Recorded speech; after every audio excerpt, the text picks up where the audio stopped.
Hello everyone, and welcome. What the heck's going on? You're here to rush early stream start? Yes. I decided to start it a little early. No particular reason. We were here. We were ready to go. Hello. Yeah. We're here for today's Rush Duel Grand Prix number 3. Hello, Tinkerbell. Good morning. I know that it's time to start streaming because now you want attention.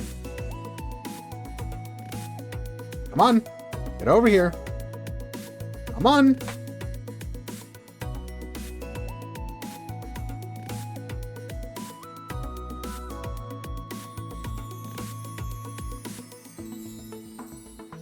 Nothing too terribly exciting in the works for Rush Duel today, but we're gonna have a lot of fun regardless.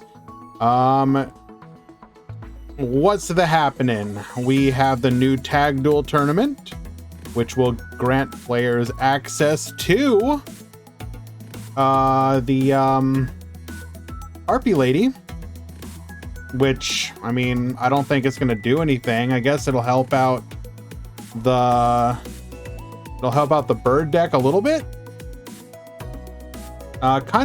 Brad made a comment on Twitter though, about the fact that you can't even do the Rush Duel portion until like near the end of the event, which is Blue Falcon formation. Ah, okay. But you can't even do it until much later on, and you have to go through the speed duel format. I kind of agree with him. I think Konami should be doing a better job at differentiating the two formats. And I don't mean that in a, like, obviously you can't play the decks together, the cards together, etc. But if you were somebody who came into the game explicitly to be a Rush Duel player, forcing you to do Speed Duel is kind of weird. And vice versa, I do think that if we get to the Speed Duel format and you're gating content for Speed Duel players behind it, it's kind of weird as well. Like, I don't know. I don't know if this is like how you handle this, if this is the correct way to do it, if you should force people, you shouldn't. Like, before Rush Duel came out, I would have said force people to get with the program and do both.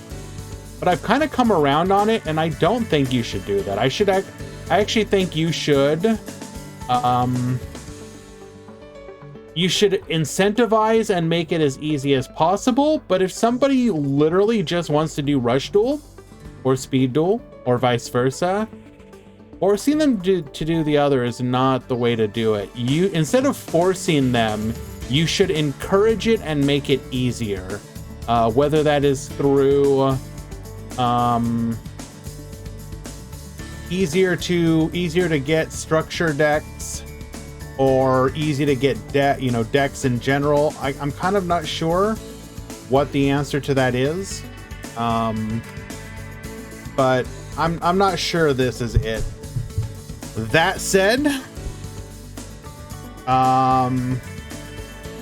we do have the EU Challenger Cups going on. Anybody here participated in any of those? They were hosted over, I think 2 of them have been hosted so far. They're being hosted on a couple EU streamer channels.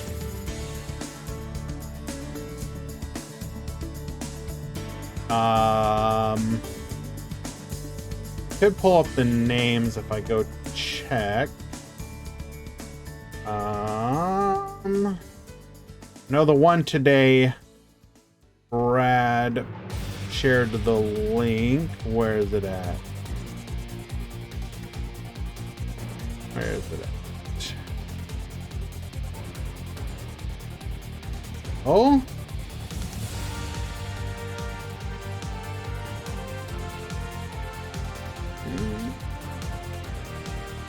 See if I can find it easier this way. Vin's HS. So I believe he's a Hearthstone streamer. Vin's HS. Posted the one today. I checked it out a little bit. It seemed okay, you know. But yeah.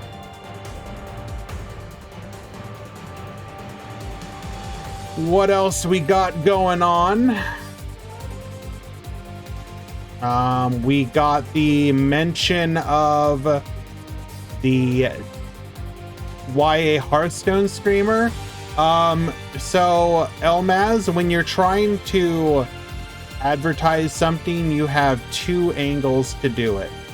You either want to try and expand your audience, which is why you go to streamers outside of your comfort zone, so to speak. So you're trying to introduce to other, like, you know, to Magic players, to Hearthstone players, to Pokemon players, etc. Basically being like, hey, you should come check our thing out. That's how you grow your audience, in theory. The other form of advertisement is to go after your already captured player base and encourage them to either do something, buy something, etc. that maybe they might not do. I think it is fair to say that in general, Konami tends to have a bit of a captive audience, i.e., people who are into Yu-Gi-Oh! Tend to stay in Yu-Gi-Oh! But the difficulty is getting new people into it. It's not that it doesn't happen, but the idea would be you want more, or you want the number to go up faster. Hopefully that makes a little bit of sense. I mean, sure, but I doubt Hearthstone, Magic, or whatever enjoyers will play Yu-Gi at all. Well, the idea being with something like Rush Duel is this is a ground floor way to get into the game, correct? And it's simpler and easier to understand. And I think that's fair. I don't think that's necessarily a wrong approach. A Vanguard player? Interesting. I actually checked out Vanguard 0 when it first came out. Hello, Serena. I will say, as somebody who checked out Vanguard 0, eHero Stratus, thank you so much for the resubscription. I was gonna say, Draco, I wasn't gonna say, I didn't want to sound overly negative, but my experience with, and I can only speak to early Vanguard 0. I did not play once it theoretically got good, but early Vanguard 0 was incredibly boring to me. If any of y'all ever played a game called, like, if you ever took like a deck of cards and played War, which is basically where you're just like flipping over cards and whoever's number is bigger wins. That's kind of how Vanguard 0 felt. Early was bad for two reasons. It was bad gameplay and you had no good cards. Yeah, that's kind of how I felt about it. That's kind of how I felt. I have heard that it's gotten better, which is great. And I'm sure I'm not judging like Vanguard in general. I would never be the type of person, but yeah, my early experience was not a good one. I assume when you say you're a Vanguard player, though, you mean like in real life, like the actual physical card game.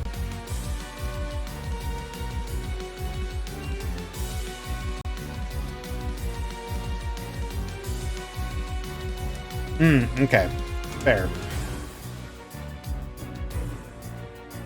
Yeah, what else we got going on? So I have been continuing to purchase TG cards with the intention of building a physical TG deck. It's kind of annoying. I don't know how many of you have ever dealt with TCG Player, but I hate that flipping website. God do I hate that website so much. I'm still waiting for cards to show up that were shipped October 5th. It is currently the 15th. Still waiting. Yep. Also not liking the fact that all the deck lists for the TG builds that I want to play, it's looking like I might have to drop like another $250 for an anime deck. Thank you, Diabell Star Engine. Wait. Vanguard Zero actually shut down? I did not even know that. Wow. When did that happen? Zero shut.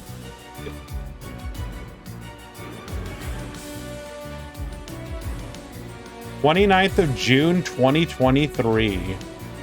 Wow. Wow, that did not last long. When was it released? 2019. Wow. Can I just say that feels like COVID time right there? Wow. It has been since 2019. I guess that makes sense because I remember DK talking about it when it first came out. Huh. So it came out in 2020. 2019 was alpha. Okay, that makes sense. Wow. I guess the game just didn't get the players that it needed.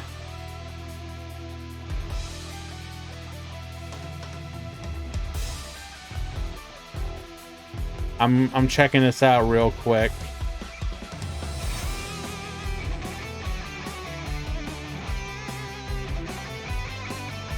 Huh.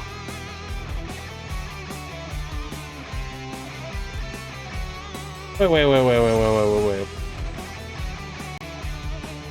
Okay, can I just say, by the way, that I love when people do this? I had to wait 20 plus days just to complete a deck in Vanguard Overdress. Oh, wow. You're in Italy and the cards were sent from France. I mean, isn't card... Okay, I don't know. So the main website in EU is Card Market, correct? Is Card Market just as bad? Like, do they is that like a typical thing for you guys? Is it the same experience of waiting forever? Card Market is fine. Okay, maybe it's just a... I've never had good luck with TCG Player. I swear that thing takes forever no matter what.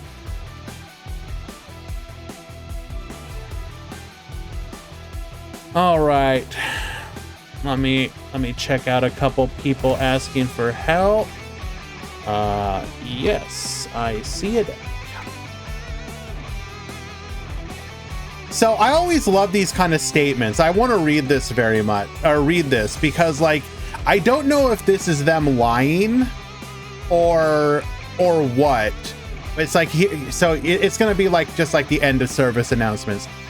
3 years have passed since our global servers started operation in April 2020, and with so many people still playing the game, as part of the management team, we sincerely thank you. Homie, if you have a ton of people playing, why are you shutting down? Don't you only like typically shut down because like you don't have an audience of people? Are you just trying to sugarcoat? Like, did they shut down for something other than we had a reason? What was the reason for shutting down? We had no more content. Like, they caught up to the game Or they caught up to the current releases and there was nothing else? Really? Hello, Hunter. Thank you for joining us, my friend. No more content. We caught up to the game, but not current release. Huh. So, like, theoretically, what Konami is attempting to avoid happening. Huh. Okay. Fair. Hello, Shelmy. Hello, Mech Lord. Here to take another big fat L. Did I see your team win in Team Wars? I did not, unfortunately, Quantum. Did you actually play, or are you just a cheerleader?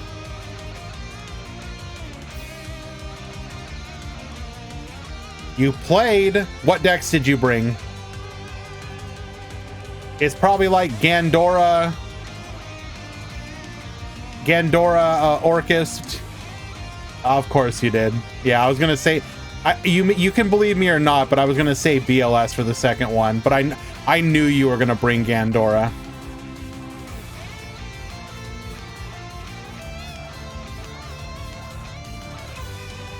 Yeah. Oh yeah, no, Quantum is he's definitely the type. Okay, it's gonna be Orchist and then like Meta Sheep. That's just Quantum's style. All right, we are just about ready to start the event. We got about 3 minutes to go. I'm going to take this opportunity to get the ads out of the way. When we return, we will have the Rush Duel Grand Prix first round beginning. Stick around, guys. Be right back.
Sama, thank you so much for the follow. Appreciate you. Guy Bassis, no. Although I was watching you, I was watching your Team Wars casting earlier, by the way. I was hella lurking.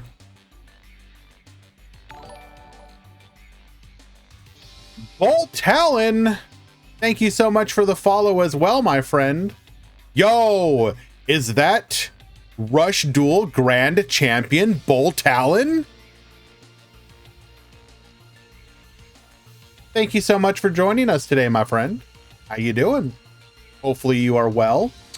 We have reached the starting point. Let me go ahead and make sure the drops have gone through.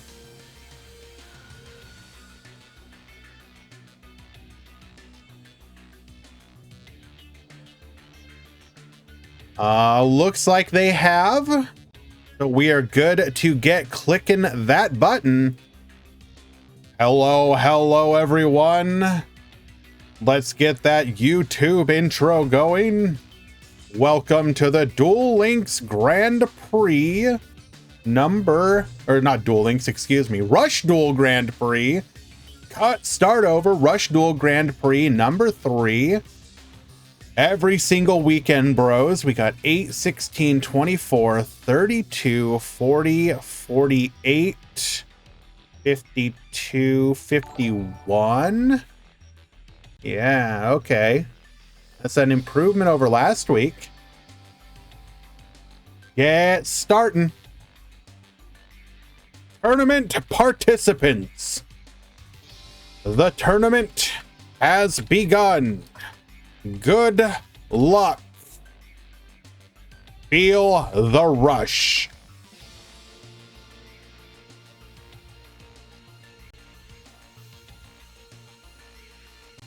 How could I what? How could I what, Girin? How could I what? Sao, did you end up winning? Or did you scrub out in top too? Yo, am I speaking to Challenger Cup winning Sao-ized?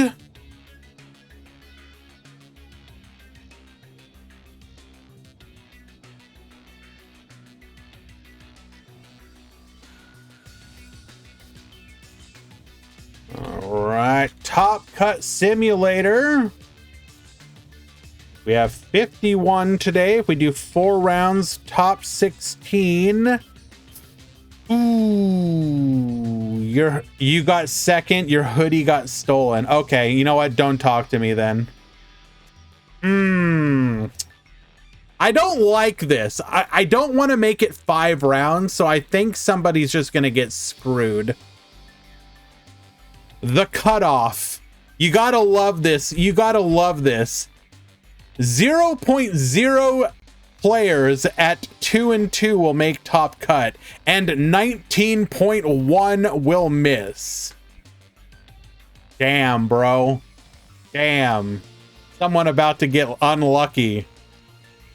You know you're getting that 0.1% odds.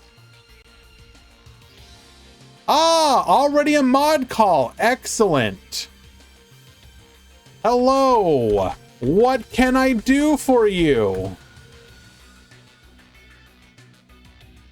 Your match has literally just started and the other person isn't here yet.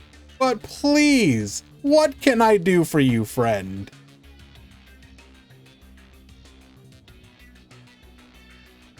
Ooh. Is that Tomatosaurus? You're sending me a DM on Discord. You did a mod call to let me know that you're sending me a DM. You could have just sent me a DM. What am I looking at? Okay, you know what? Sure. We're gonna watch this. I'm intrigued.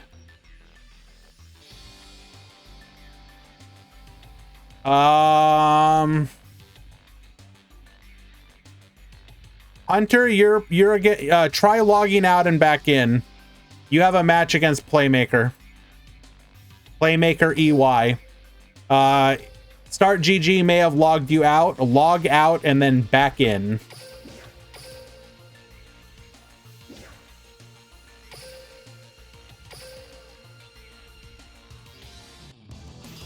Hopefully, Marco, that would be nice.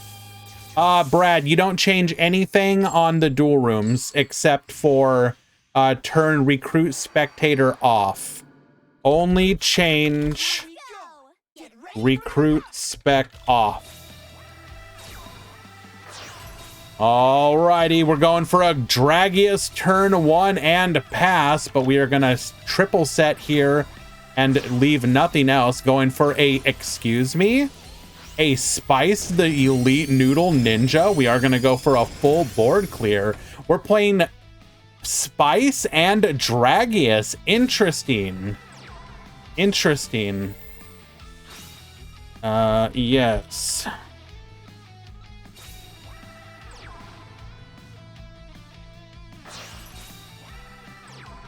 So we are playing, we can make it so all pyro monsters can get boosted. What is the reason to play Spice over Seven Roads Magician? Is there any reason?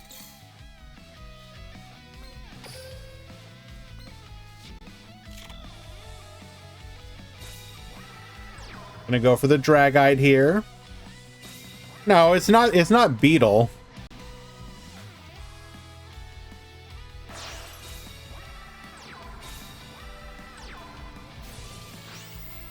And 1 second, guys. Gonna handle a quick issue here.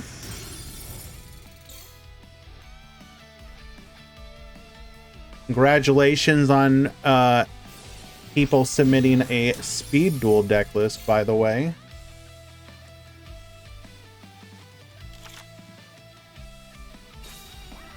Oh, we have taken care of that. Done.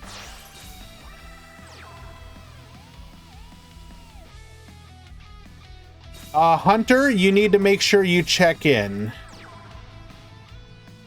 Be sure to go to tasks and check it. There you go. Perfect. You did it. Well done. The reason I clicked on it is that both people are playing Spice, the Noodle Ninja. What's going on?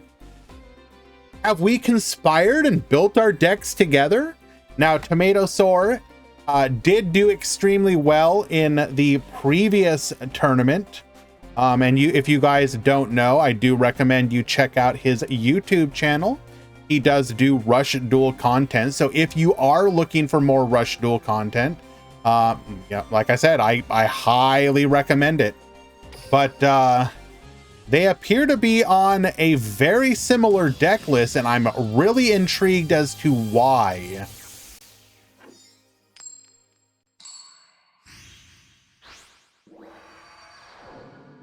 Can you bring Orchest? Only if you can use the in-game exploit.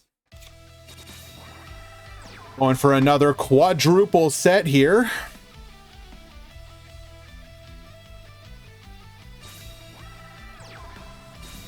Why says you play all the 1500 attackers? That's your only logic. Interesting. Okay. Sure.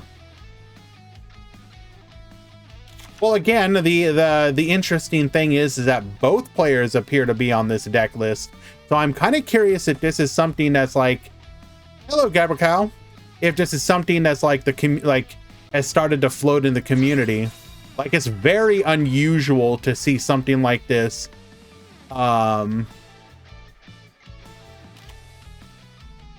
Just sort of pop up like.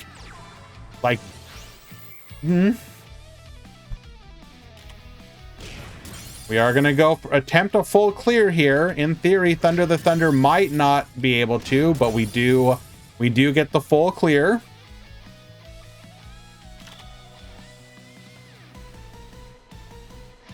All right. Show us the counter attack.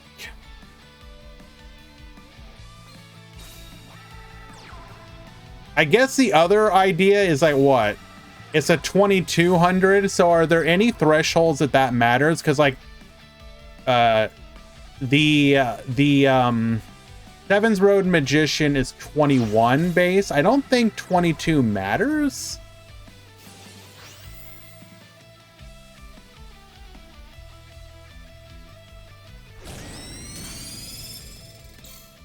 We are gonna go for the clear and return here.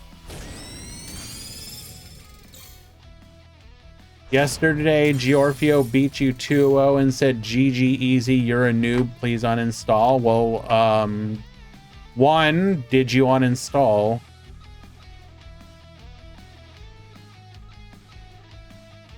So we had a handful of cards there, which tells us we probably had a bunch of normal summons. So we're going to be looking for some large summons of our own. We're hoping to have pulled some okay. So again, if the idea is that you're gonna go for all the 1500s, are you also playing, you're playing the Noodle Ninjas on top? So I guess, okay, hold on. The idea behind this deck is literally just gonna be, there will be scenarios where you're able to make your full field extremely big. No, I would be a terrible judge. I don't think you understand, Safedine. I'm the type of player who will know the rules and still argue against them.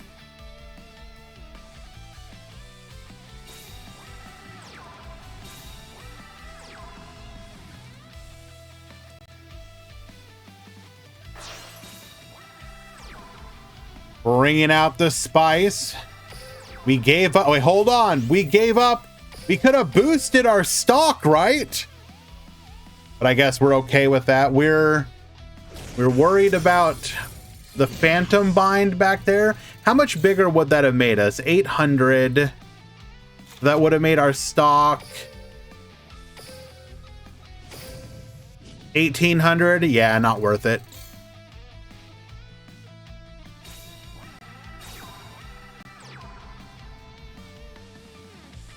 Activating a life point gain to gain a little life points back.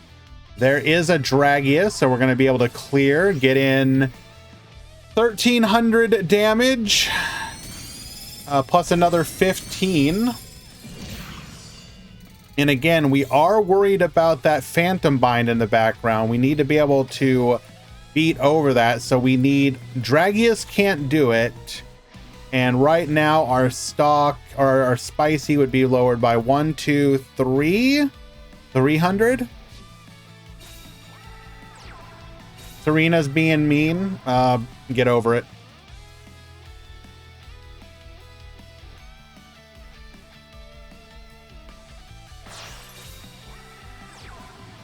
There is the stock that we were looking for. Get Babustin. But that's all we have. We don't have any other normal summon. Our hand is clogged. And we are just going to scoop. What? Suspecting that our opponent's going to be able to beat over on the crackback? That is unlucky. All right. Sama's going to take match number 1. That is a 2-0 victory. Well done.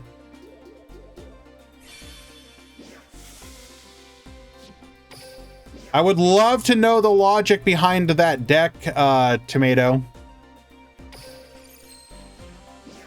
Because you and Sama both basically being on it is kind of unexpected. Alrighty. Let us find another match.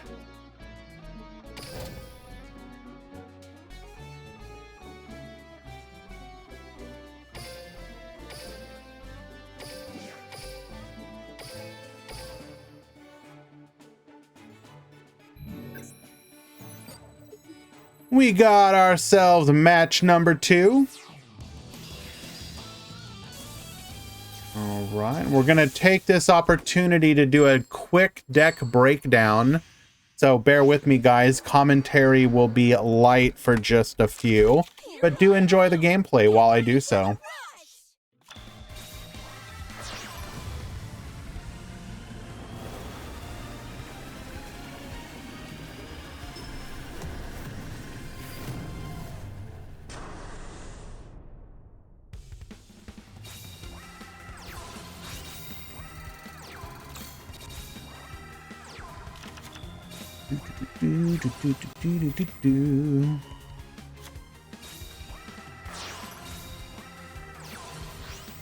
Banger theme. Yeah, unfortunately, because of me just springing this tournament up on my moderators out of the blue on Sundays, can't really expect them to always be here. Hello, issue.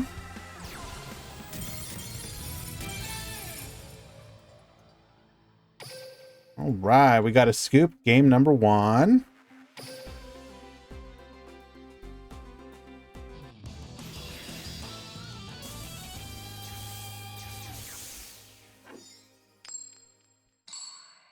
I will issue a slow play warning here.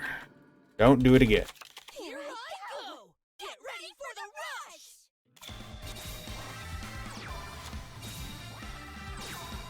I mean, what do we even call this deck? Like Dragon Noodle? I guess it's just Noodle Ninja, huh?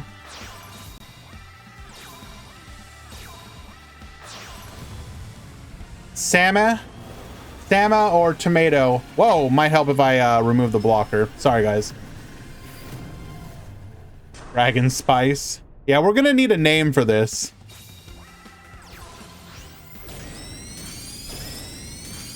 I don't know what to call this. And once you name something, that's kind of it, you know? It's hard to rename something. Water Xyz successfully made the transition to... the cam will be back. I'm doing breakdown right now. And I don't think you need to see a picture of me just, like, looking at the screen with a blank expression on my face. Once you label a deck, it's really hard to change it. Water Xyz managed to do it. But, and became Mermail Atlantean, but not every deck can do that.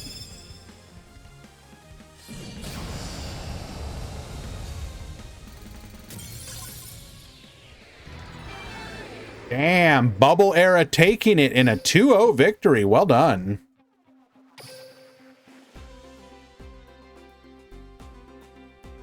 Let us find another match.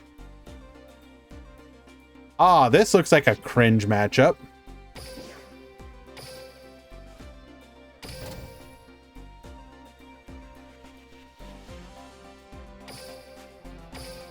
God, we are not calling it spicy aggro. Come on now. That's boring.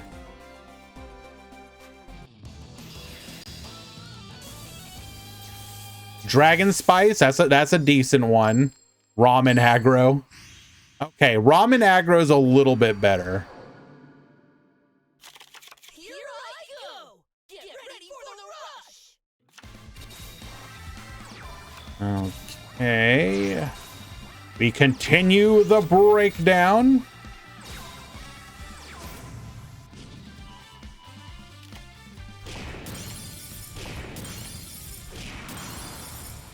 Volt Condor.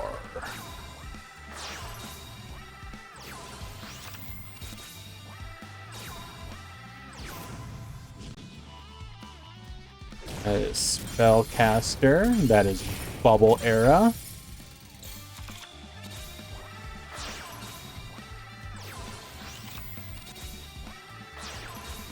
That's right, we got ourselves a Dragon Mirror match. Who will nuke the board more than their opponent? I'm definitely seeing an increase in the number of dragon players. That deck has been... Ah, Troop, you are literally an illegal deck. Congratulations on not reading, Troop.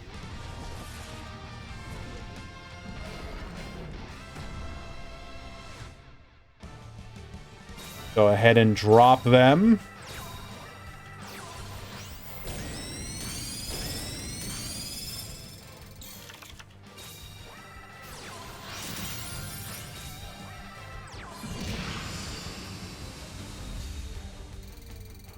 Get out of here, Troop. We only want true rush duelists here.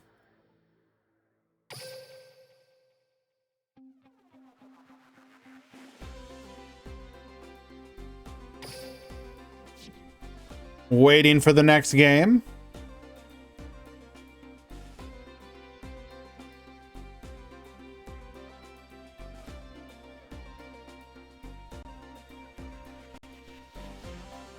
What the hell is that?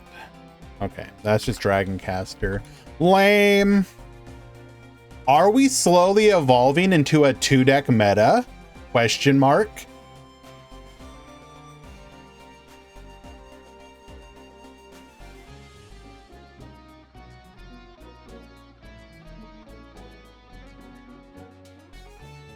Shinings?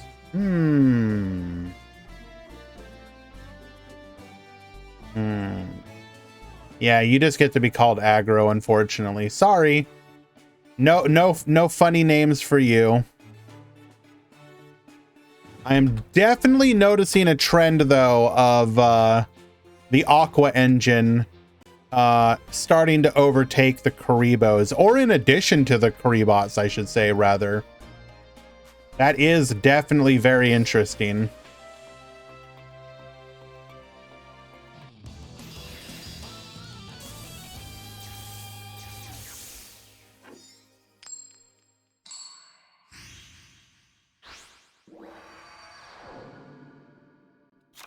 Here I go! Get ready for the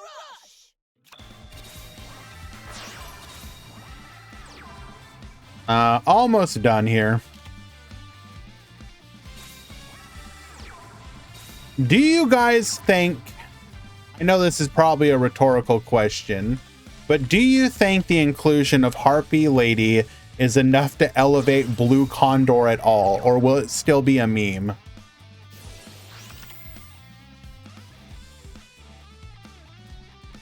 Nice wide peepo deck list. What the hell is this?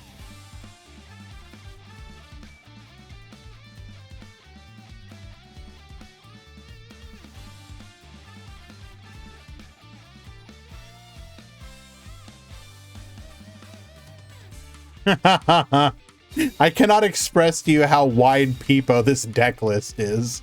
What the hell?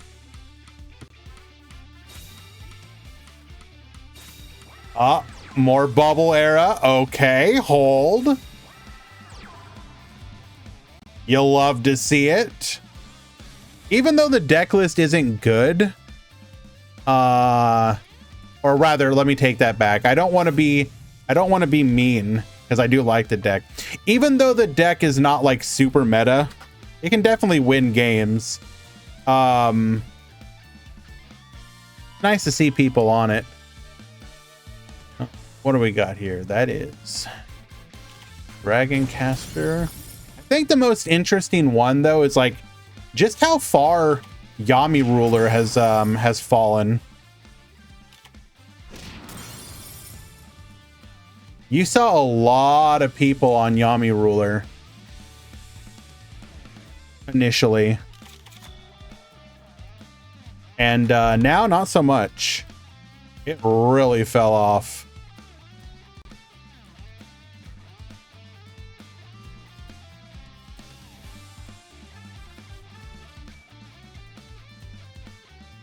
I understand it may have like it has some issues, but like people, it had early success, but it feels like it went from like the first tournament doing kind of okay to literally everyone just deciding, you know what, I don't think we're gonna play anymore. Wow. Unless things change, I think dragons might actually outnumber dragon casters. It is getting really close.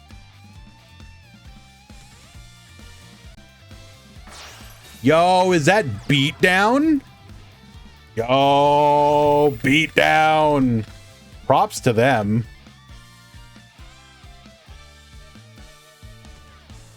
I will say this this breakdown's actually looking a little bit better than one might expect. It is not as lopsided as I was expecting. It is. Okay. If anything, you're definitely seeing way less what you would label as aggro. People are like deciding on actually playing something. I don't know if this is because they're like actually getting a hold of their cards, or getting a hold of cards and they no longer have to play aggro. But it's very interesting to see. Yeah. Okay, we have the breakdown. Go ahead and get that up. 51 players in today's tournament, which is an improvement over last week's. Last week's was 47. Week 1 was still 67, so that was the best turnout, but unsurprising as it was a new mode. But the fact that we still had 51 today, very nice. Rush Duel Grand Prix 3 breakdown. Very happy to see people still enjoying themselves as we wait for the next content release. Copiums, hopefully sooner rather than later. Copium. Edit.com breakdown.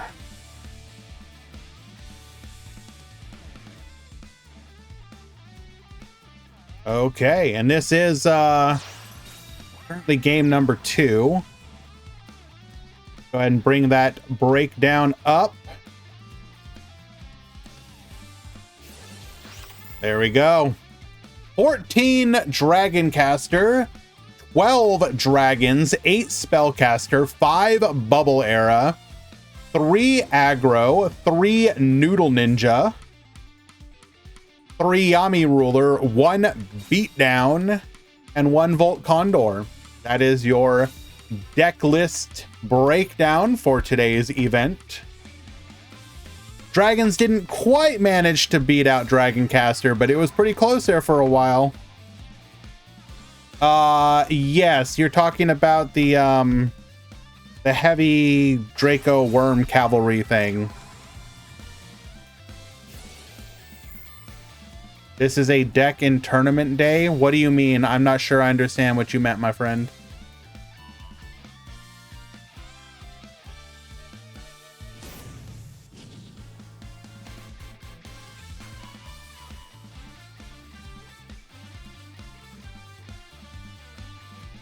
These are the decks in today's tournament, yes. Which character? It's like the tomboy girl, right? Heavy Worm, Draco, Sevens, Worm Excavator. Yes.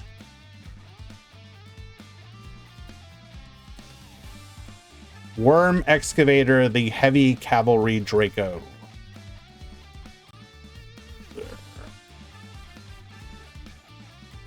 Who used this?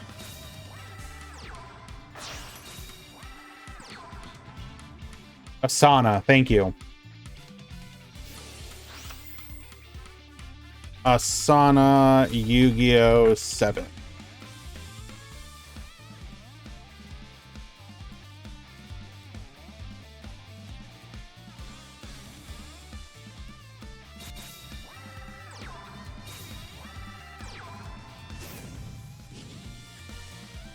Go ahead and bring that up. Don't worry, Draco Kid. This is a Swiss tournament, so you have more. Nope. Nope. That's not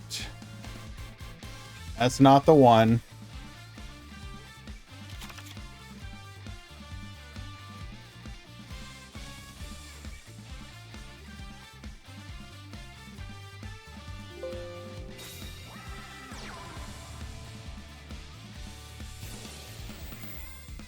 Shut up, Serena. Terrible screenshot, but there you go.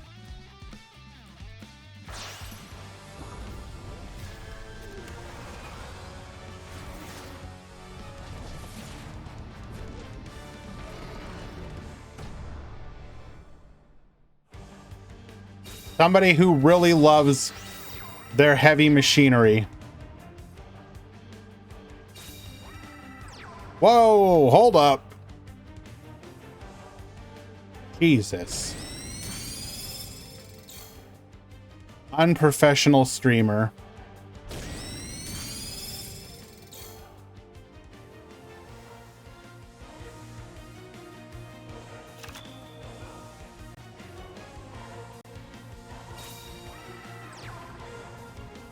I too heckin' love Earth machines. Oh, understandable. Alrighty. We are setting here, going for a copy of Dragon Gravity Press Dragon. We're gonna get reducing. If we're looking down a Phantom Bind, how tiny are we gonna get? 1, 2, 3, 4, 5, 6, 7, 8, 9, 10, 11, 12, 13, 14, 15, 16, 17, 18, 19, 20, 21, 22. Holy crap. Well, apparently we don't have Phantom Bind.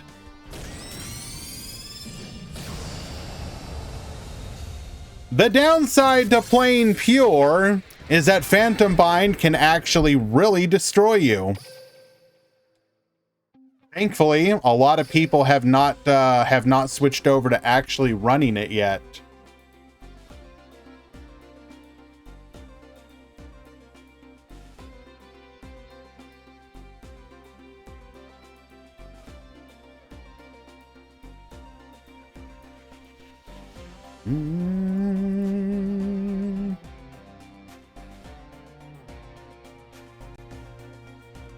They are 1-1, correct. Have the goat. Thank you so much for the follow. Appreciate you. Chainsaw Man Ramirez. Thank you for joining us as well. How you doing? We are waiting for game number 3 here. In this Dragon v Dragon showdown. Only a couple of matches left in the round.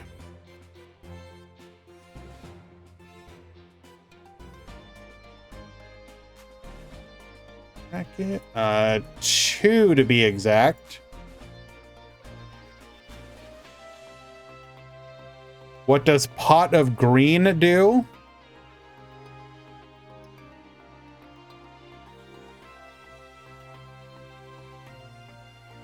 It draws one of the fundamental colors of the color spectrum, obviously. I love Duel Link. Man, Kev, so do I. I heckin' love Duel Link also. Let us love it together. Get ready for the rush! All right, fun question, chat, while we wait for these opening moves. If you could choose any one Yu-Gi-Oh deck to get translated over to Rush Duel in some way, shape, or form, what is the deck you would want to see?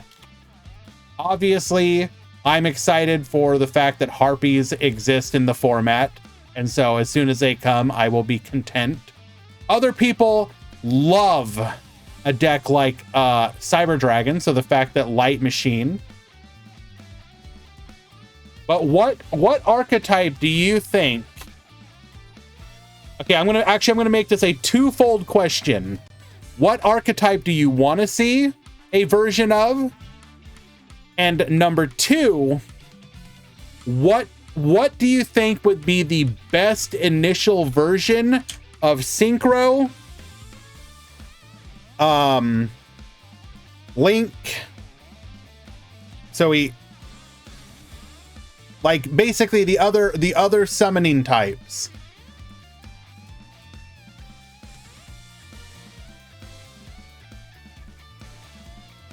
Synchro, Xyz, Link. Like, which versions would you want to see of those as your first versions of them if they ever were to come to Rush Duel? Going on here, we are big thinking, or are we bugged out here? What's going on?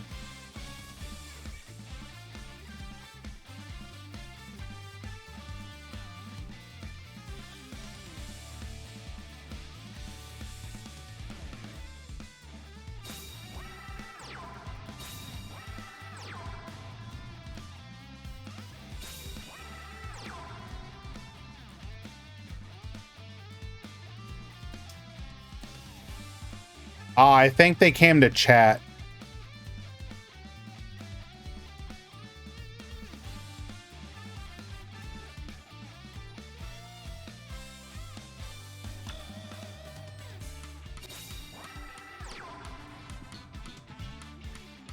So we got people saying they would like to see Luna Light or Fluffle. Okay, those are interesting choices. Amazonas, because the artwork would be so much hotter. That is an answer. I would prefer to not see any of this in Rush, to be honest. Well, I mean, Hunter, let's be honest, it's going to happen. There's no way Synchros and Xyz will be broken. I mean, question. As somebody who is an outsider looking in, isn't Fusion already kind of broken?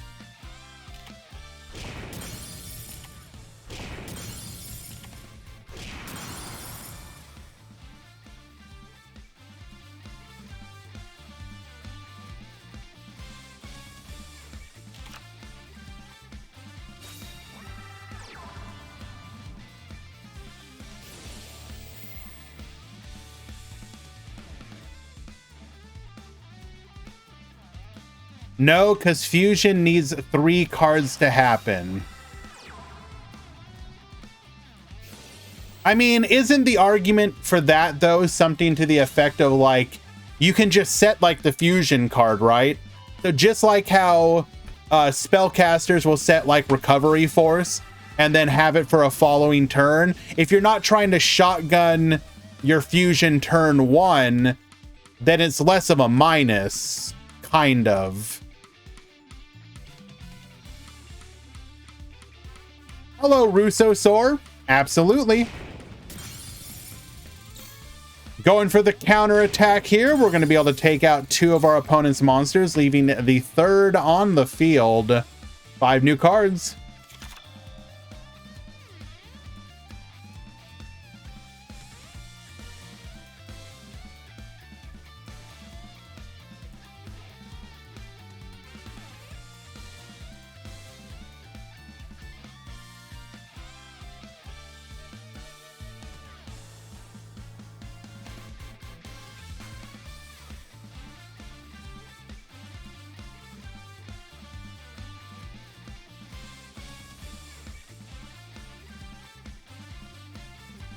Well, so Bolt, I guess technically the argument, or not the argument, but the concern.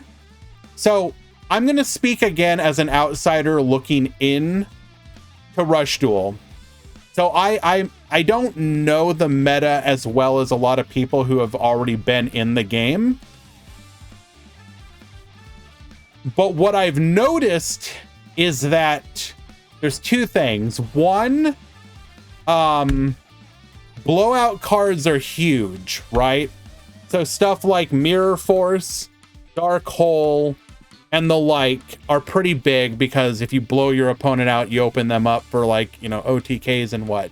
But then, like, a lot of the big monsters all have clauses like cannot be destroyed by traps, can't be destroyed by monster effects, which it's sort of like a, it's kind of like what regular Yu-Gi-Oh went through, where they were like, you know, I can destroy cards, cannot be destroyed by card effects.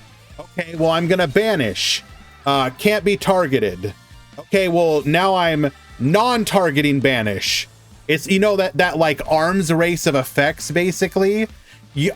As an outsider looking in, it kind of looks like the boss monsters of Rush Duel kind of have that going on to a degree, where again, all the big monsters are like, or sorry, not big monsters, but like your maximum summons and some of your fusions are basically like can't be destroyed by card effect or immune to traps, that sort of thing. It's really not that present. I thought I like looked at like a bunch of the maximums, and it kind of felt like 2 out of every 3 maximums said something to the effect of like immune to your opponent's traps.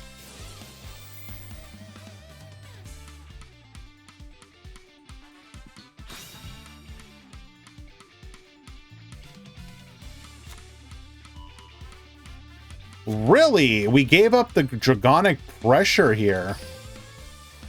Okay.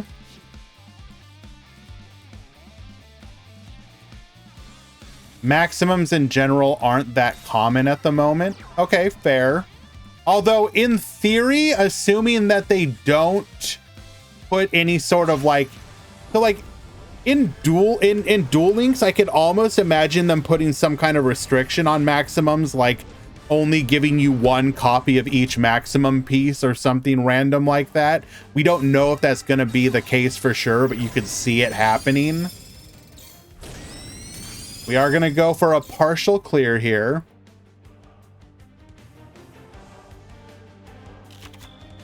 Actually, yeah,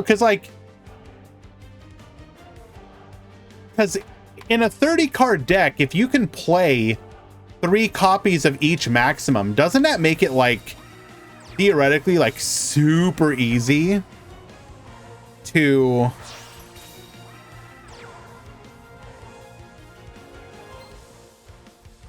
all right, going for the Piercing Dragon Bunker Strike, which we can boost with our skill.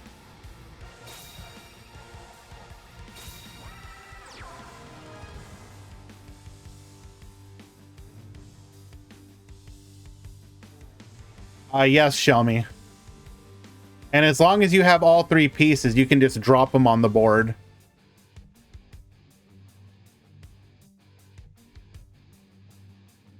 The real life version also has 3 zones, Bendy. The only differences that Duel Links has on a fundamental rule is 6,000 life points and 30 to 40 cards instead of 40 to 60.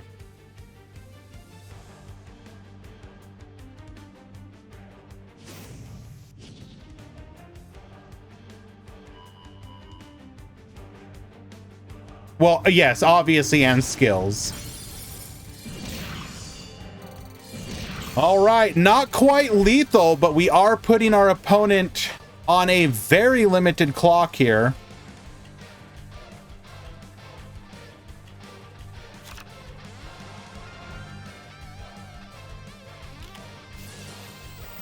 Ooh, Dragonic Pressure. Okay. We are almost lethal here. Oh, we have a play here. We have a play here.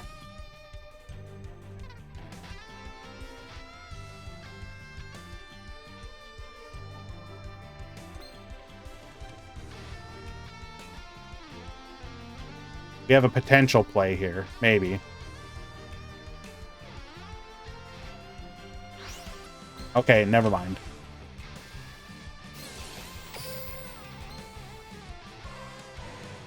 Well, we still potentially have lethal.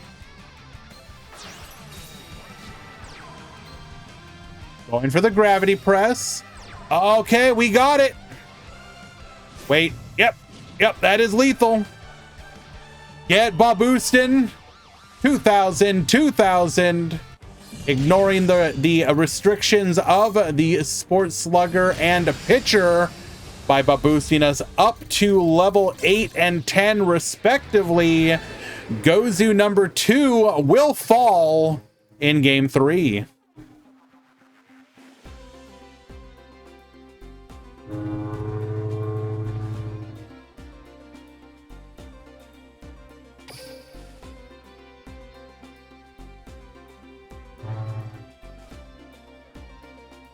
Alrighty, that will be the end of round number 1. Went a little bit longer than they normally do.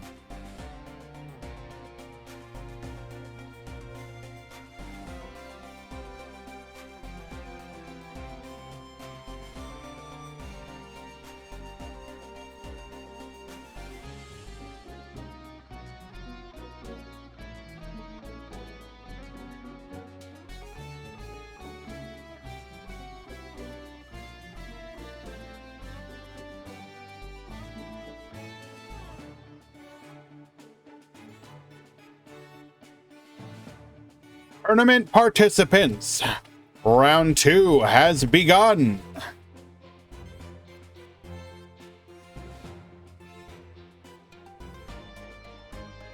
The skill boosting levels is so cheesy. I mean, that's the point. And I don't know how the other like Rush Duel purists feel. I actually really like 1 second. There is a lawnmower going right outside my window. I'm going to make sure we don't get distracted by that. Be right back.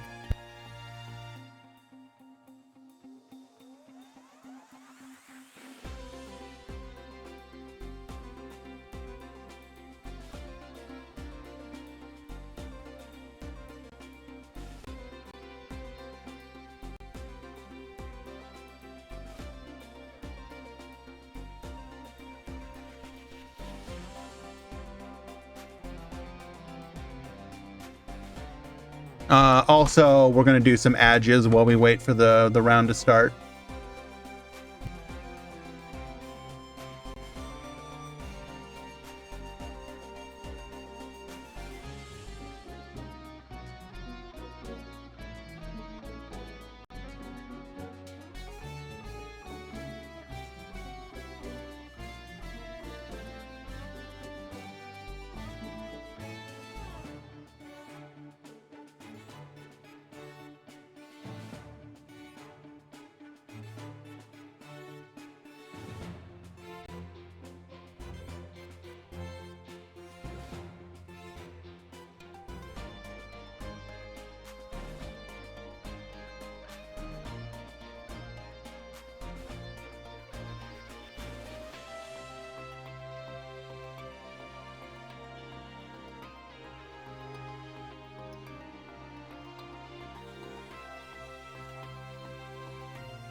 All right, we back. Thank you for your patience, everyone. I didn't want us to get interrupted mid-match, so got that out of the way, and we are in round number 2.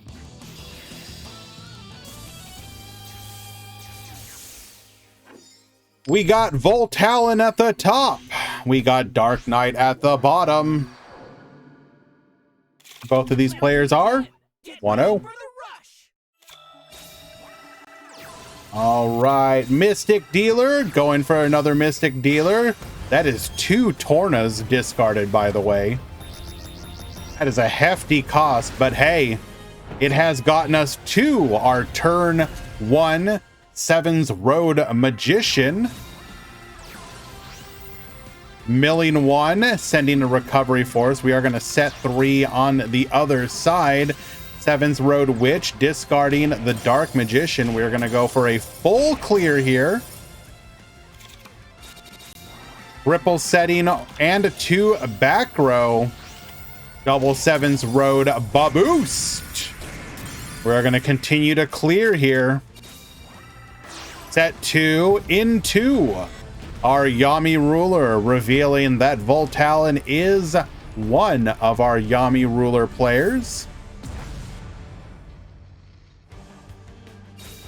To the field, activated Bonding Bowing. Floodgate is in effect. Could not take out the other Seven's Road Magician, unfortunately, so we will be able to clear and get in for an additional chunk of damage. Seahorse Carrier, adding the Grace Princess Kana. We will then go for another copy of Yami Ruler, Bonded Bowing once again. Setting one into a Umegumi. We're going to get reducing, putting into defense position. Yami Ruler's effect to allow us to go to attack position and clear the board of all but one. We're going to go for yet another copy of Yami Ruler. 3 turns in a row, by the way, under the Floodgate effect.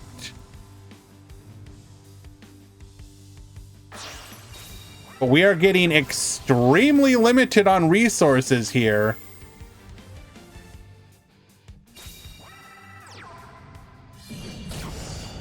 Doming for 2,500. If we can keep our opponent in defense position, we do have lethal with a Kime Ruler on the following turn.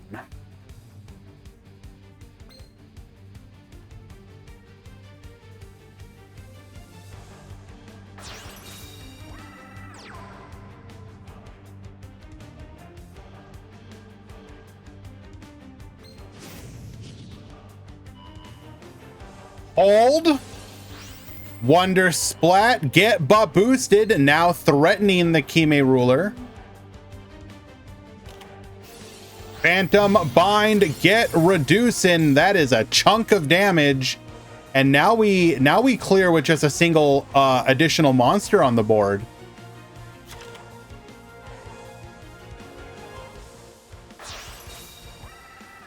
Kime Ruler. Number 2, 0 cards in deck.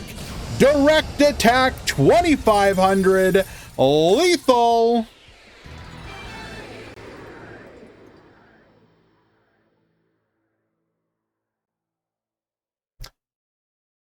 Draco, sometimes people don't show up and you'll get a free win. It happens. Probably will not happen next round, though.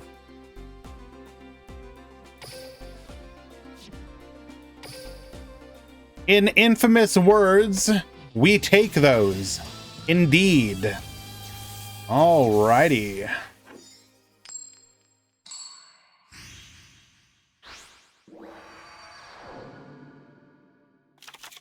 Let us begin. Get ready for the rush. Triple setting 1 back row. We're gonna set 1, set 2. Into the Yami Ruler. That's right. Get up out of your chair. It's time to get to work. Activating our effect, set 2, and pass back to you.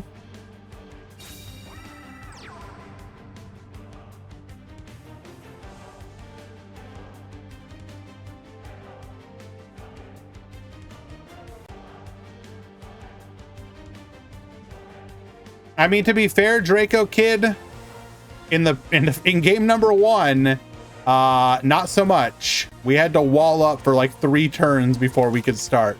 We literally almost decked out.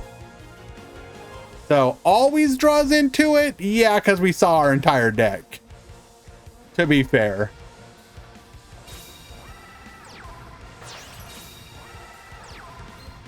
We have the Umigumi.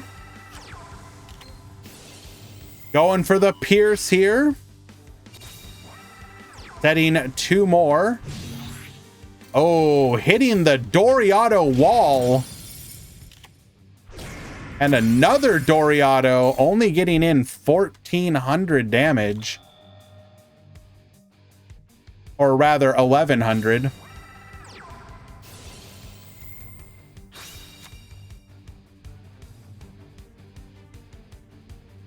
Mystic Dealer, sending the Spell Archer to the graveyard. That is our coveted wind attribute to get Baboostin even further. We're going to lower the Yami ruler. Not that we needed it. But we did need it ish for the Wonder Splat. We're going to activate our skill here. Baboost to 24.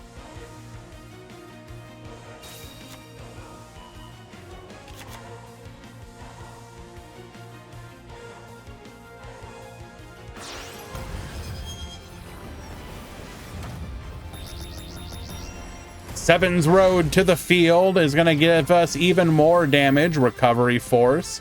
Wait, Recovery Force now? Huh? Okay, we still have the different attributes. That's fine. Baboosted to 3600. Recovery Force number 2.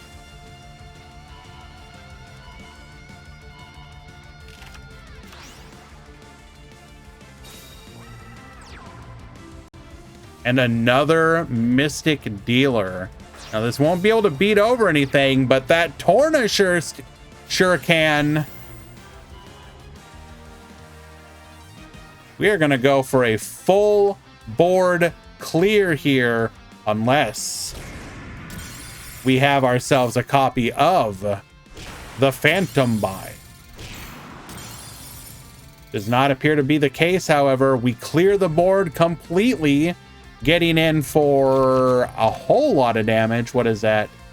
2600?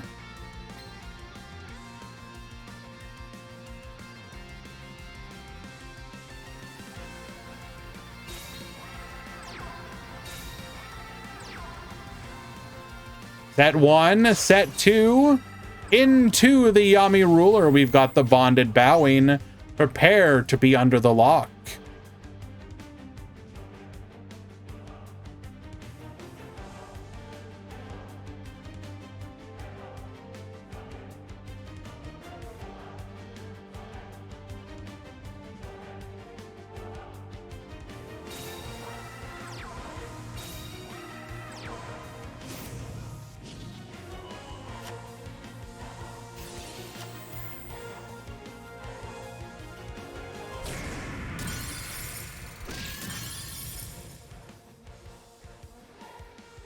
We will clear 2, leaving the Wonder Splat on the field. Is calling me.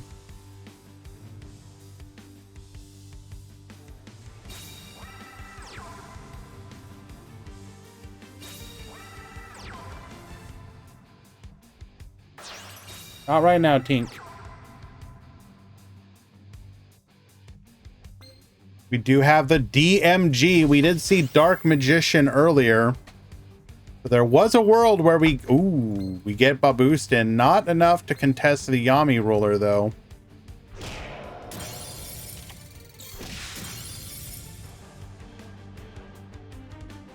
All right, back to you.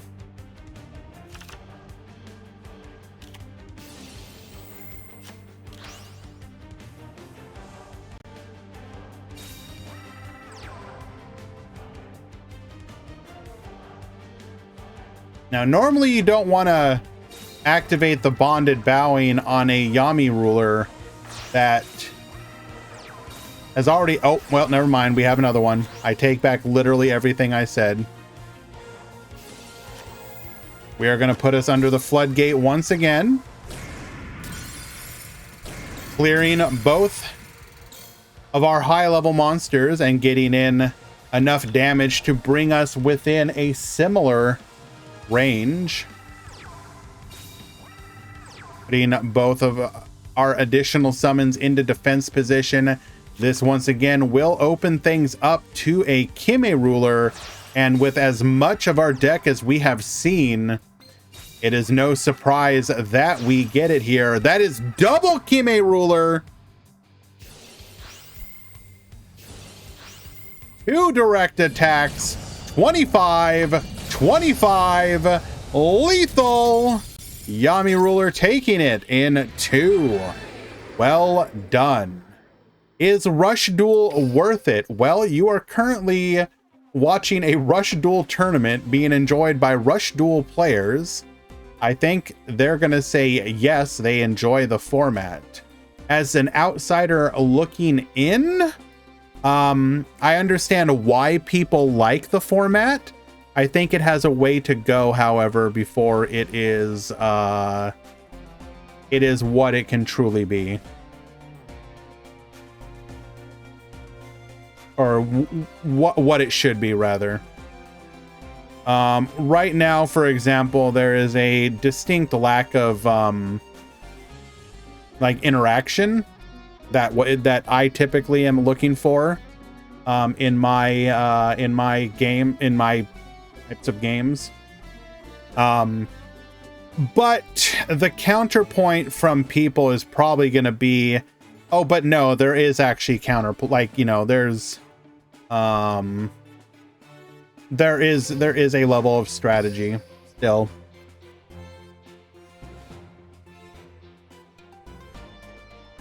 I would say that it's also extremely dependent on your ability to enjoy Duel Links without always being like having access to whatever is new and shiny. Like if you are just a Rush Duel enjoyer or just a Speed Duel enjoyer, then the delay in content is probably less than enjoyable. Like I'm over here just like whatever is going to come out, I just want it to come out. I want to see it. I am so enthusiastic, or enthusiastic might be the wrong word. I really want to know where the game is going, basically. Or not the game, but each of the formats.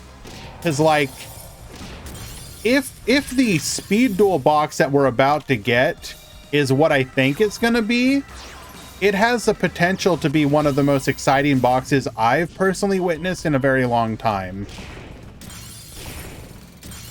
We do have Bubble Era versus Dragons here. Wait, is this Bubble Era versus Dragons? Hold on. No.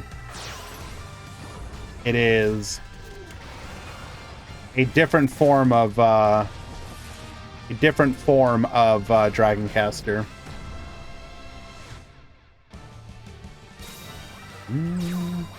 What are my guesses for the new box? I think it's almost assuredly Altergeist plus Live Twin. If you're talking about for Speed Duel. The leaks that we've gotten suggest Live Twin is coming. And because we know we're getting Emma, there's no shot we're not getting Altergeist. It's just it's in what form we're getting them. So right there, if we get... so don't get too excited about the leaks. The only leak that we've seen, Kisara, is that there is going to be the Live Twin double monster, main deck monster, the live twins Kiss a Kill and Leela or whatever, the one that requires you to tribute to link monsters to summon. And the leak suggests it will either be a bundle or in the box, and the leaker who did it thinks that it's gonna be a bundle.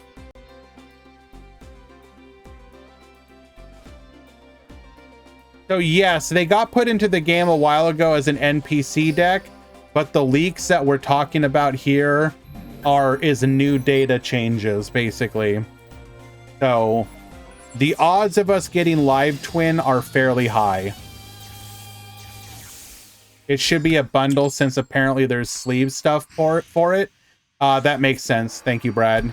I think the concern...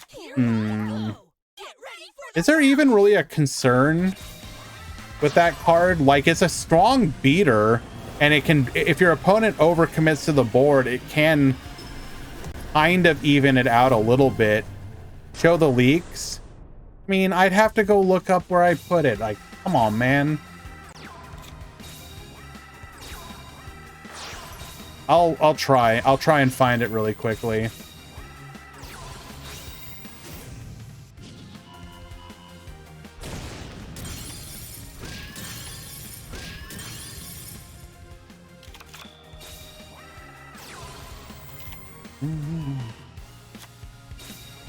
No, it's fine. It's just when I save stuff to my computer, I don't do it like efficiently. I just like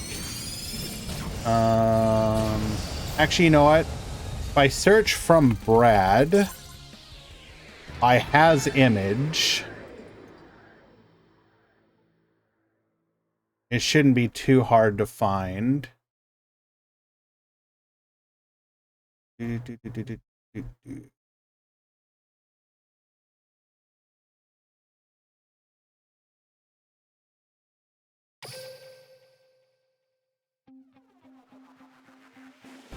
Yes, Brad. 100%.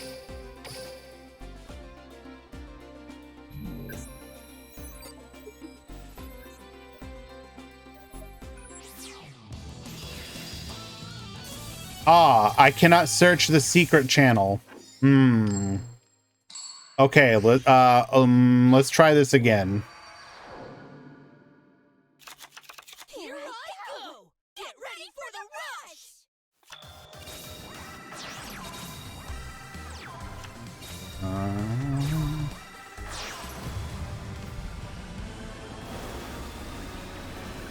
Okay, there we go.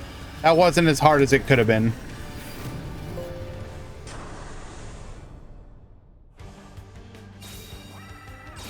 And this is game number 3, by the way.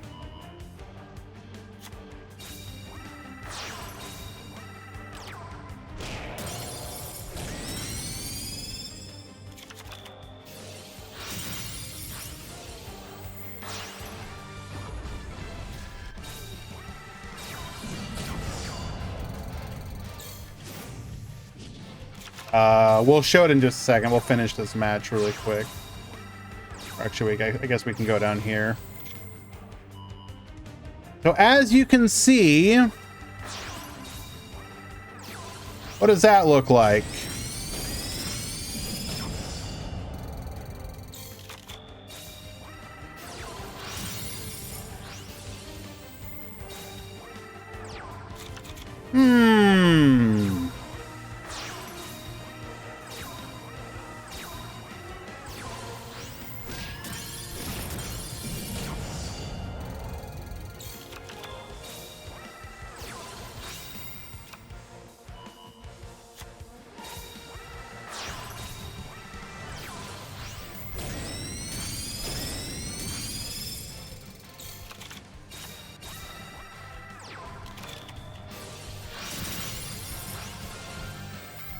Rip replay people.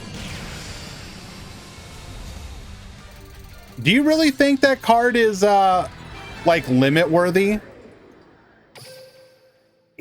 Is that card actually limit worthy? Live Twins.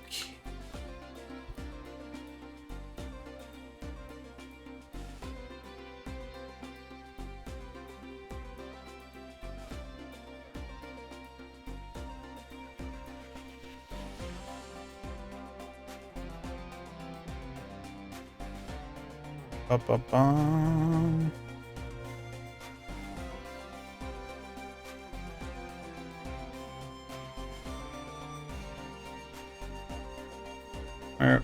Come on now. Why are you making this difficult for me?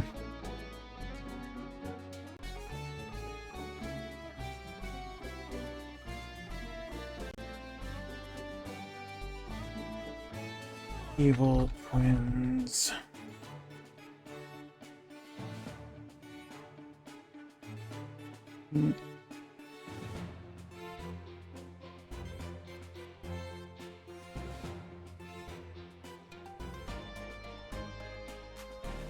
There we go.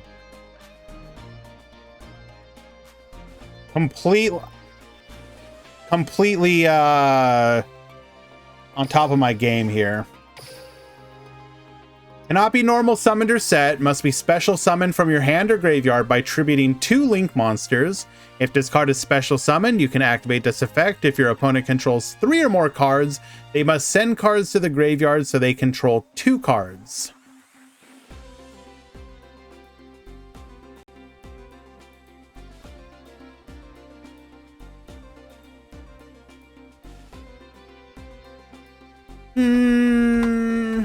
I mean, sure. I guess that's it is a context of in Duel Links. Now, they could give it to us without giving us Live Twin, but that would be so weird if they did that. No, it'll probably, if it's a bundle, it'll be limit 1. It'll 100% be limit 1.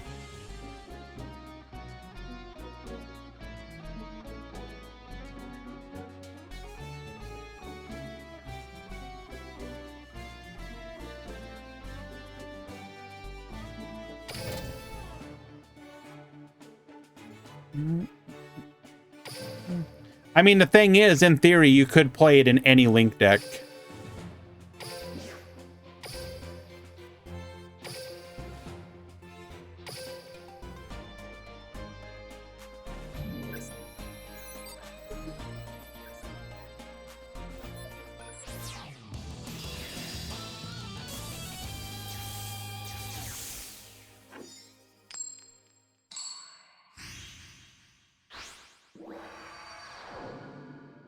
What are the chances for IDP to be reprinted next box? Literally 25%. Alrighty, we got Dwan at the bottom. We got Hunter at the top. We're going to go for the Dragius here. Into the Beetle. Get clearing, taking out the full board here. Mystic Dealer, get discarded. Another Mystic Dealer into a Fire Golem, into a Sevens Road Magician, into a Wonder Splat. We're going to be able to clear our opponent's board in response and deal a big chunk of damage.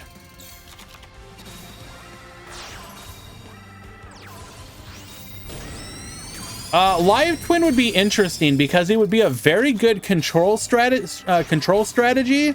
But it would definitely struggle to, like, defeat some monsters. Just because, like... Now, if I'm not... Did we just, like... Excuse me? Did we just crash a 1300 into a 1400 defense? We didn't know what the... Okay, makes sense. We forgot that they're all 1400 defense.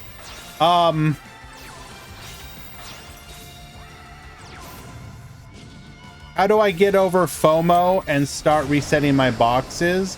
I have only DMG and Karibot left with 34 packs left. Gino, what you do, the way that you need to approach Duel Links as a free-to-play or Dolphin player where you want to be smart is ask yourself, one, okay, there's 2 questions to ask. Number 1, is a card a must-have or a want-have? And then 2, what are the odds that the card is going to be like a significant deal in the future as opposed to like right now? So for example, Karibot in theory is not a must-have. It's a nice to have now, but we've already seen that it's basically being replaced, either supplementing or being replaced in a lot of decks with the Aqua Engine. Dark Magician Girl is also not a must-have. It is, do you want to be if you want to go, or do you want to play the Dark Magician deck now or in the future? I don't know. It's hard to say. It all comes down to your own personal preference of what you want to play. Just have a plan. Make a plan from the very beginning and stick to it.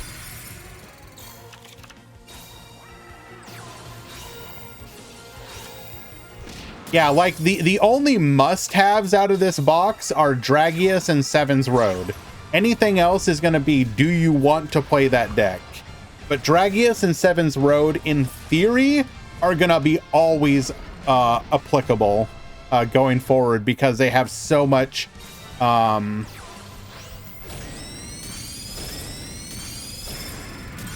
Just get your 3 ace monsters. If you're trying to be like free to play friendly, that's probably the way to go. I mean, the one argument would be you're already that deep. Do you want to just finish out the box? Like, there is an argument to that in theory. Alrighty, Dwan taking game number 1. I mean, there will be dream tickets for sure. And while this is not something that you should bank on, I do suspect that Konami... Can I get a deck list for Ursardic? That's really easy to do. Just go to the Duel Links Meta website, go to Top Decks Speed, and then look for Ursardic. It should be like 3rd row. Get ready for the rush.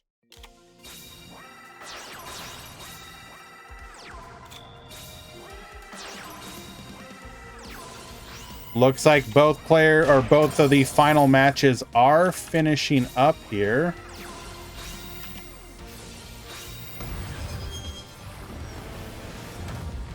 Which means we are going to be in round number 3. Hello, Nergard. How the heck you doing, my friend?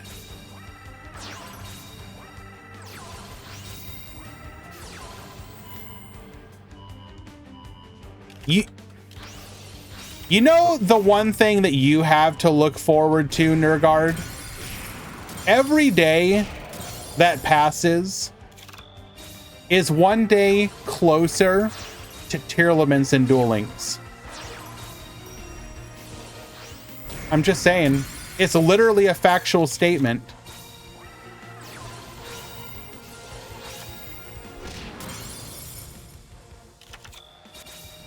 All right, Thunder the Thunder into another Thunder the Thunder. Not using the effect, though. We will go for the Dragius effect. We're going to full clear our opponent here and put a chunk of damage in.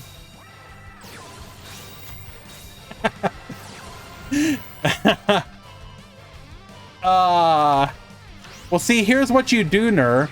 It's very easy to fix. You put the boss monster on limit 2, so you can only have 1 copy each. All the names are limit 3, so you can only include 1 of each.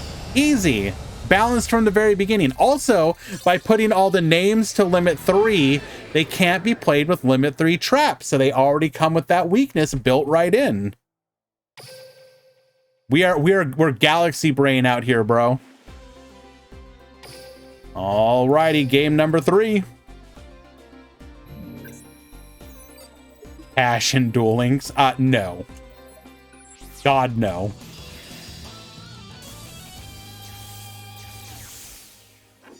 And people are pissed off for Rush holding off from that moment in Duel. I mean, right now, Desmume, I'm kind of beyond that. That may come in the future again, but for now, I support all of our friends here. Rush Duel, Speed Duel, it doesn't matter. We're out here.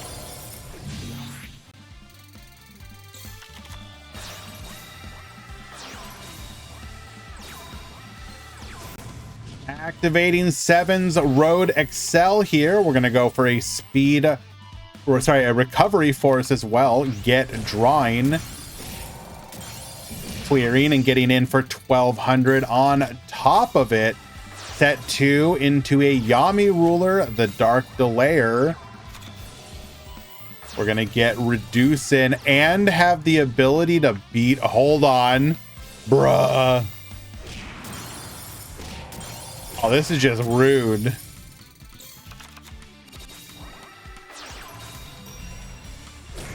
Taking out the Torna here. That will stop our opponent from putting us in defense position, but there's no shot we don't have the Sevens Road. And indeed we do. Get boosted. Wonder Splat to boost even more. Phantom Bind keeping us from being destroyed here. We're gonna go for the King Beetle into a Thunder the Thunder. Unfortunately, just no way for us to come back from this, I don't think.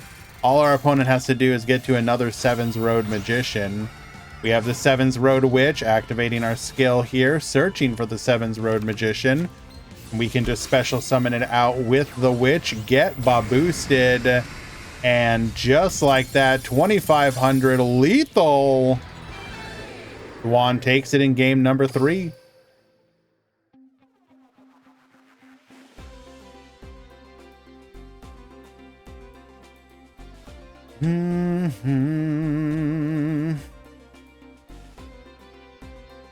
Did you not partake in any of the MCSs going on this weekend, Nurgard? You had the Decade MCS yesterday. You have the MBT MCS going on right now.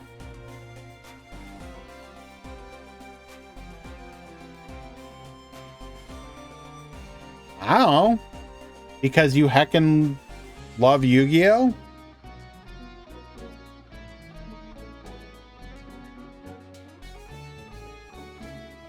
We talk about the fact, though, that I'm currently... I have to wait and hope that the cards go down in price. But you may know that I made the poor financial decision to decide to build TG with the new support coming out. And it's looking like the correct way to play the deck is going to be with the Diabellstar engine.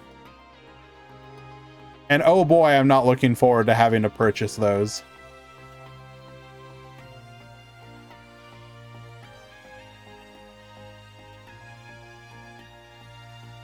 But I feel like it's gonna happen. It's just a matter of when I pull the trigger.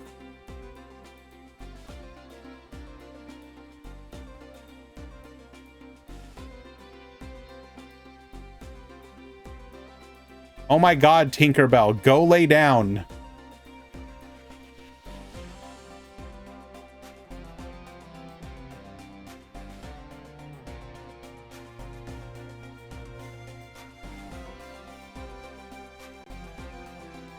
Why are you so needy for attention right now?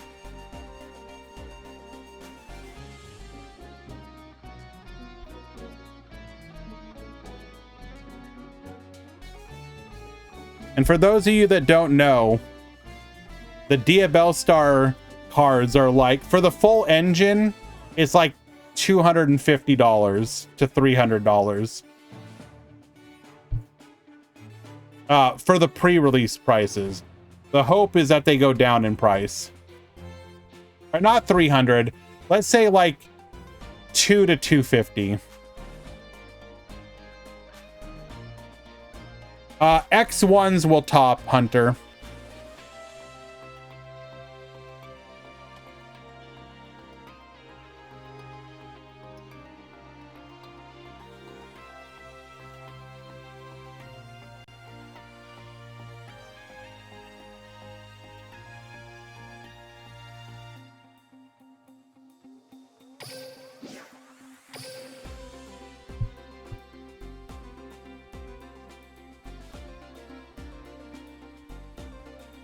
Alrighty. Yeah, and I think one X1 may not top. And if that happens, unlucky for them, but we weren't going to make it 5 rounds just to avoid that one this time around. Oh my god, Tinkerbell, stop. You needy, needy girl.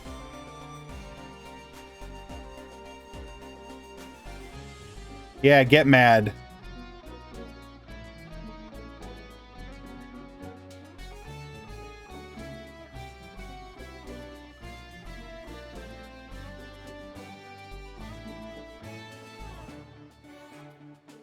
We are looking for another match.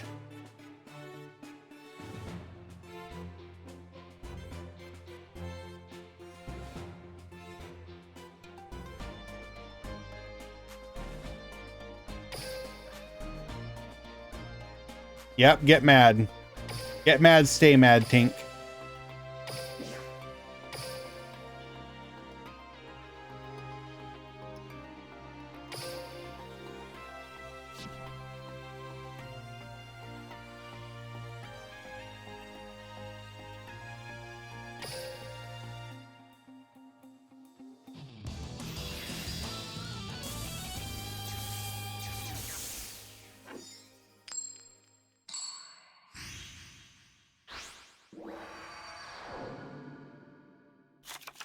Here we go. Get ready. What exactly do you think is gonna happen, baby?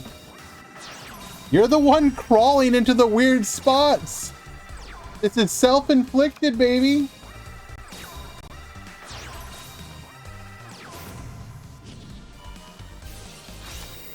Oh, the joys of owning a cat. Alrighty.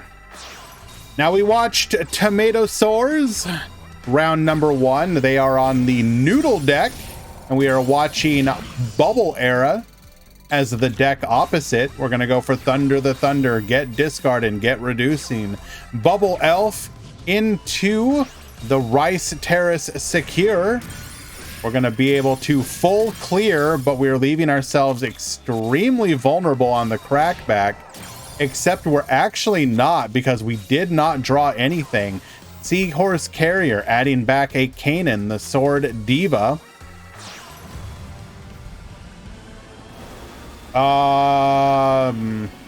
It looks like you may have DQ'd Hunter. I will go ahead and reset it for you, though, as you are a new player. Please show up to your match. Go back to start GG. Hunter and Mini, go back to start GG.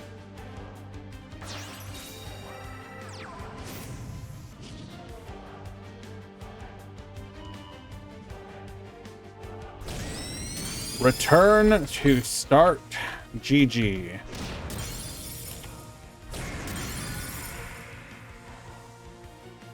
All right, we managed to turn this around. We got ourselves the Deanne Keto, the Boogie Master, Gravity Press Dragon, and Summon Skull.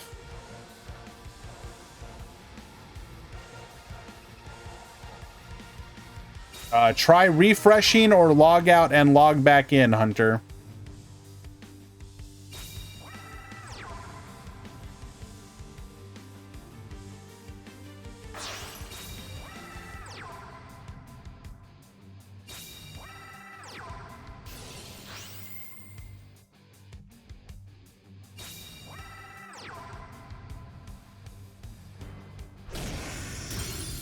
All right, Spice managing to take out the opponent's copy of Summon Skull, leaving Deanne Keto on the board. We do have a back row, however.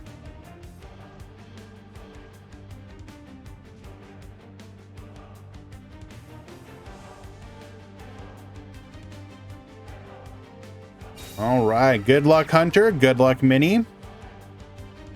In the future, please do pay attention to the announcements in the event notification channel. Future resets will not be granted. You do need to be prompt. All right, Bubble Era taking game number 1.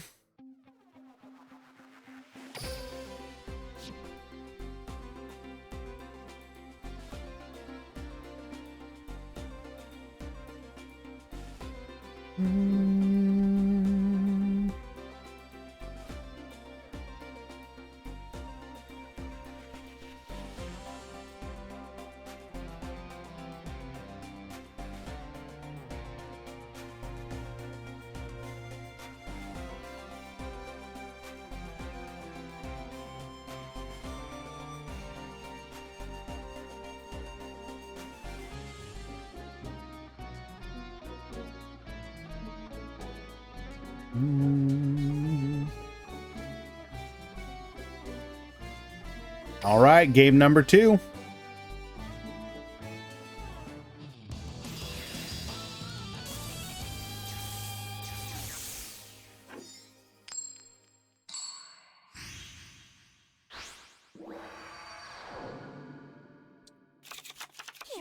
Gonchi got the spectate glitch.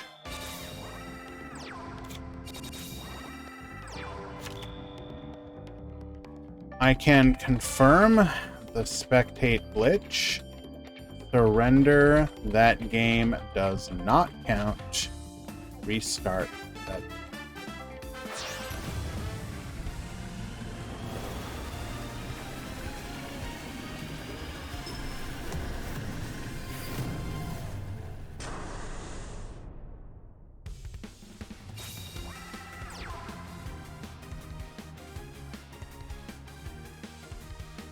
Alrighty.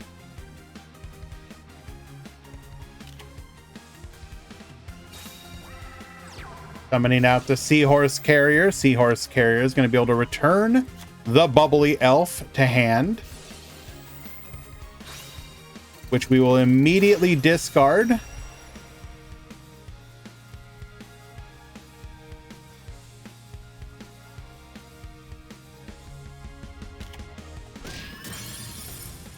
We are going for a full board clear here.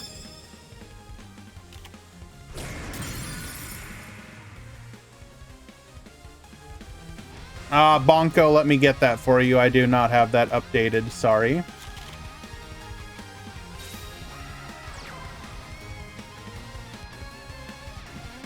You know how it be, my friend.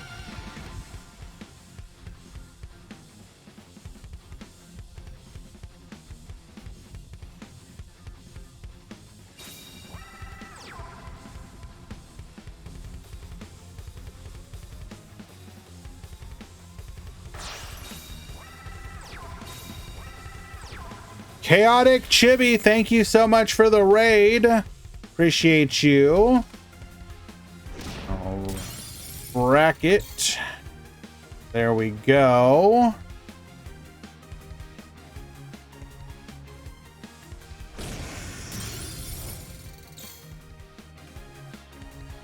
Okay.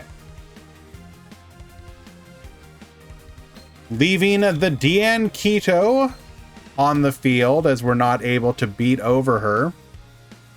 And we keep leaving the Deanne Keto for a potential reason.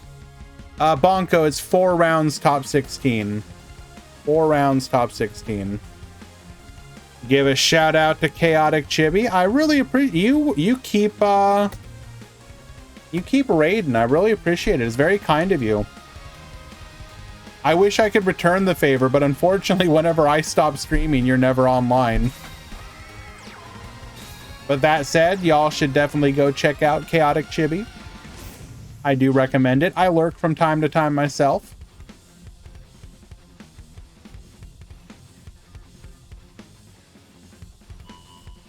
Now, this may be actually work out really good for Tomato Sores. If that back row is Phantom Bind, and it appears to be activating, gonna be able to take out the Deanne Keto, and we can now no longer crash. This is huge. We successfully toggled off to hide the delay. Now, if you're a good enough player, you can still suss out the delay. That said, most people don't do that. Oh, the comeback is real. Oh, this is devastating. We might just have lethal on board here. We did not have another summon, so this is in fact not lethal, but we have 2 threats that we need to deal with.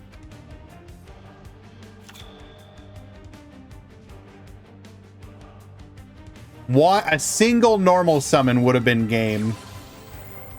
And we run it back.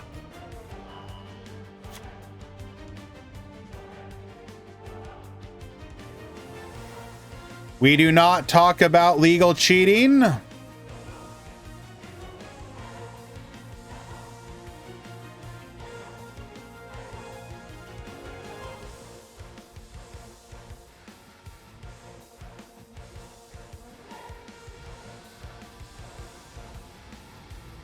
Now, one benefit to the Spice Noodle is that Kanan cannot crash.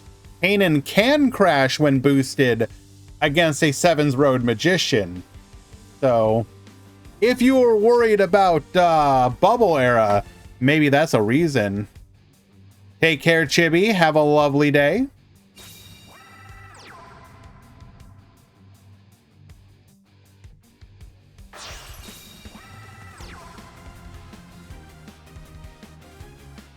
Ranked referee, you actually can't. Even with the toggle, you can still, there's still a way to see if there's a delay.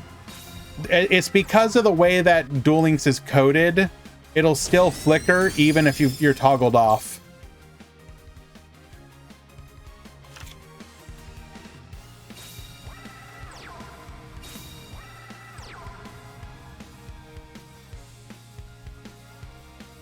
I mean, we kind of had to. Our opponent had the Spice would be able to beat over. Unfortunately, it ended up not mattering. I mean, okay, there was an argument to leave it on the... Okay, so the theory would have been if our opponent doesn't get another Spice, then he has to crash the Dragius. But, yeah. Game number 2.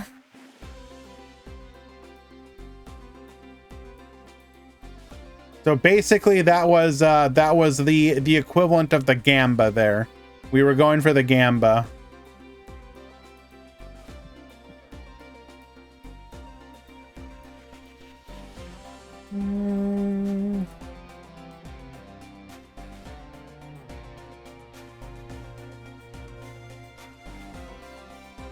What skill were they on? I don't know if I didn't actually pay attention if they actually revealed it. Which player?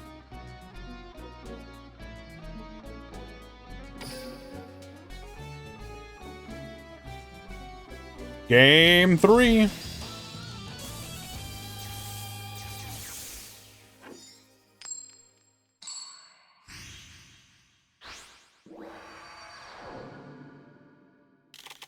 Here we go! Get ready for the rush! Quadruple set from Tomato Sores. We're gonna go La Moon.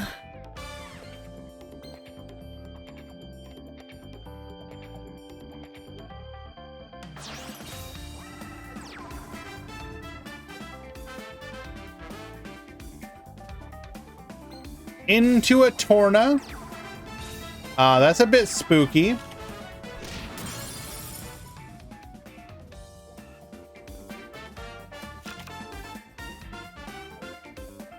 I mean, yes, you can make it less obvious. That's not what we're talking about. The toggle was off, ranked referee. They did successfully hide it. We were talking about the fact that if you are a good enough player, you can check for the delay even with the toggle. That's what we were referring to. So you could tell if they have an activatable. That is one thing I would like. It doesn't really matter much anymore because most of the time, like, yeah, stuff's activatable. No, who cares? Like, the days of worrying about whether or not your opponent had a wall of D or not are essentially behind us for the most part. But it would still be nice if Konami would remove the ability to do that. Like, technically speaking, you can, in Master Duel, for example, I believe you can completely hide your delays. The problem is that that does not exist in Duel Links. It still has the flicker. Like, honestly, all you have to do, just get rid of the hourglass. There's no reason for it to be there. I don't know why it's there.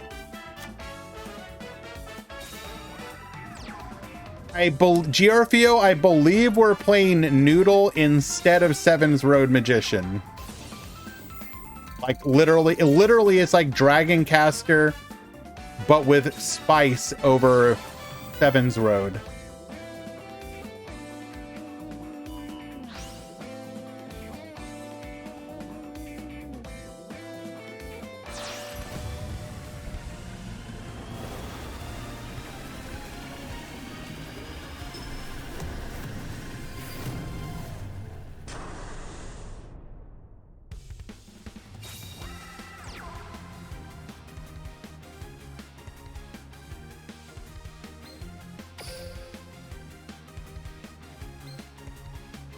Triple Threat Thunder, reducing the summon skull to 0.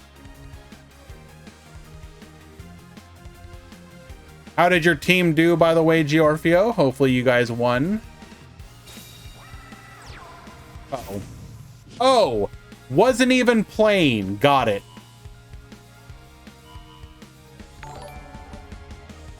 Luke, thank you so much for the follow. Appreciate you.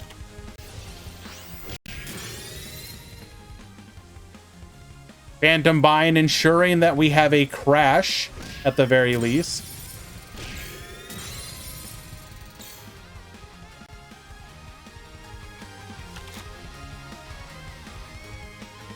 N2, brutal. What decks did the heavy lifting in that matchup?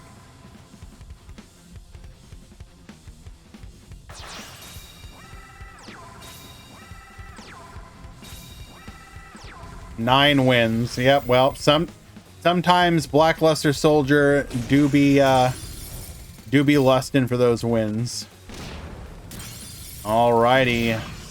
Big damage on this turn, leaving Mimi at 1600. We got one Spice down, one on the field. We do have the Seahorse Carrier that is big for the value engine there.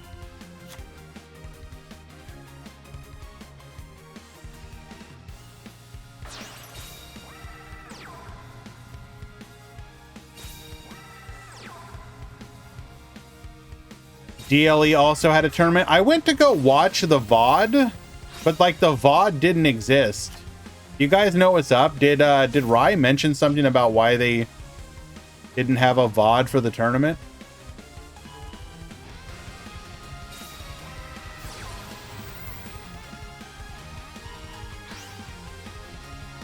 Rush Duels seems dead AF. What do you mean, Juvenile?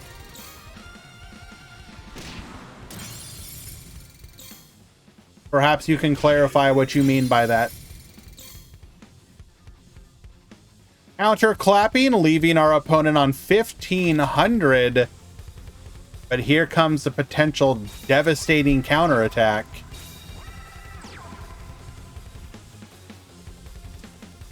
Why do so many players hate Rush? I think Rush Duel is more Yu-Gi-Oh! Than Infinity combo TCG decks. We do have the Dragia, so it is completely Jover here. Unfortunate. But I think any boss monster would have been able to clear it. So Luke, you have two types of... so maybe I can try and explain it to you. So I am a tournament organizer. I am, as you can see, currently hosting a Rush Duel tournament. I am doing my best to help give this format a fair shake. You know, so I would like to think that I'm one of those people that came into this not too excited for it, but willing to have an open mind and give it a chance. In my opinion, the people who don't like or who are not a fan of Rush Duel, there are going to be two main complaints right now. And some of these can change over time, but the two biggest complaints are going to be, one, I'm playing Duel Links for Speed Duel. I want Speed Duel content. Why do I have to play Rush Duel? That's going to be complaint number one. Because, like, basically, instead of getting a new world where we would get Speed Duel content, we got Rush Duel instead. So if you were somebody who was not excited for Rush Duel, the world release was essentially nothing for you, right? And instead of getting a new box for Speed Duel, you got nothing, and you're waiting another month for new content. That would be the argument number one. Argument number two is that the current format of Rush Duel lacks interaction. So if you, I don't know if you played Duel Links when it first came out, but there were cards like Enemy Controller, Spear Karibo, even basic stuff like reinforcements. There were ways for you to interact with your opponent. Stop attacks, put them to defense position. The mind game of like, do I let this attack go through or do I stop it, right?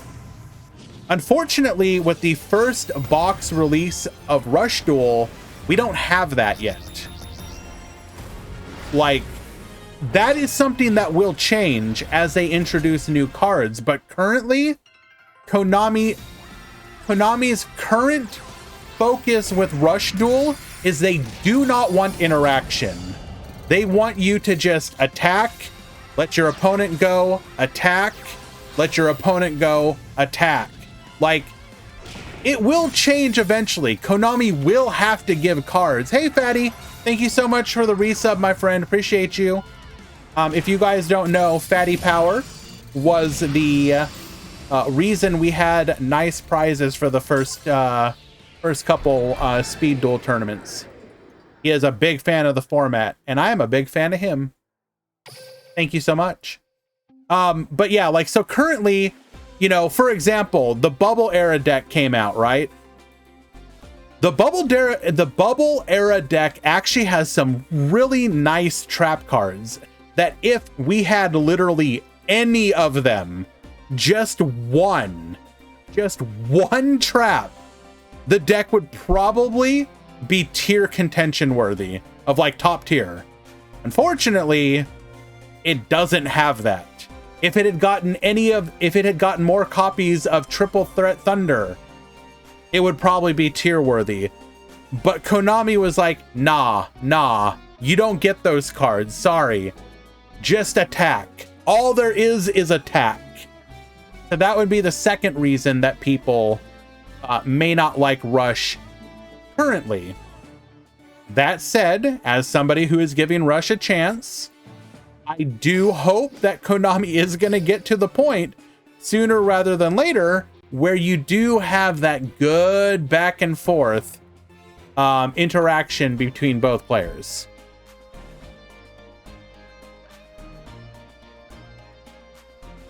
Like, please understand, I'm not saying that there's no strategy right now. There obviously is. But a lot of it also just comes down to, you know, what did you draw? You know? Did you make the right call with your deck construction? Excuse me. Did you make the right call with deck construction? And did you draw the right cards?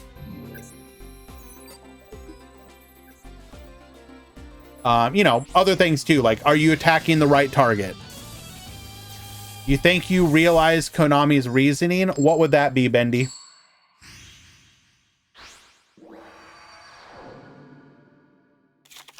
Here I go! Get ready for the rush! I mean, to be fair, yes, there another way. You could have also theoretically helped fix the problem by having more limitations on cards such as Seven's Road and Dragius and whatnot, but they don't want new players waiting for a delay after every normal summon. I mean, are you saying, Bendy, that you don't think they're ever... That logic would then be like, we're never gonna get traps other than battle traps, I guess?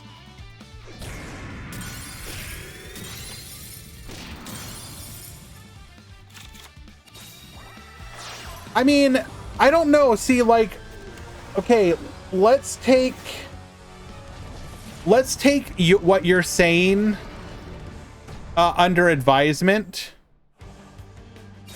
In theory, from right now, we are 1.5 months away from a new Rush Duel box.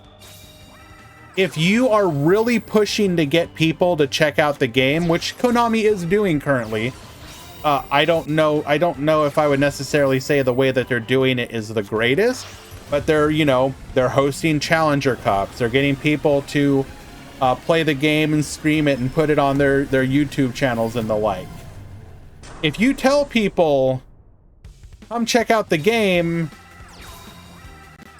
but this is what it's gonna be for like 2 months, Like, I think you run into the possibility of like I just want you guys to think, literally a month from now, there's a good chance we have the exact same meta with like no changes whatsoever. You can start to see some cracks appearing when people are like, you're in tournament number 3, and maybe people are like, I mean, I'm gonna play, but I don't quite. It's kind of, you know. And again, I'm not trying to be a hater or anything. I am doing my best to try and help support it. But I have concerns, basically, that that they need to be a little bit more,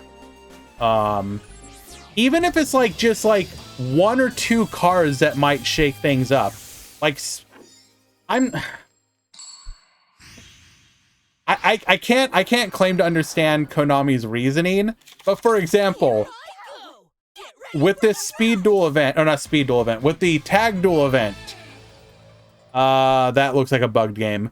With the tag duel event, and we're getting Harpy Lady, is that going to change anything? Like, at all? You could argue that the first event with the Mimi release, even if it wasn't huge, it at least introduced a new deck and introduced a tribute engine that a lot of different decks could do.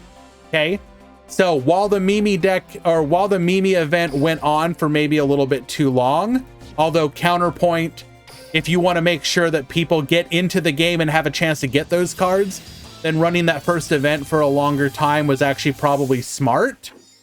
But now we're in our second event where you can get Harpy Lady.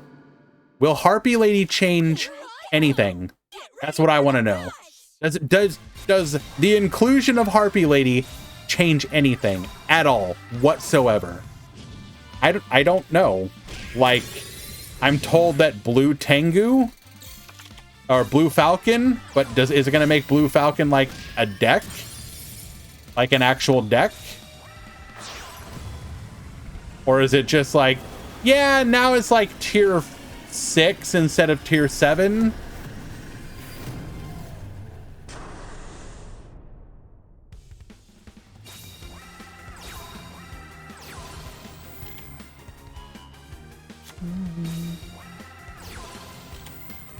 Carrier adding back the Lamoon, going for another Dian Quito.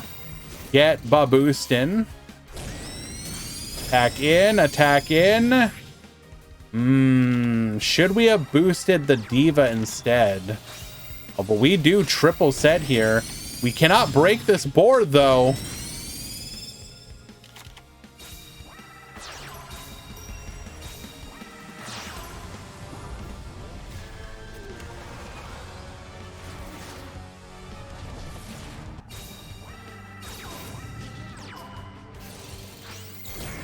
Excuse me? Activating Tribute Boost.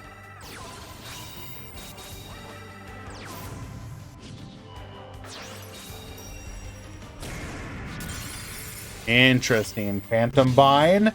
Able to keep us from beating over here. We were boosted though, right? Yes. Hold. Beetle able to successfully take out the Summon Skull. Seahorse Carrier adding back the Kanan. Thunder the Thunder into Kanan, activating our skill here. Get Reducing. We do have the Phantom Bind, but we're going to be able to clear on the second attack.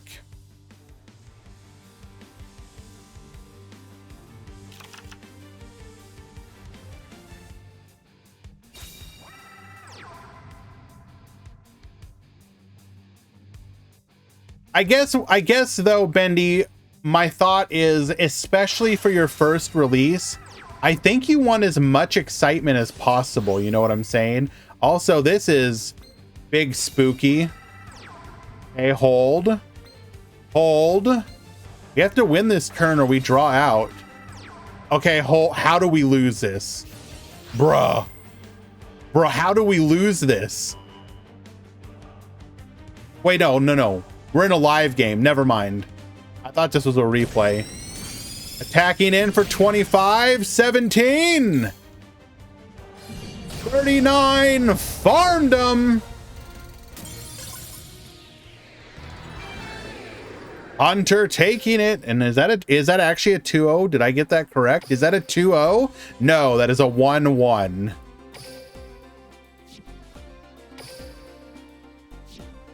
I got that wrong. Sorry.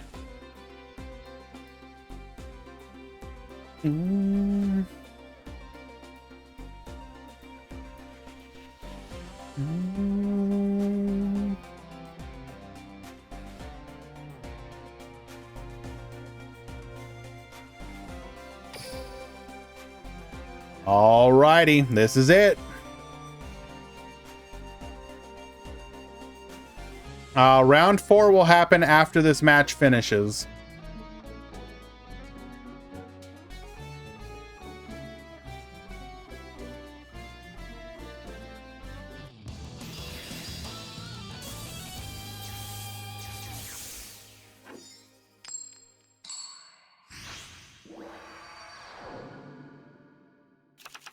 Here I go! Get ready for the rush!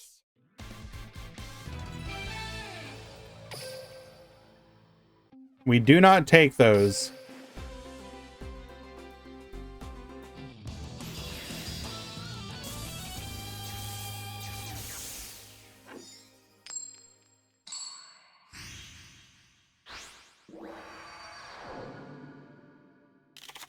Here I go! Get ready for the rush!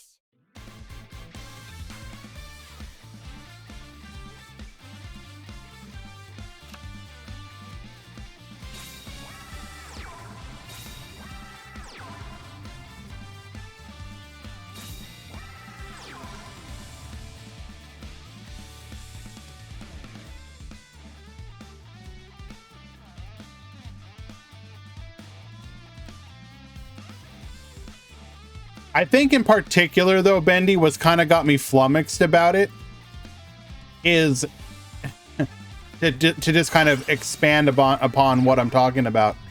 In theory, we're about to have one of the most banger speed duel boxes that Konami could possibly put out in the form of Altergeist and Live Twin. If we get both of those, that's an if, but it's looking like it's going to be the case. And if that happens, that is going to be a banger of a box. I don't care if you don't like Altergeist, Giran. Get over it. Cry about it. Literally cry about it.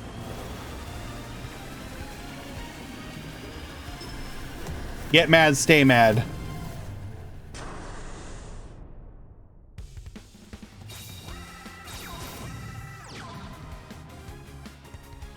We have enough to boost both here, and even if we have Phantom Bind, it don't matter because we have exactly 2 in the graveyard. There is a delay, though.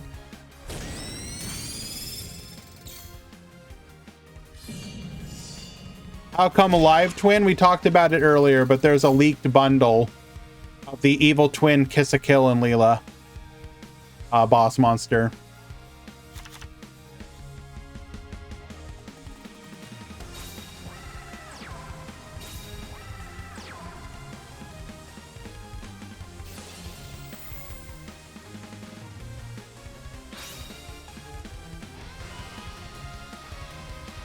Get reducing, putting the DN Keto down to 2,200.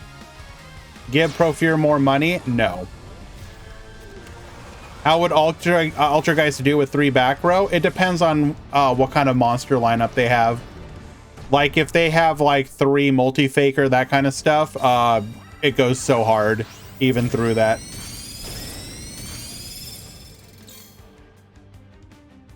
If it's like 1 multi-faker, like, I don't know. If multi-faker isn't listed as a bundle, surely we get 3 copies of it, right?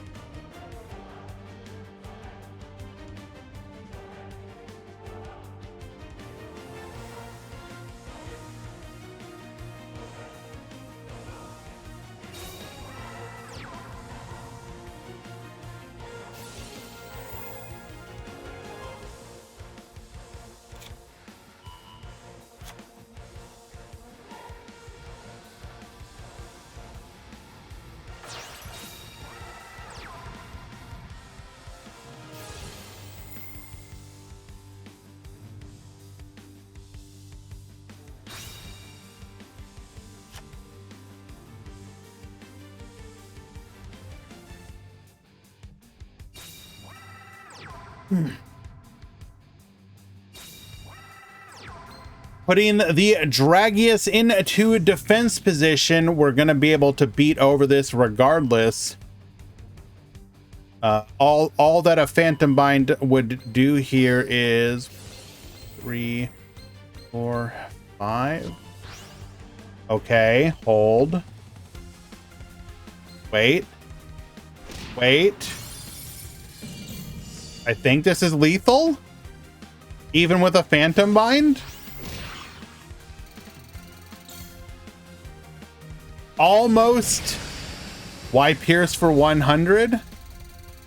I assume probably did the math and thought they needed it for lethal. Well done.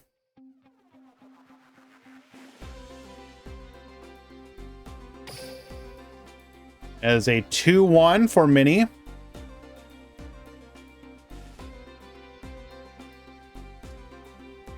Oh, beat down, you tried so hard.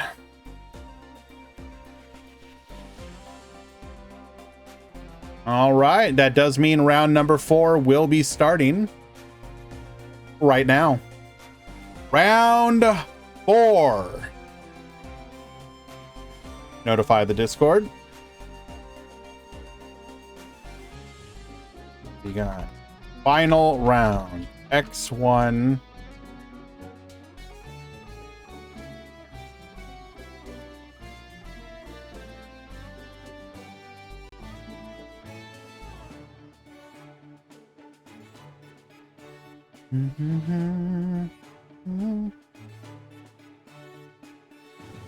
Well, we don't even know like what the deal is, like if we, who knows what exactly we're getting, Bendy, and who knows if like you said, who knows if it's going to be good. I would like to think that it's going to be good. Like, I don't know, Konami would have to go out of their way to actively make it bad, I think. And especially with them playing like X2 does not top Mechlord, no. So if you are X2, you are you can elect to not play.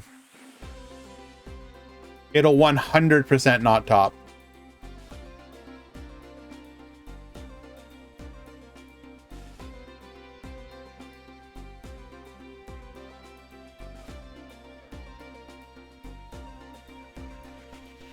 Where are we at?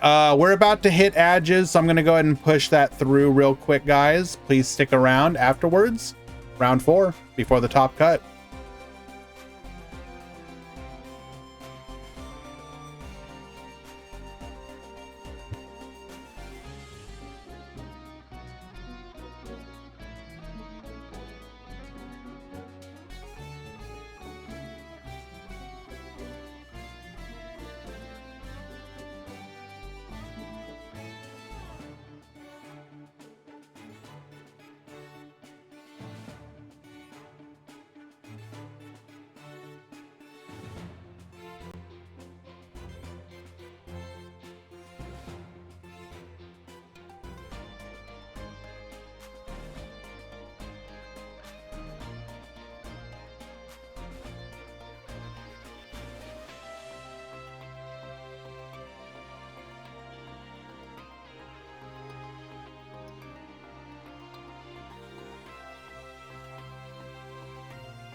Okay, we back.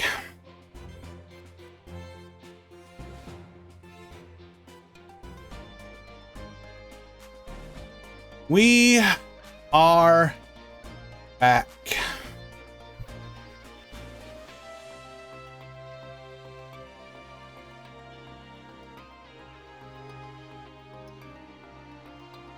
What do we got going on here?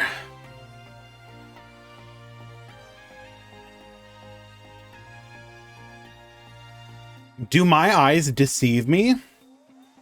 Do we have two Yami rulers undefeated? Ooh.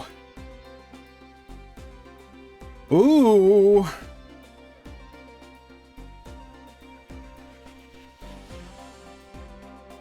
You love to see it.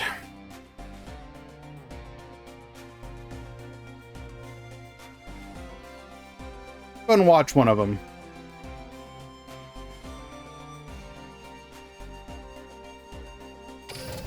How many blue falcons? Like 7. All undefeated. Not sure how.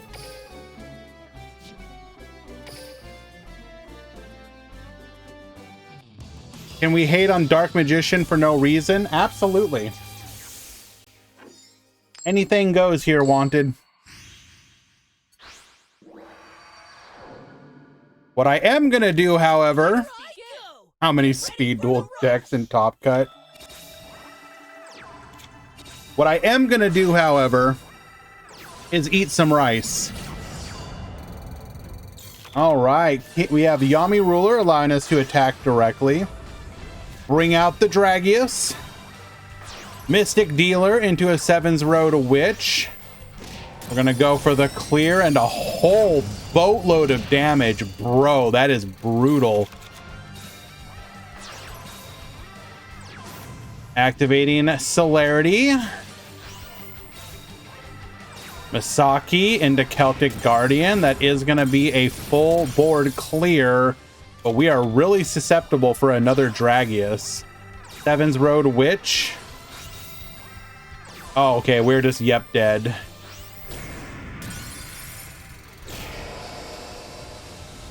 That first turn crackback was absolutely devastating. Sergey will take game number 1.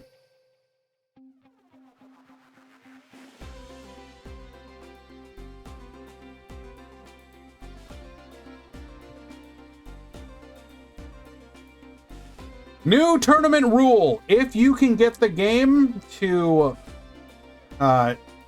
be hacked, cheated, like it was a couple days ago, you are fully allowed to do it.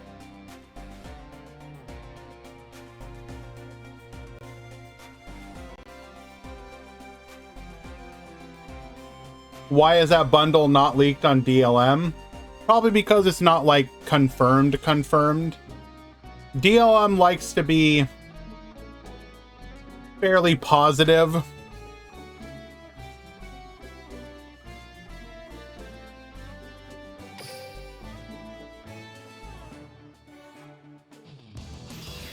There's no point in posting information that might be wrong, even if you're fairly certain it's correct.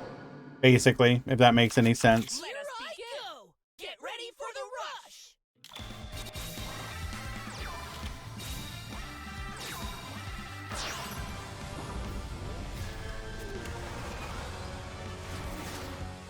As someone who only got Duel Links for Rush, I am aghast at the speed main boxes being 180 packs.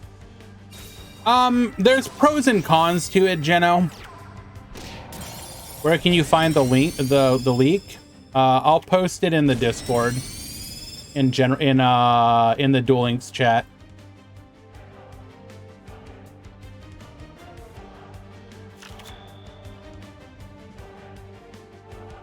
In theory, though, Gino, there's pros and cons to larger sizes. The more cards you get, the more opportunities for there to be meta.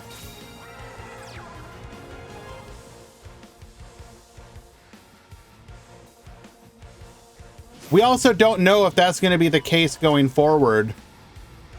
They might reduce speed duel boxes down to 140 as well.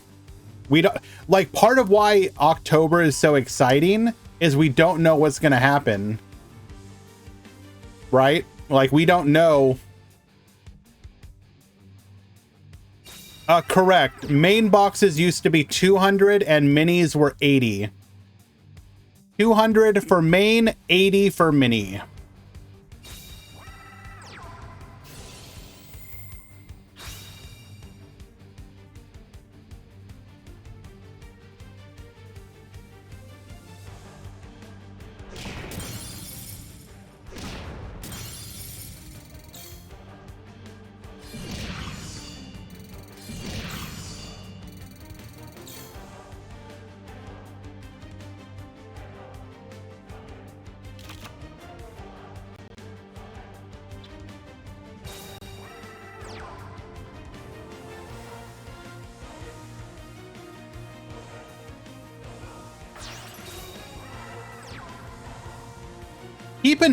Keep in mind whether or not a box mattered was less wait, hold on. What? Wow, we bricked up bad.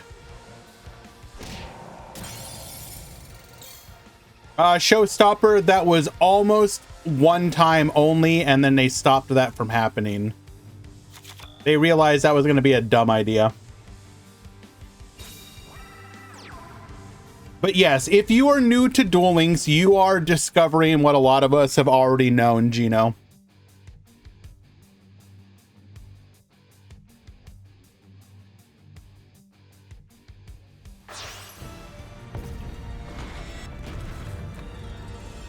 Like, all the complaints that you are coming up with right now, we as speed duel players have had for the last 5 years.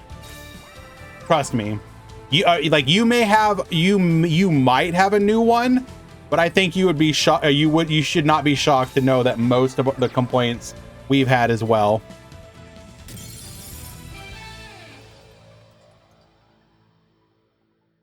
Yeah, it's kind of weird. You know what I'm saying? Like, so this is, other people will think differently, and I respect it. Like, for me, the way that I approach Master Duel, for example, Master Duel is like, it's free to play friendly-ish. Or it's obviously more free to play friendly, but it kind of feels soulless to me. Like, I don't know. It just feels like there. Like, nothing about it. Like, the events never excite me. I mean, I'm not okay. Let me take that back. It's not like Duel Links' events have excite me either at this point. But there was a time when Duel Links would come out with really innovative events, like that you actually, like, that you were like, hey, what are they doing this time? Like, there was, if you, so Jeno, if you've ever gone back and looked at what old events looked like, they put a lot of effort into old Duel Links events, and a lot of people, like, really enjoyed them. Like the RP, like, they made an RPG mode where anytime you got to a story fight, you played with like pre-constructed decks against pre-constructed decks, and you were like rolling dice and moving around the field and whatnot, and you were like, bro, this is like so cool. You're turning my card game into like a mini RPG. Name one good event. The RPG. I literally am talking about it.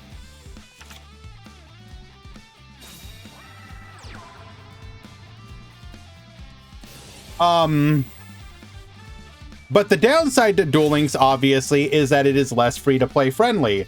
Now, for anybody who gets... I thought they were good, Hugh.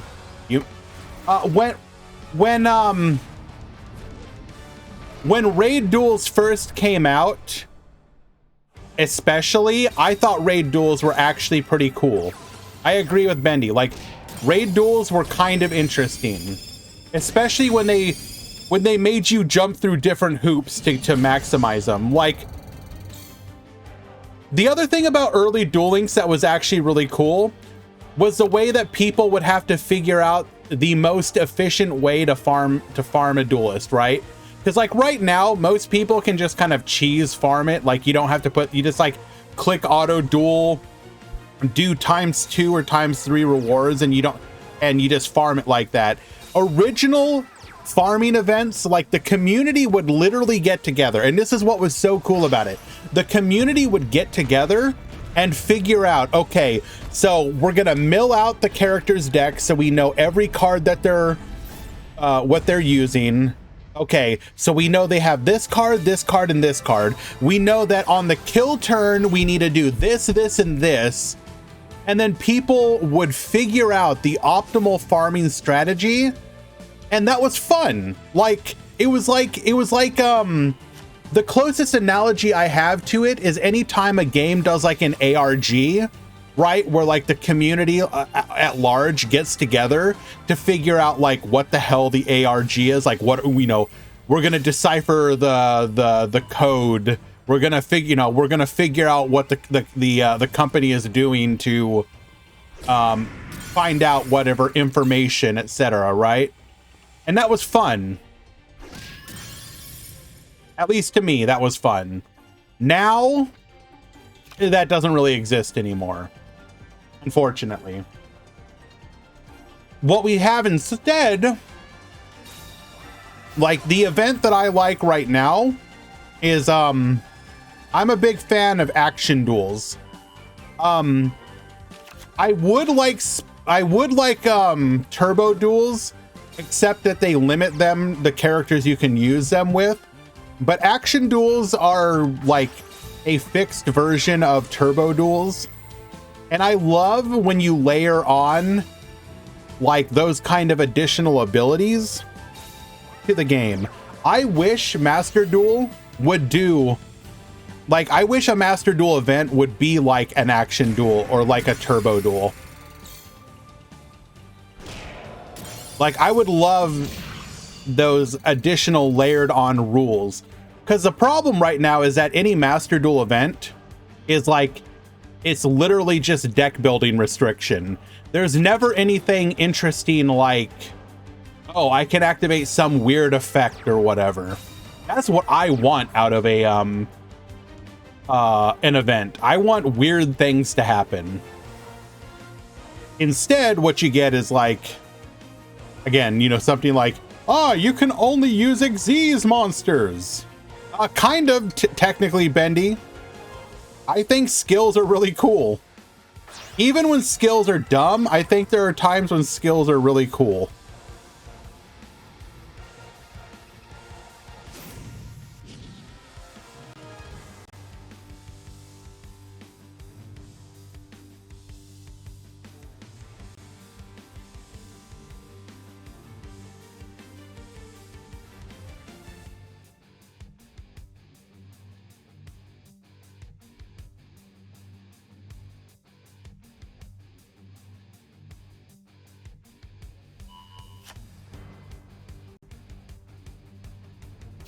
Hey, Draco, don't worry about it, man. It happens. This is only tournament number 3. There's always next week, my friend. There's other rush tournaments. You'll have another chance. Don't you worry.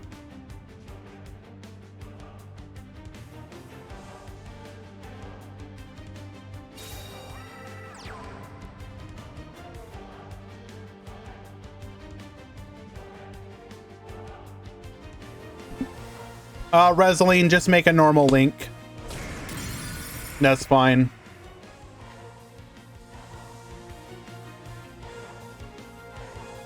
I'll try and do something during the event itself. But yeah, no, there's not going to be anything super special about it.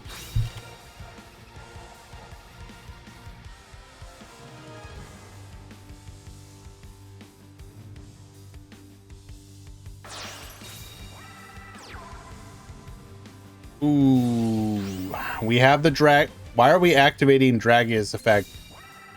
Because we have the Thunder the Thunder. That is rude.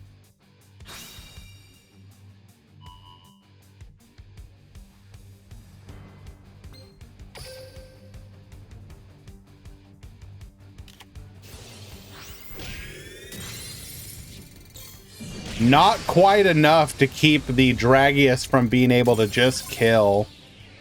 Unfortunate. And that was game number 3, actually. Sorry about not having that up there. Yep. Unfortunate.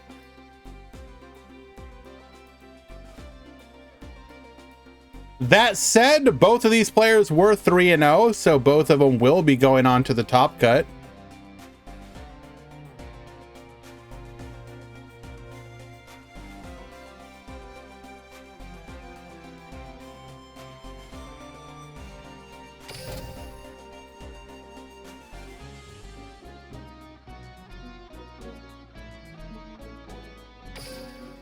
Profear, you want to see Gozu?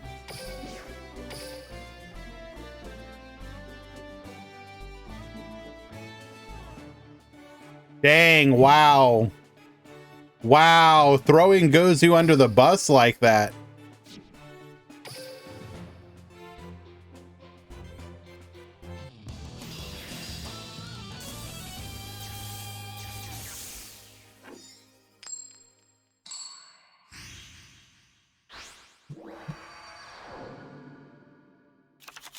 Here we go! Get ready for the rush! Alrighty, we got Bixie at the bottom, we got Minnie at the top.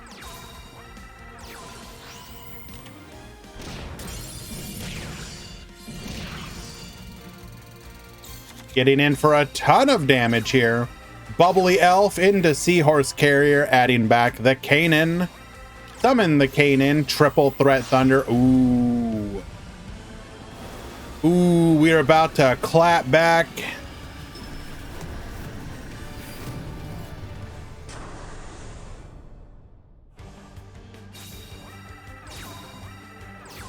Thunder the Thunder, get reducing Disco Fever, 32, 100, 500, and back to you. We have evened it out with a single card activation. Thunder the Thunder, get reducing. Wait, hold. Hold.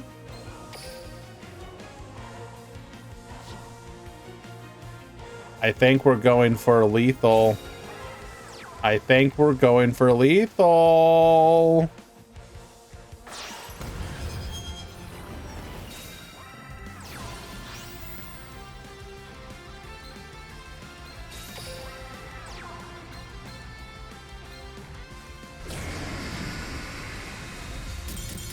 Wow.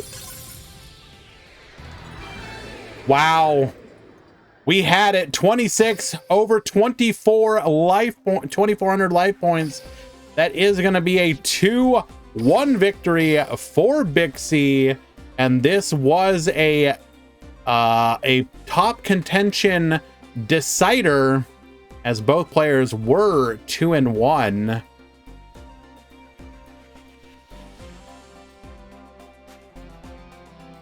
Unlucky.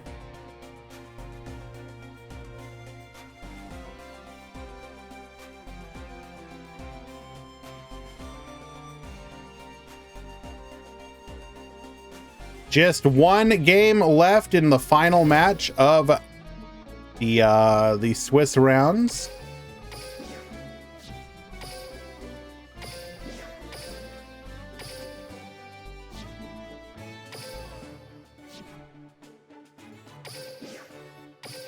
The duel is ending.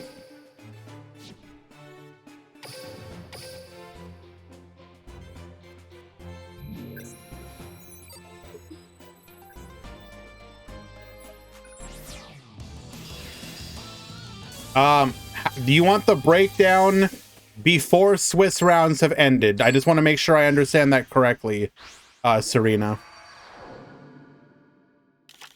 Here we go. Get ready for the Hold on. Let me communicate with the future.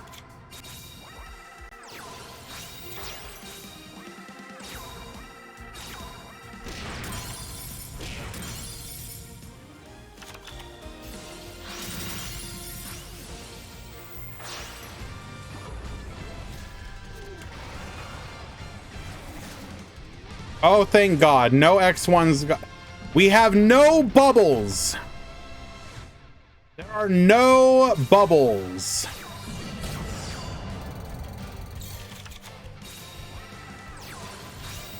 All X1 have topped.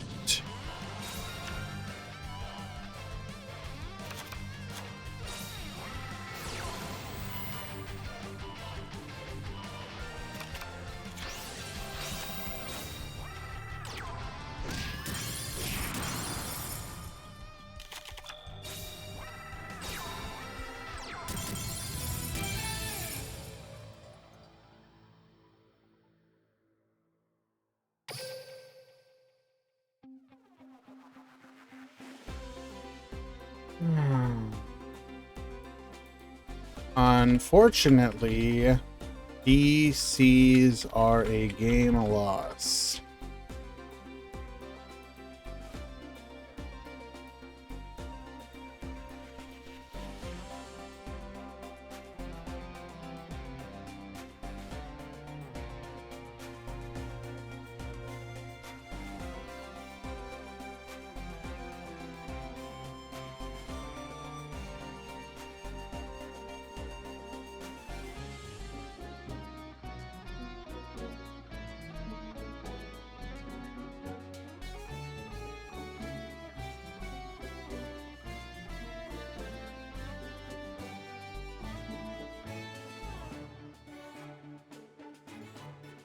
Disconnects are a game loss.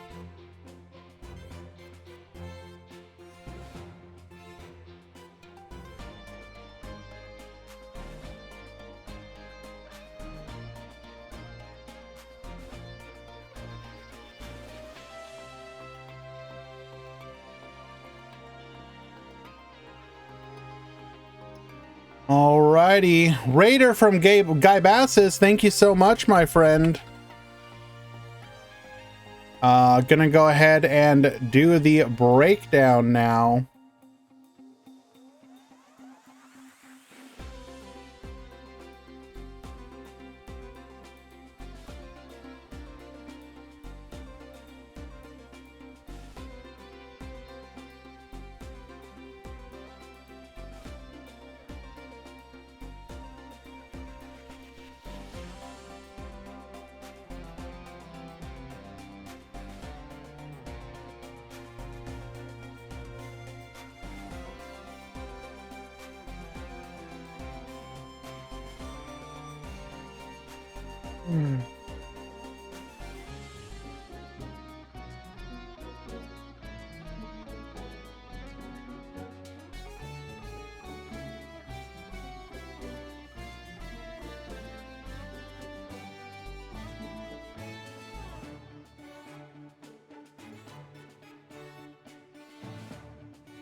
All right, time for the breakdown.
What the hell? How did both of the Noodle Ninjas top?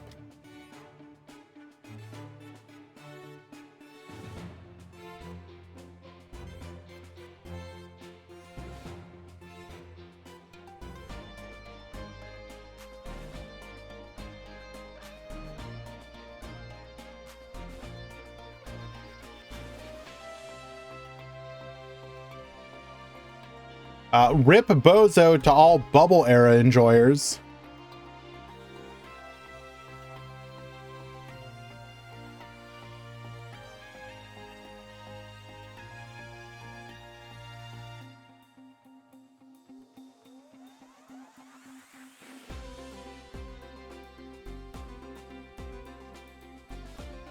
We do, however, have the top 16 breakdown.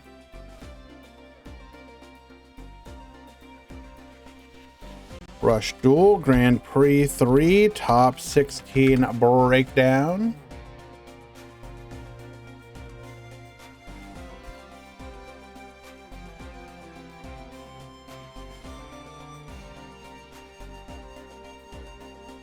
I got bad news for you, Serena.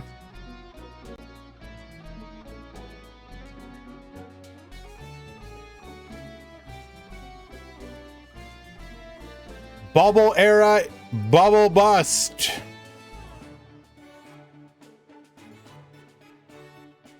Even Noodle Ninja beating out Bubble Era.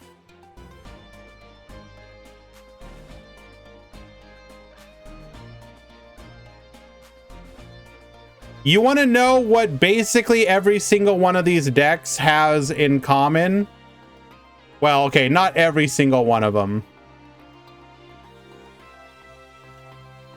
Turns out that if you can play Dragius, your deck's pretty good.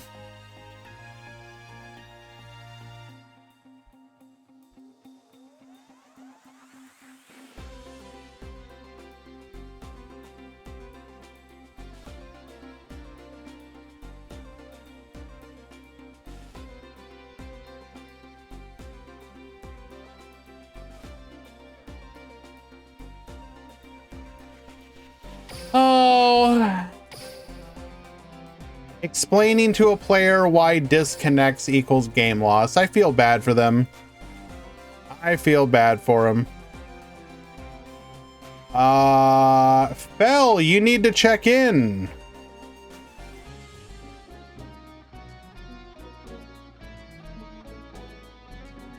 You're about to DC. Or not DC, but get a game loss, sorry.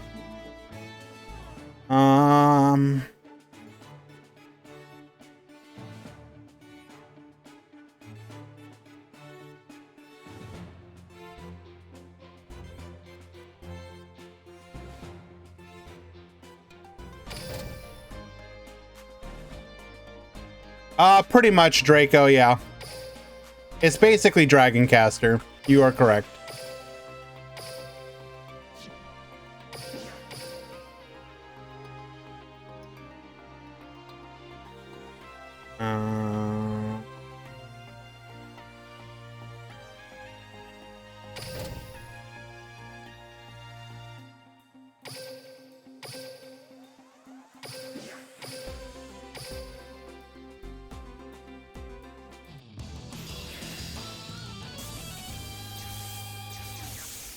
Because we can't determine how or why a DC happens. Let us begin! Get ready for the rush!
Sorry, handling a mod call issue.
I think I should just play Dragoncaster. I mean, if you're looking for like the deck that overall typically performs the best, yes.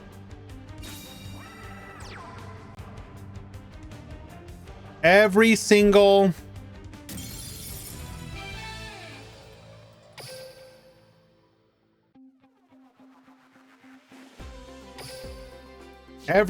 event we've done, I mean, we've only done 2 other events, so it seems silly to say that. But in both of the other events, Rush Duel.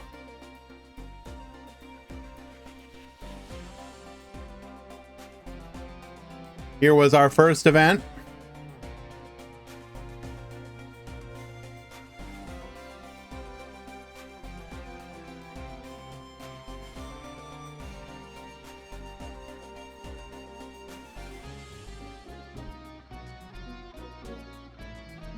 Here's our second event.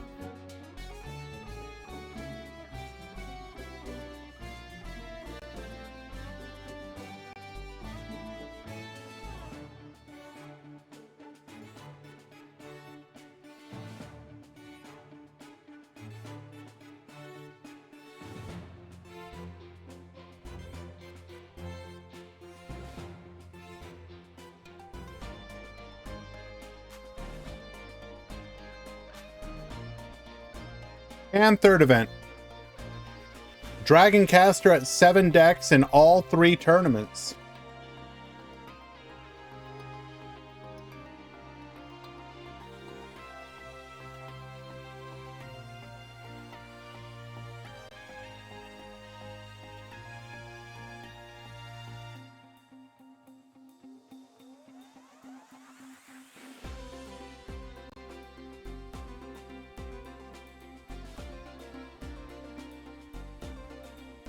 what happened to aggro? People got the cards they needed to build actual decks, basically.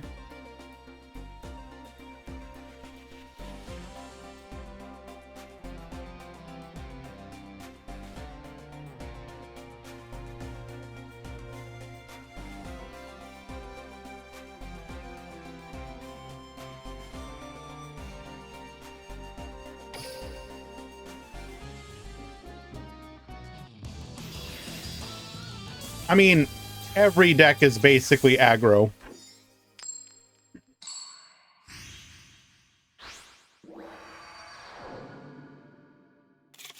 Let us begin! Get ready for the rush! Let's be honest.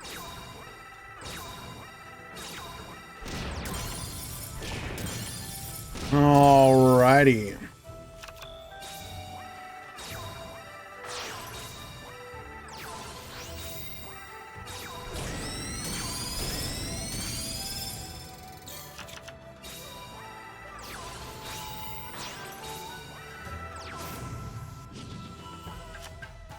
Up 16 duelists. Be sure to send me your deck list built in the DLM deck editor as soon as possible. Convenient.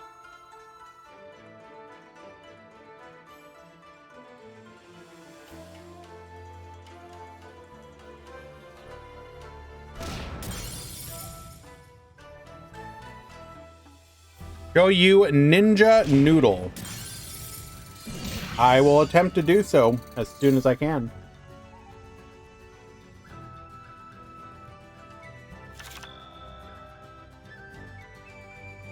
But yeah, as people have gotten more people who are specifically interested in Rush Duel have had more time to farm gems, open the box, and you know, have the decks now. And they can afford to either play whatever deck like dragons or spellcaster or whatnot, or they can just build Dragoncaster and don't have to rely on like running 1 copy of DN Keto, 2 copies of Dragius, a Seven's Road, a Yami Ruler, and 2 Prima Guitarna. You know, that sort of thing.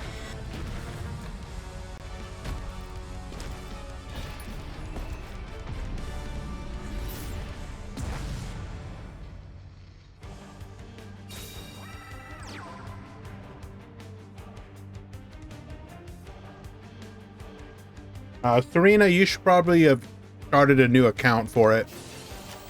Where's the cam? I'm eating.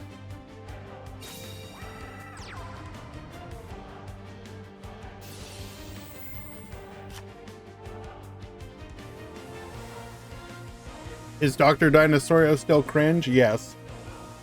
But that was always the case.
We are not muted. We are not muted. You're wrong. You wanted to watch Noodle Ninja? We're watching the Noodle Ninja, otherwise known as basically Dragoncaster.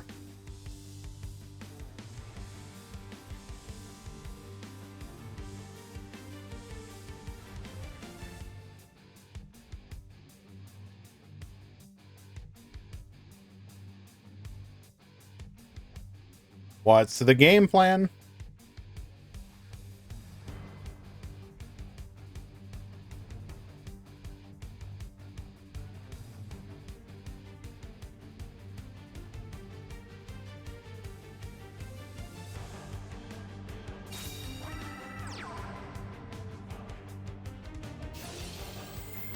I mean, Hunter, that is the argument for why. So for anyone who says that Duel Links is a pay-to-win game, which it's not pay-to-win, but it is expensive if you want everything. But we're going to ignore that part. What we're going to talk about is if you joined specifically for Rush Duel, there is an immense amount of resources just waiting for you. Why did we not attack over the Yami ruler? Weird.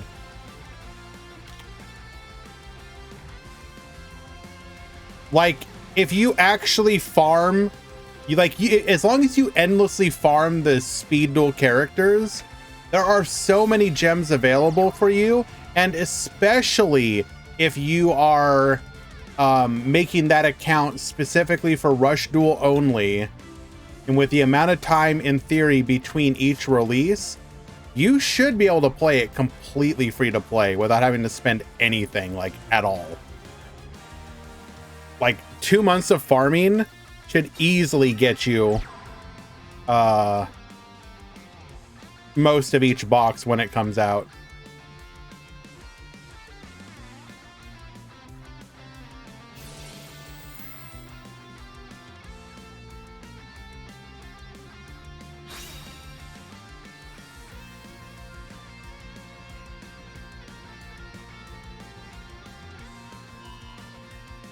Reducing the spice.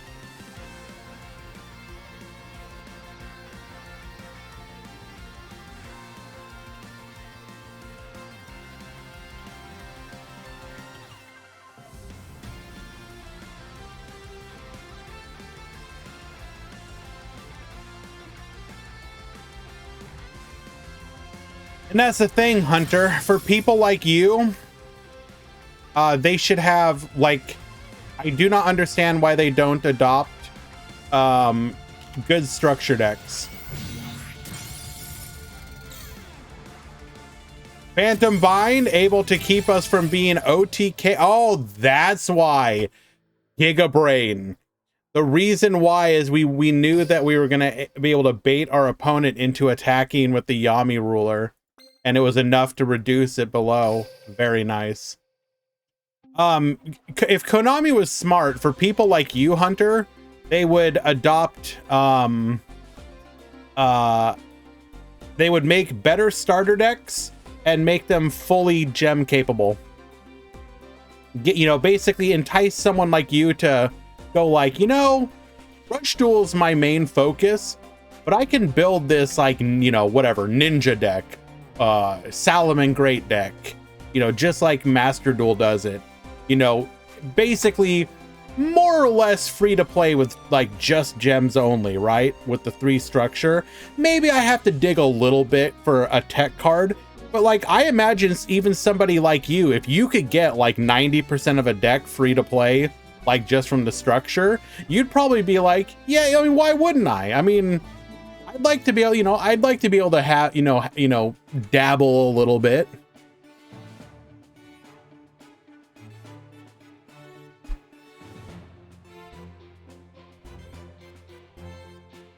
All right, game 3.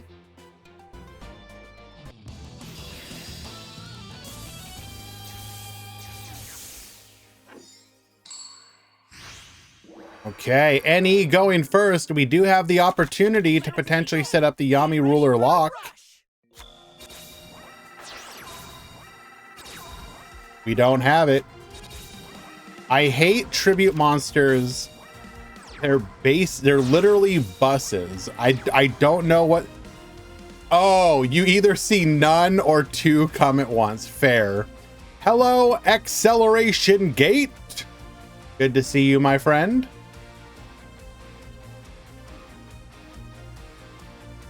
If you guys do not know, my boy Acceleration Gate has taken over, well, not taken over, but is hosting single elimination speed duel tournaments on Saturdays as part of our little family of tournament organizers here in the Central Station. So we now have the Grand Prix on Wednesday. We have the Rush Duel Grand Prix on Sundays, and we have the Empire Ascension on Saturdays. More tournaments for everybody.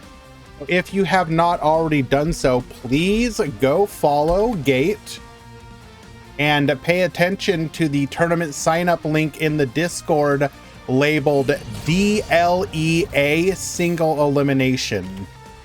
That is where you will find how to join the Saturday tournaments.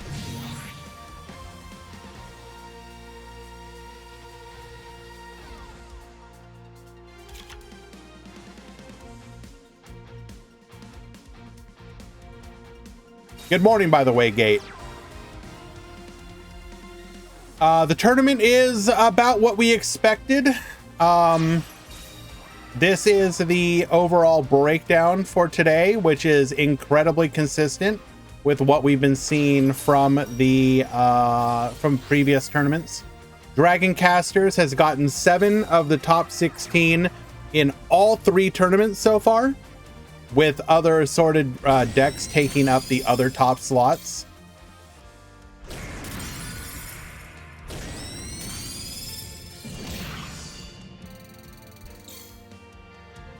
But it's been a lot of fun. We had a couple of the members of we've had a good mixture of both new players joining, such as Dark 28 in the Discord, a Hunter here in the chat, as well as other members of the community, especially some of our of the other content creators like Tomato, it's Bradaz HD. Everybody should know who he is. Dueling's Potato. Volt Talon also has a YouTube channel with good content. So it is very pleasant to see a good mixture of people who want to support the game, such as the Rush Duel Yugi tubers, and new people still coming in to join. In the Discord, unfortunately, Dark 28 did have a bit of a bad experience with a disconnect, but we had a little chat with him, and hopefully he will be willing, like other new players, to play again in the future.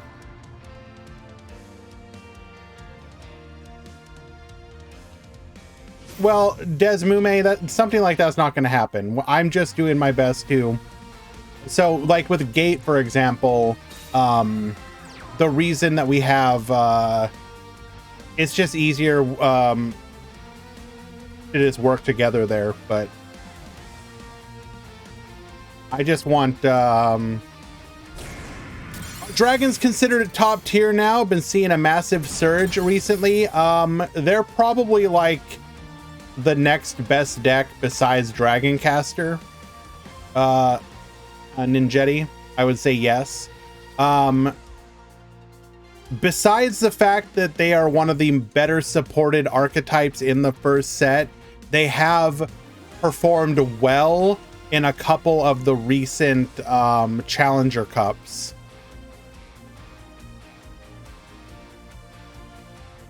So a mixture of both.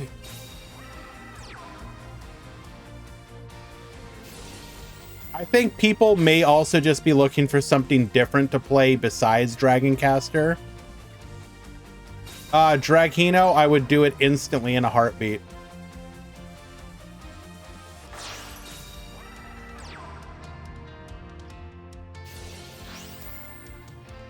Noodle Ninja boosted up to 3,100.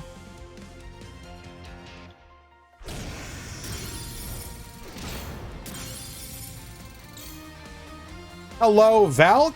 How you doing? All right. Unfortunately, anytime that you manage to clear here, but leave yourself in this vulnerable position, like anything less than 3 monsters on the board, it is spooky.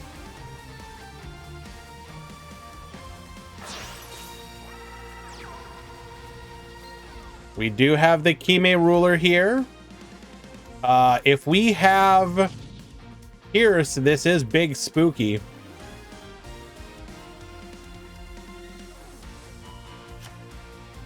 Pierce plus 2 normal summons is lethal.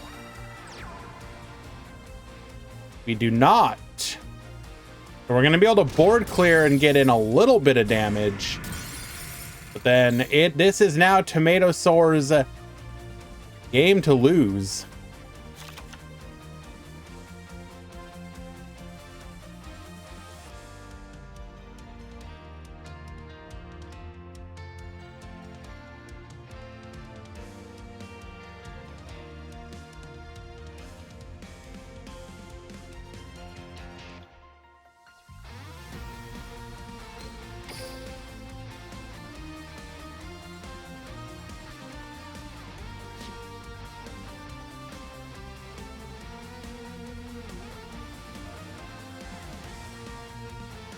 What does a pure fiend do in Rush, if you don't mind me asking, Desmume?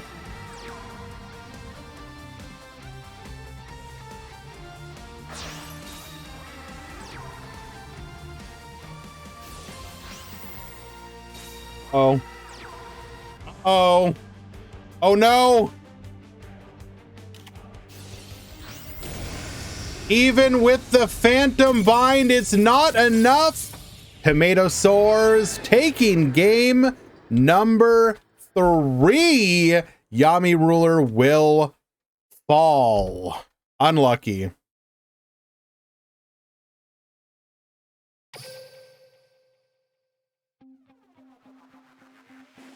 Well done.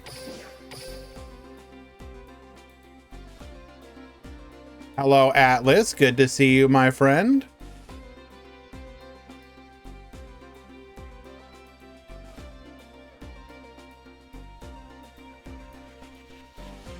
I see all the Aussies are starting to wake up.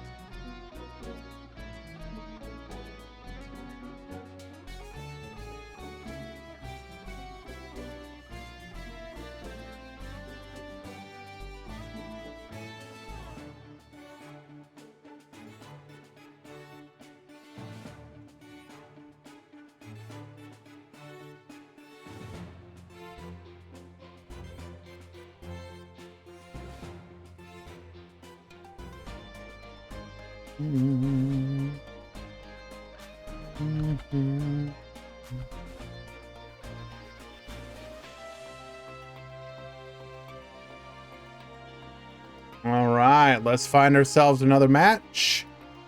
In the top 8, we have dragons, spellcasters, dragoncaster, noodle ninja, dragoncaster, spellcaster, dragoncaster, and dragoncaster. So only one dragon left? Question mark?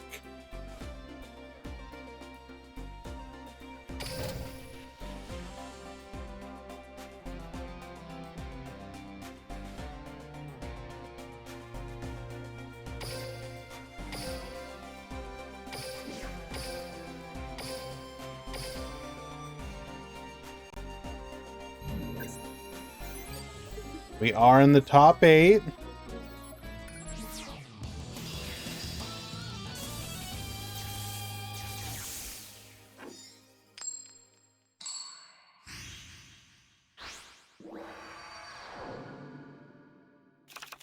Here we go! Get ready for the rush! Alrighty, triple set here. We're gonna go for a partial clear. Triad Drago, Dragonic Resonance, get boosted. Into a Dragius. Into a double attack here. 1, 2, 3, 4. Chunking the opponent down to 900 life points on turn 4. And we will then scoop it up. We did not find what we needed. Oof.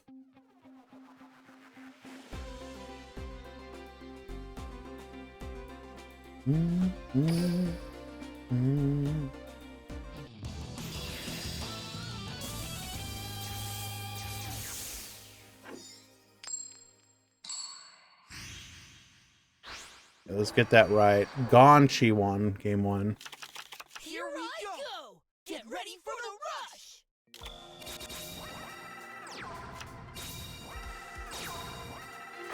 Alrighty, going for the pure. Hey, can I just say, by the way, the fact that Piercing Dragon does not, in fact, have piercing kind of upsets me. Am I allowed to be upset by that? I'm allowed to be upset by that, right? Like, I understand that a monster just having piercing is a bit spooky, but just name it something else. Also, I'm sorry, Edge.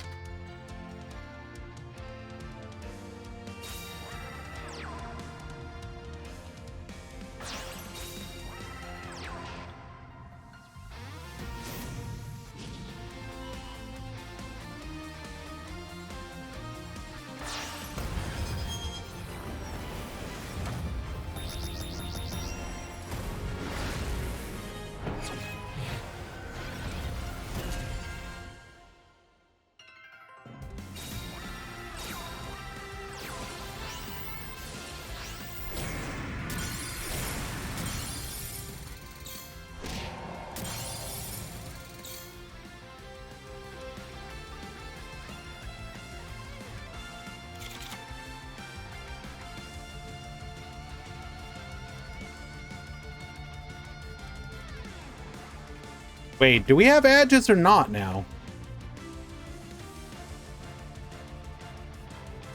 What the hell?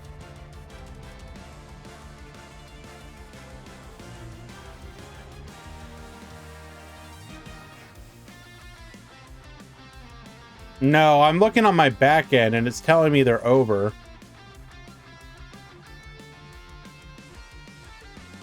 But that did not feel like 3 minutes. Oh well.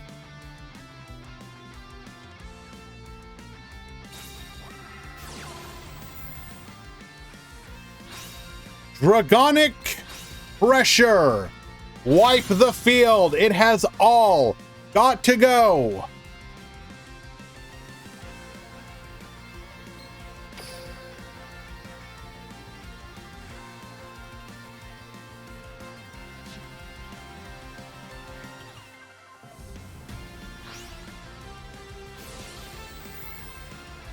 Slugger into pitcher. Set 1 and pass the turn. Okay, then.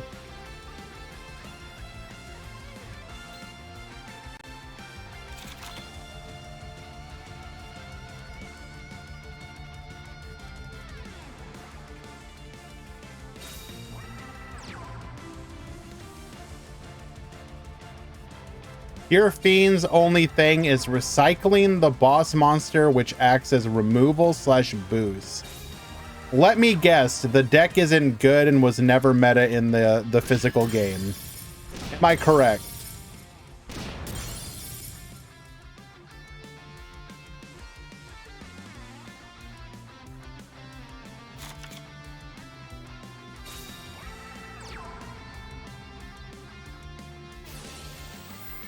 Pitcher into Slugger.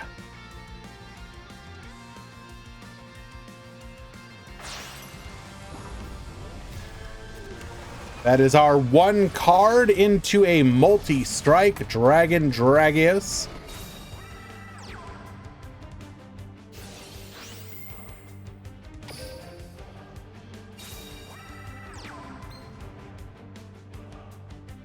Huh? What are you doing here? We already saw you.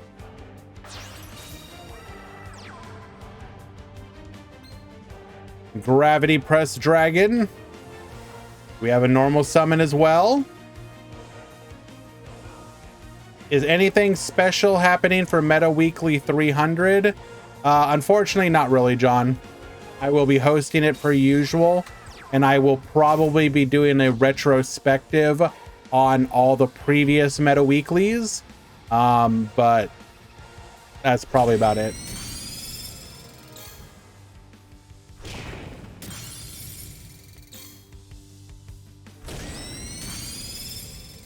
All right, chunking a big amount of damage. Back to Bixie.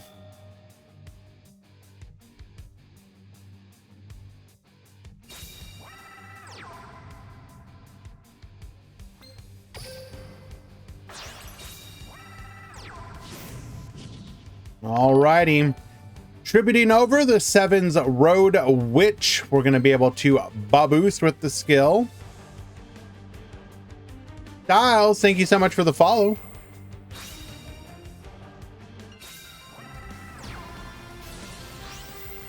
Sevens Road, get Bob boosting. Hold. How close does this get us? It's a good chunk of damage, but unfortunately is gonna be it. We have used one Dragius. 1, 2, 3, 4. Okay.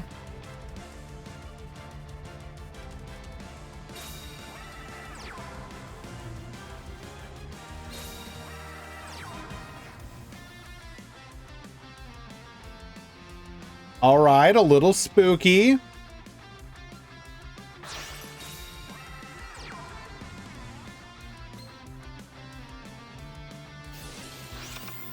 Not what you wanted to see here.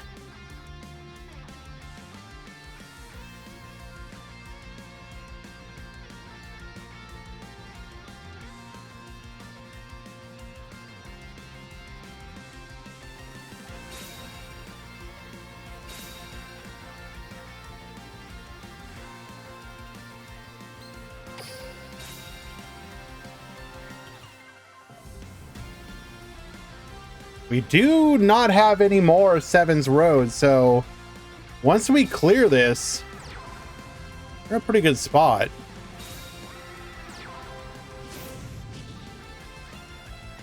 Okay.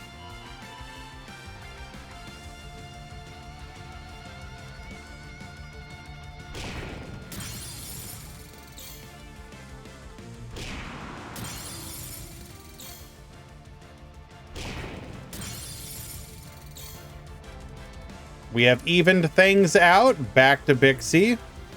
I don't think we really have anything to come back from this, though.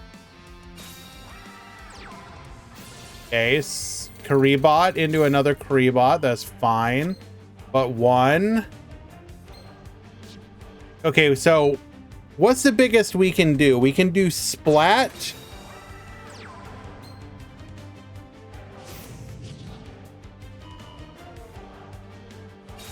That's 1,000 damage.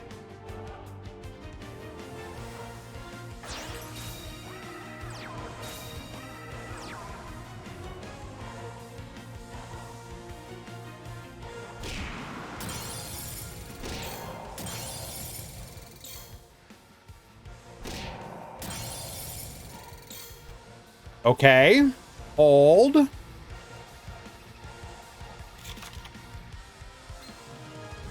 What do we even have left, though? The one bunker. We have so Phoenix, so that's 1. No shot, dude. Dragonic Pressure. Wipe the field.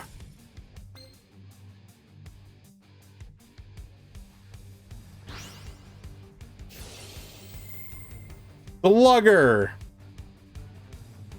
Into pitcher.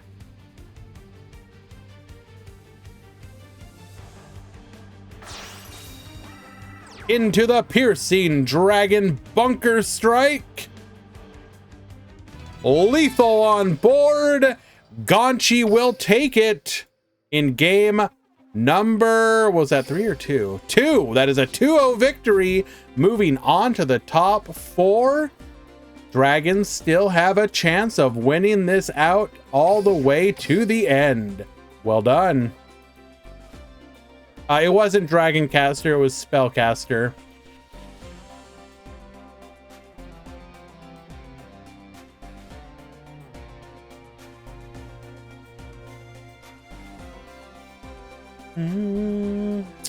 So we had Gonchi beating Bixie, so dragons move on. In the other brackets,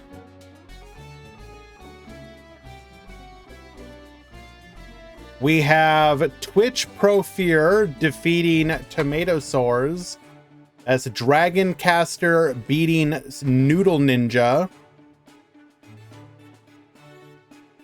Then we have Dwan defeating Spell. That's Spellcasters beating out Dragoncaster.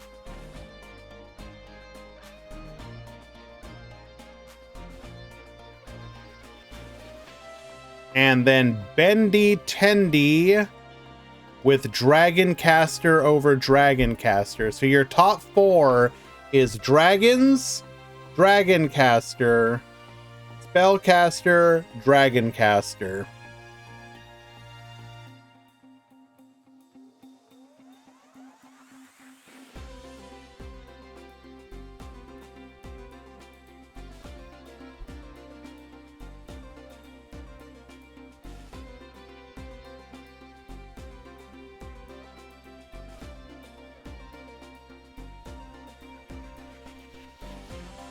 General thoughts about Rush Duel after 3 weeks.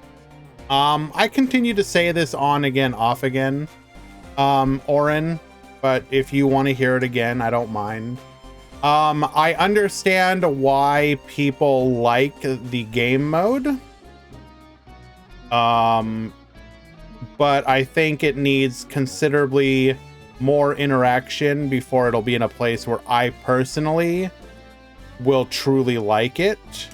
But because I see the potential in it, that's why I continue to support it for now. Do we expect a new Rush box in October? Probably not, Bonko. My guess would be no new Rush box until November.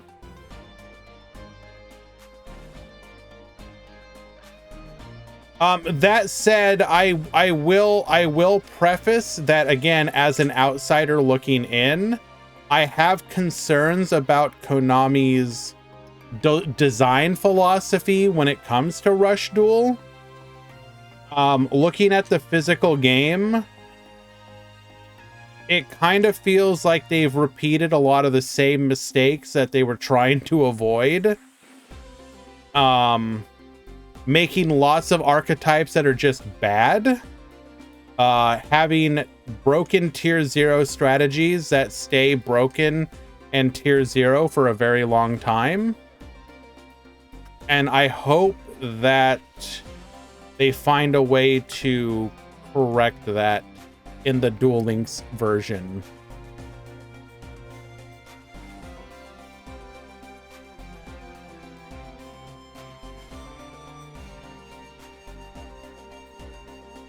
When we get the leaks for the new box, will you do a box review stream? I mean, I can, but the thing you need to understand, Dreghino, is that I'm kind of the same as everybody else.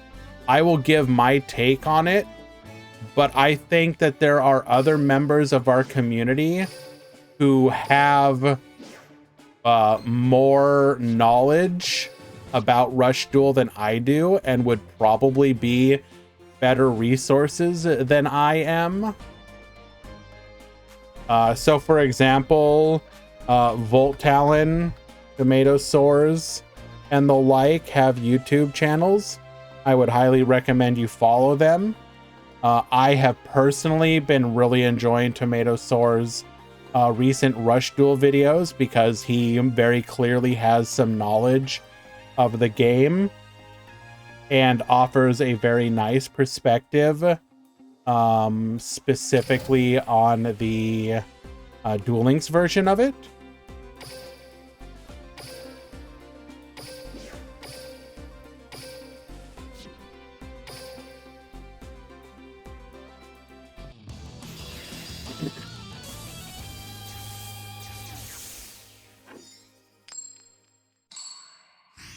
I mean, of course, I understand Yu-Gi-Oh, so I'm gonna be able to figure out what the heck is gonna be good and what won't. My number one ask though is just gonna be, give me a form of interaction, please. Marcos, thank you so much for the follow, appreciate it. For me, Rush Duel has no way of really showing skill, just back and forth damage until one person draws like 2 Dragius or something broken. Yeah, I do think Dragius is kind of an interesting design problem, especially with Konami's ban list system, or not ban list system. So if you are new to Duel Links, ultra rare box cards simply do not get anything less than a limit 3 currently. Now, in Master Duel or the TCG, they could put it to 2, they could put it to 1, they could ban it. They can't do that in Duel Links, so they have to find a way.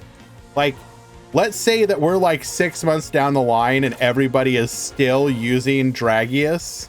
You know, they're gonna have an interesting time actually banning you. You would literally have to see them putting like every good boss monster to 3 just to stop you from playing Dragius in like every deck.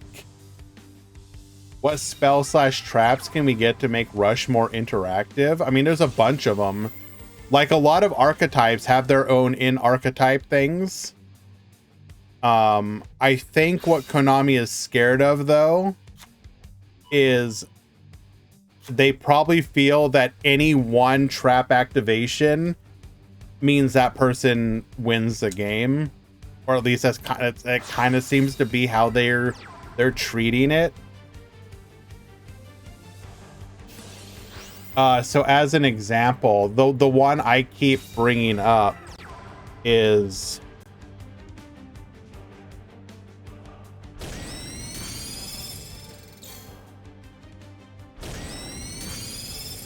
this one right here. Let me go ahead and bring it up. Like if the bubble deck had this card, it would instantly be, I think, a meta deck. But I think Konami's thought process is this card would like literally make it tier 0 or something. I don't know what their logic is. But like, imagine if Bubble Era had this deck.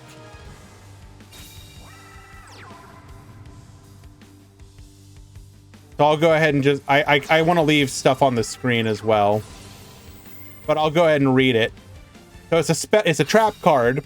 Requirement: when an opponent's monster declares an attack targeting your face-up level 8 or higher Aqua type monster. So this literally only works for DN Keto. Explicitly DN Keto. Currently in the game, I should say. Effect: the attacking monster loses 600 attack until the end of this turn. Okay, that doesn't seem so bad. 600 to attack. I mean, it's gonna let it beat Dragius. It would let you beat, but it's like, oh, that doesn't beat Seven's Road Magician. Oh, but it does. Then, if your opponent has a face-up spellcaster type monster on the field, one face-up monster on your opponent's field loses 1 million attack until the end of this turn.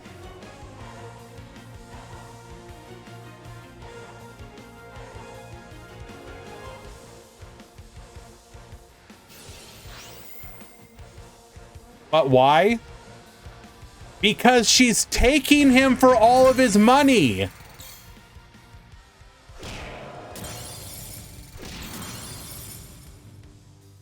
But the point is like a card like this, I think in their eyes, I think in Konami's eyes, they think if the bubble deck had access to that, they would just go, I summon Seven's Road Magician, activate effect, 3,900 attack in, go to 0, take 2,500 damage, and then on the next turn get OTK'd. And so I'm a little spooked out by the possibility that Konami may not want to put spells and traps into the game because they believe that any spells and trap just turns into an OTK on the crackback, I guess.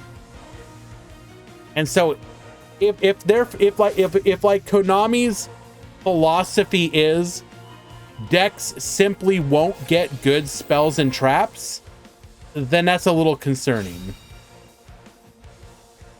Or maybe they're going to make you wait a long time. Like, imagine, for example, that Konami's like, we're not going to give any deck a good spell and trap until May, June, 6 months from now. Or, you know, or longer. Like, you could imagine a world where Konami does something like that and they keep this style of gameplay. And I really hope Konami does not do that. I think that would be a big mistake.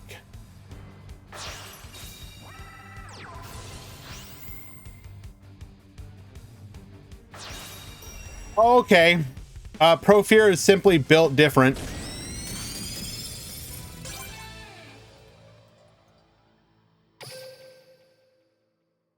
Taking game number 1.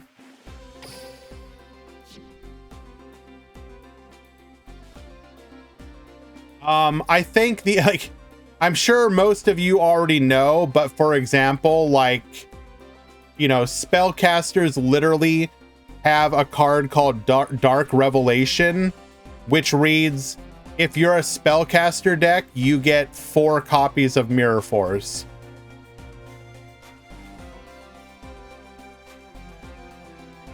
Now imagine playing this game, but your opponent gets 4 copies of Mirror Force.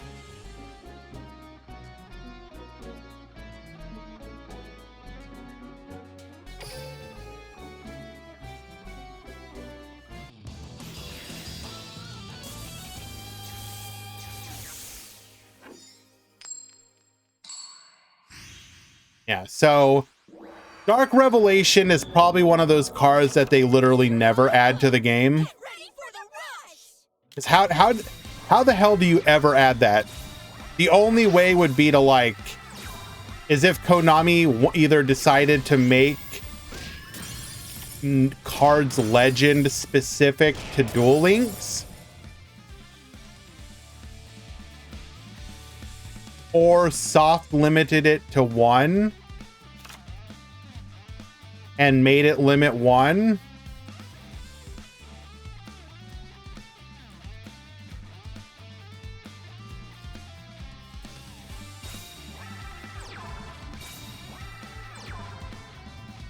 Bonko, I don't actually think that's a terrible idea, to be honest.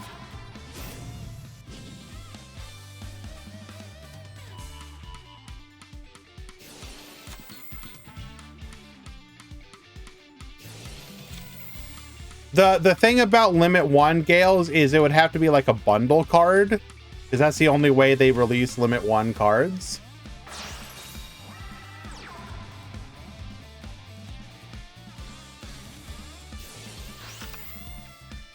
Cats is a deck that in the Go Rush era also have their own in archetype Mirror Force.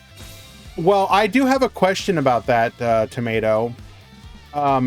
How powerful are Mirror Force style effects in modern Rush Duel? Because again, from my very limited research, it does seem like a lot of cards have like a lot of the boss monsters are being given like can't be destroyed by card like trap cards or card effects.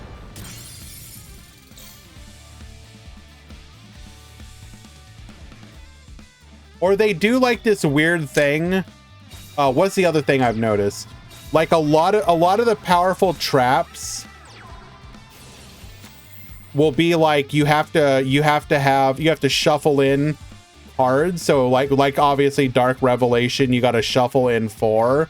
But then it feels like the other thing Konami's been doing, if my research is correct, is they do like weird stuff. Like they'll be like, here's a spell card that like draws 1 and shuffles 5 cards from your opponent's graveyard into the deck, with the reasoning being that you turn off the powerful trap cards by clearing their graveyard, I guess.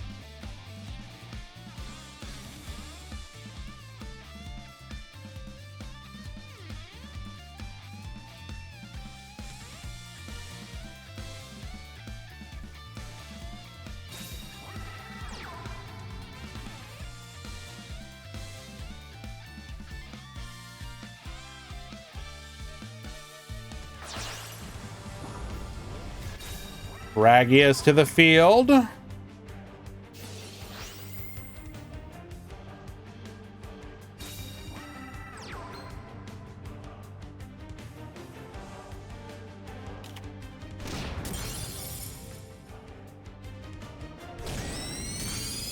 Going for a full clear, a little bit of damage, and 14 on top of it. Grave Hate sees a decent amount of play to stop Miracle Fusion style decks, but they also just happen to mess with most decks since almost all of them want to utilize the graveyard in some way. I actually think, so Hunter, I would be shocked if they added Blue Eyes anytime soon, because I think Blue Eyes would actually be potentially cracked in the current format.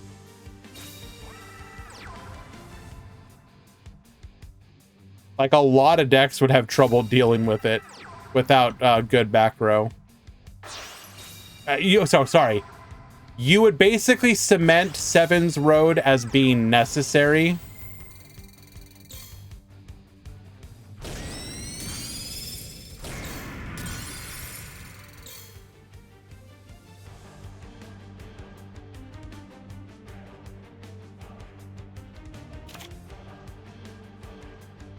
All right, Gonchi should be able to seal the deal here pretty easily.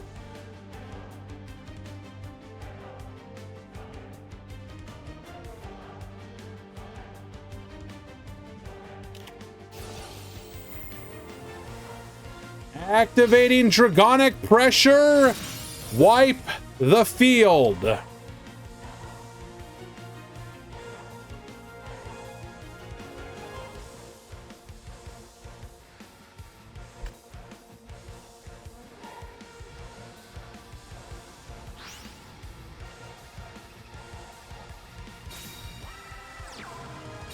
Seven's Road, Gitarna. Well, Gitarna only goes over if it's a board of 3. Bolt Condor, Crease Talk. The latter two don't really see play.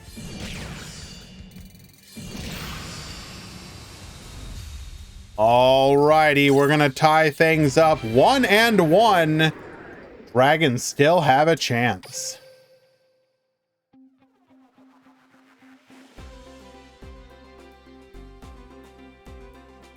Wait, hold on a second.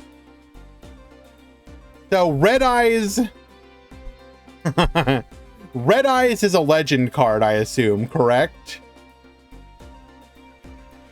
A 2400 double tribute monster, which means it loses to every boss monster, is a legend card.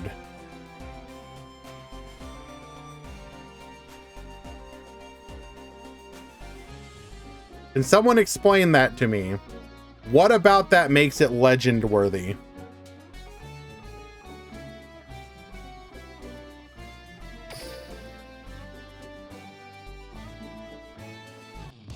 Because anime. Here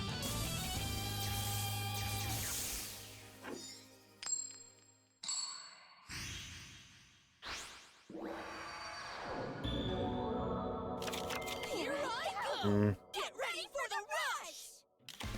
Can I just say, like, okay, without knowing exactly what it is you guys are talking about, or no, okay, not okay, that's wrong. It seems to me like even with that, that doesn't seem good.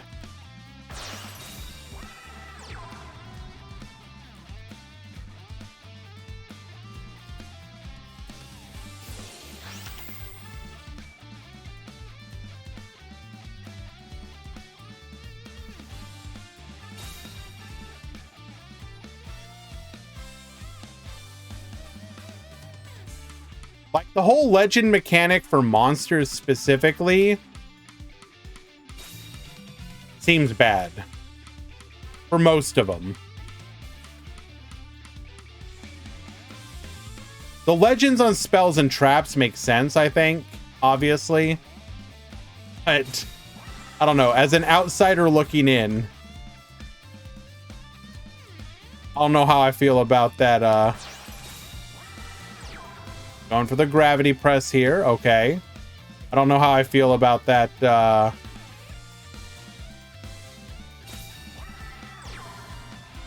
Wait, hold.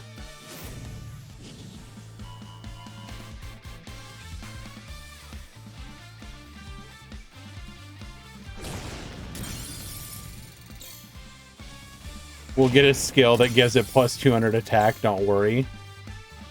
True, that is broken.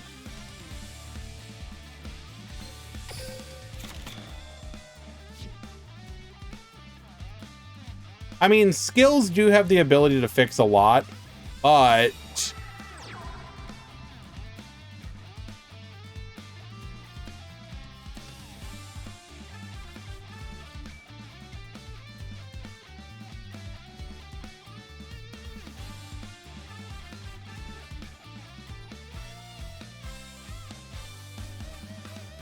some legend cards have built-in support for some boss monster spell traps, for example. I mean, the thing about that, though, is like, okay, maybe I don't understand. Like, obviously a skill can fix it in the game. Nicholas, thank you so much for the follow. But how do you design a card around, like, a limit 1 boss, like, trap card? Or a limit 1 monster card, for example?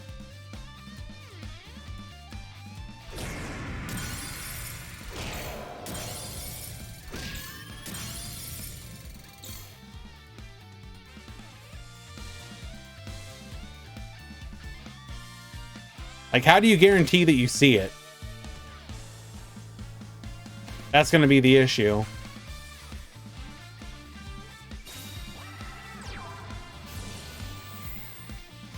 Blue Eyes gets around it by having its other bosses change their name to Blue Eyes.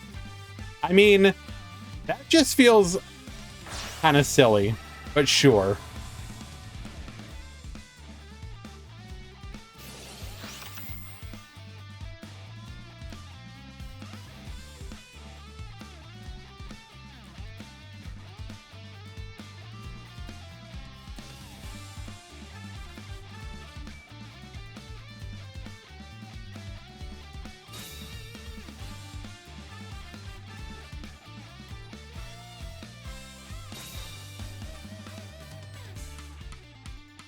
So does that mean that you even need the Blue Eyes in a Blue Eyes deck?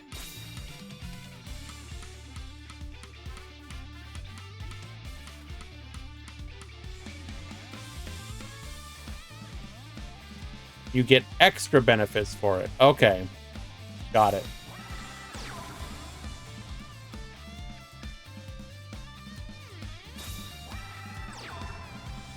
Okay, this is just silly.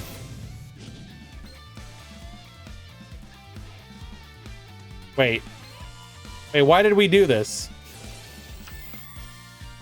Oh, we modified our own level. Bro, oh, that's funny.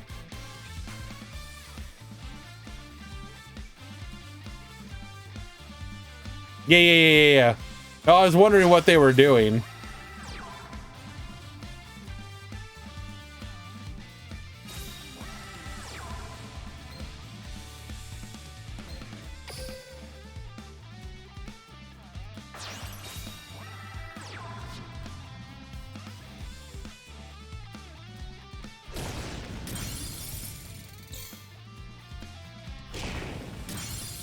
Now, the one problem with a boss monster like this... Wait, were we worried about... Hold on, why didn't we clear? Were we worried about legend draw? I think they think they're on legend draw. Wait, no, we can't attack because of the monster. Yeah.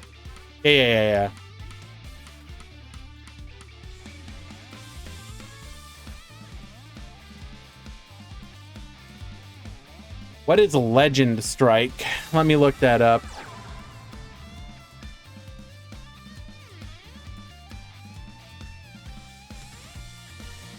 Legend Strike.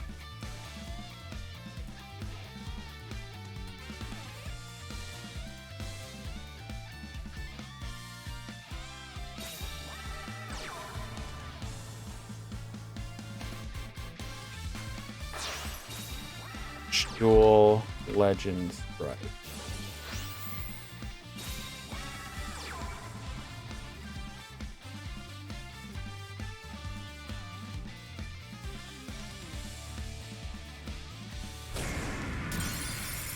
Pay 300 life points, special summon one level 4 monster with 1600 or less attack, or one legend normal monster from your graveyard face up to your field. Then if you special summoned Legend Magician or a legend normal monster, you can destroy one spell trap card on your opponent. Okay, I can see why that's pretty good.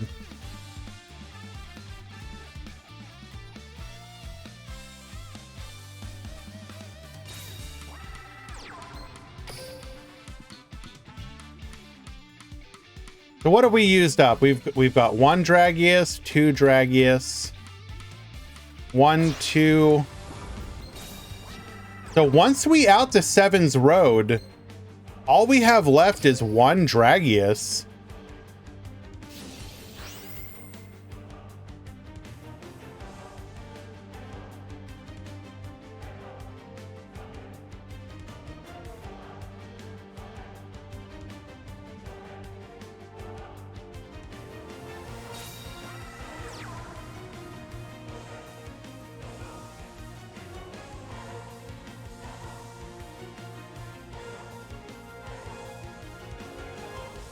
Oh, yeah, right. We did see Prima Gitarna, that's true.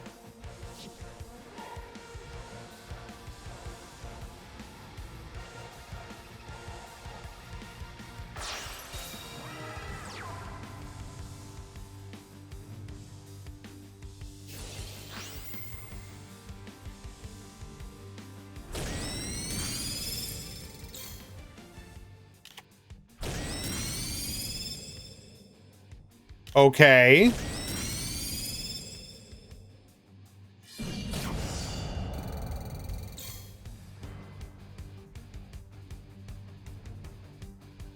Gitarna still gets buffed up, though.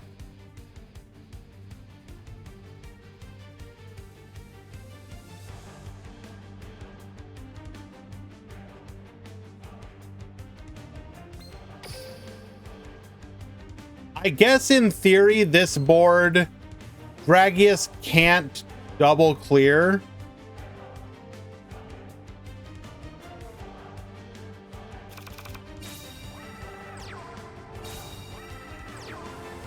And yeah, life points now too low for Prima Gitarna. So this Dragius would have been able to clear both.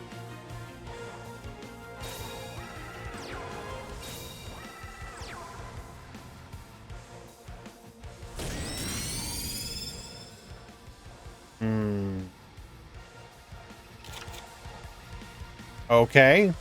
This is looking good for Gonchi.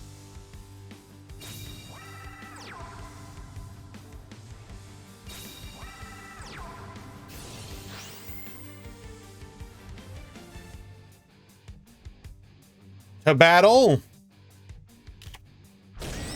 Attack 1. Attack 2.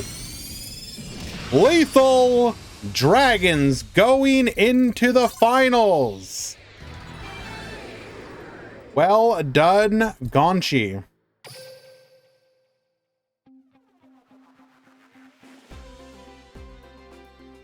Damn, Profear.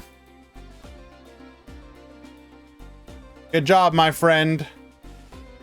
But all I have to say is, thank God I don't have to give you more money.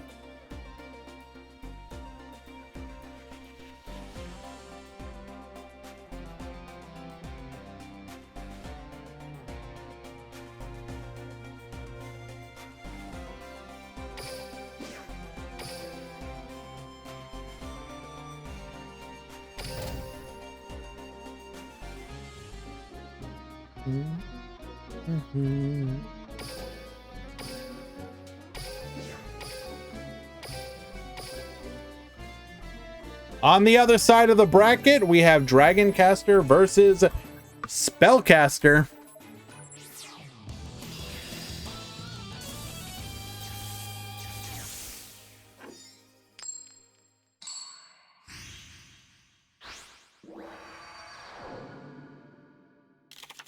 Let us begin! Get ready for the rush!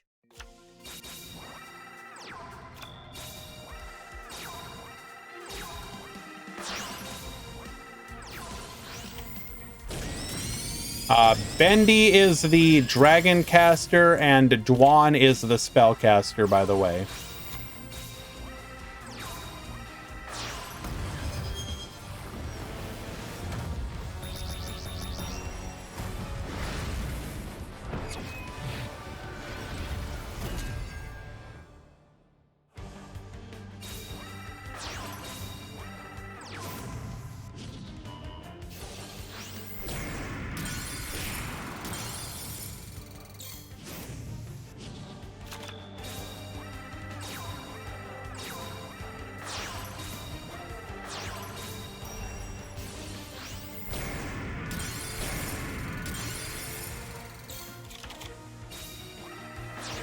Story Auto into Sevens Road Witch, activating Excel Road here, getting a copy of the Sevens Road Magician. Get boosted. That is a whole lot of damage, leaving Bendy on 600. Seahorse Carrier, adding back the Canaan into a Dragius. Dragius. Okay.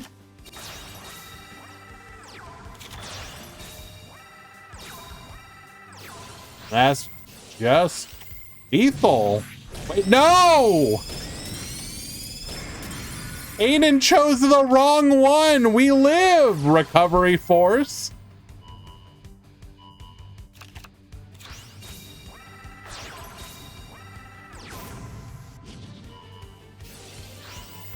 We got the splat.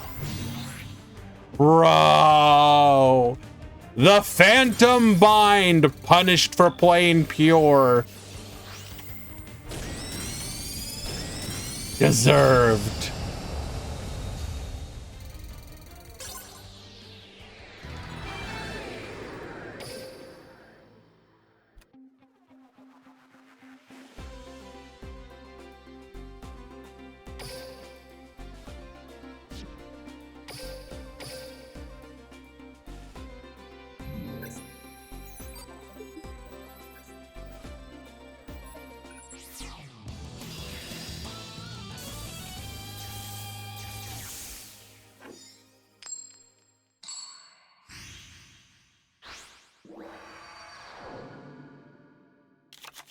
Let us begin!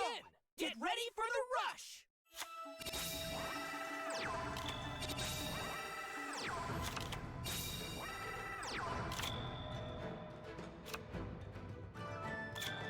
No, you make the first move. No, you.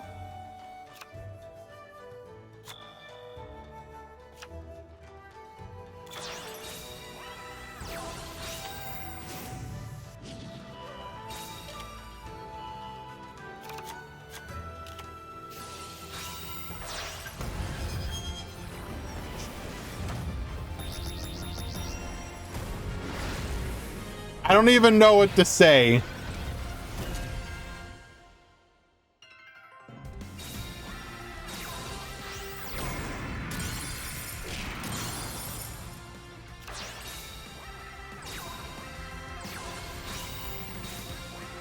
Yeah.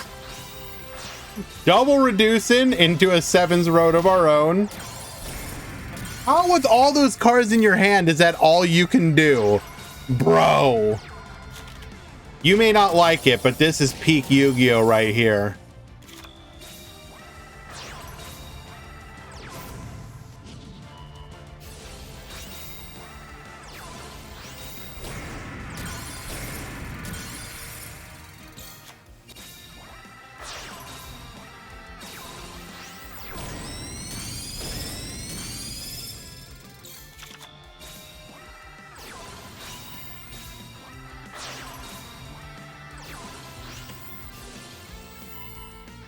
We have the recovery force.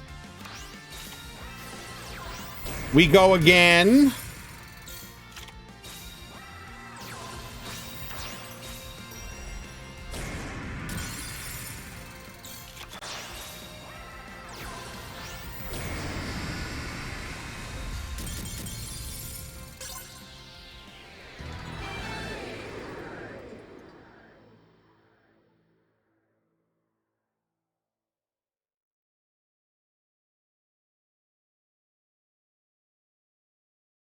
All right.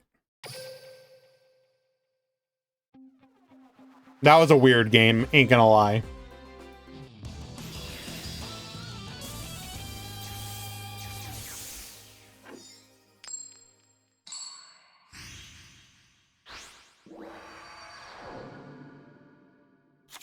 Here we go!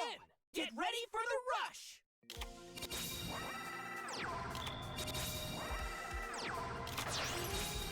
All right, going for the Torna here. Get excelling. We're gonna attack in, full clear, get in a little bit of damage, and pass back to you. Only we are flooded. Now this is a problem. We are flooded with regular summons, and we do have the Dragius into the summon skull. This is a whole lot of damage. Karibot, add back the Karibot into a sevens road witch, activating our skill here. Okay, wait. We're okay. Hold. Get boosted. We are able to clear here. And Bendy has to pass. Torna. Get boosted. 7 excel. Getting in for 26. Oh, we are. This is spooky. We are in a very spooky amount of life points now. Of course, Dragius will get us back into the game, as will drawing our copy of Phantom Bind. But we definitely do need to take out the sevens road. One Dragius is gone. Summon Skull is gone. So we have all the boss monsters in the world left to us.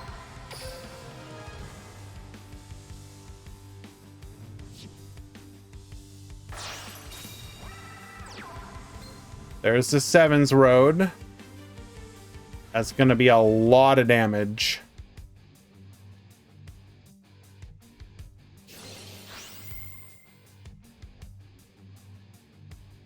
Oh, that is spooky amounts of damage.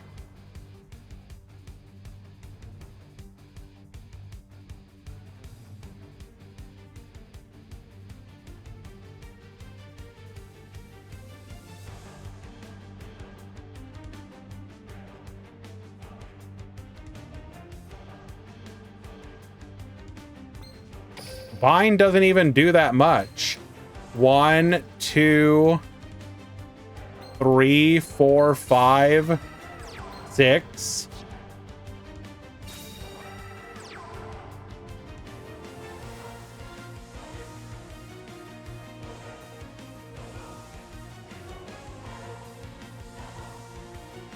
A single Thunder the Thunder would have been lethal.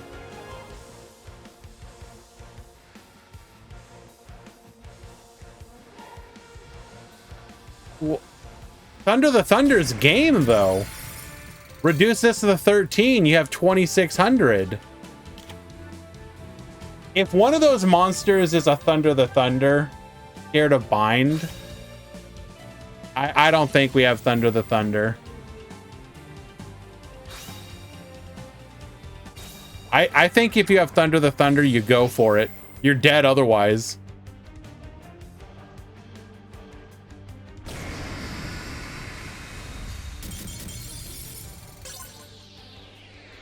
And Dwan's gonna take it. Game number 3, which means the grand finals is pure spellcaster versus pure dragon.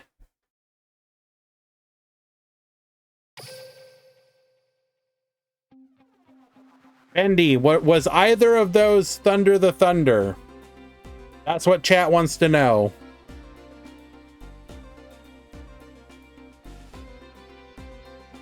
Nope. Yeah, I figured if you had Thunder the Thunder, you would have just gone for it. I think you just go for it.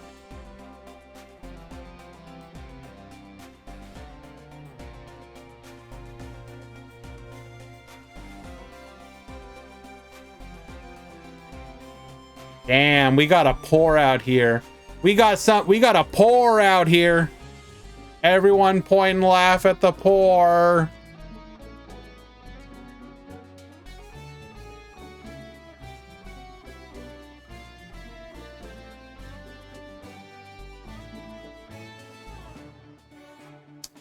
All right, so in the previous Rush Duel Grand Prix, let me just verify. Rush Duel Grand Prix. I believe Dragoncaster won both of them. No, wait.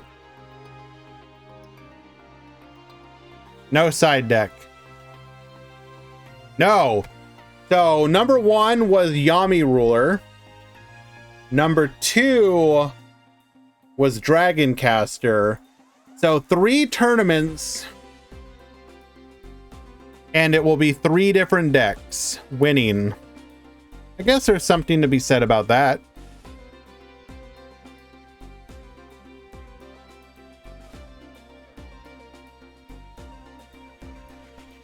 Next week, noodles for sure. I don't know about that one.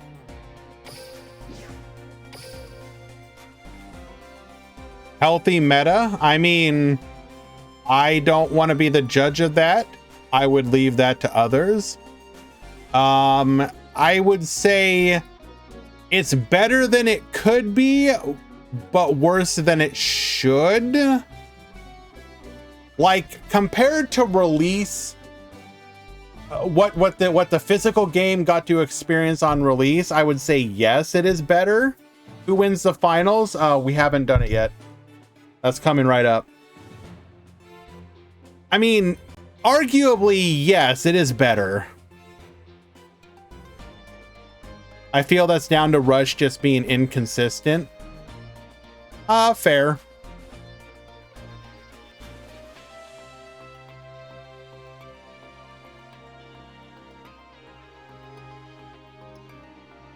Alrighty.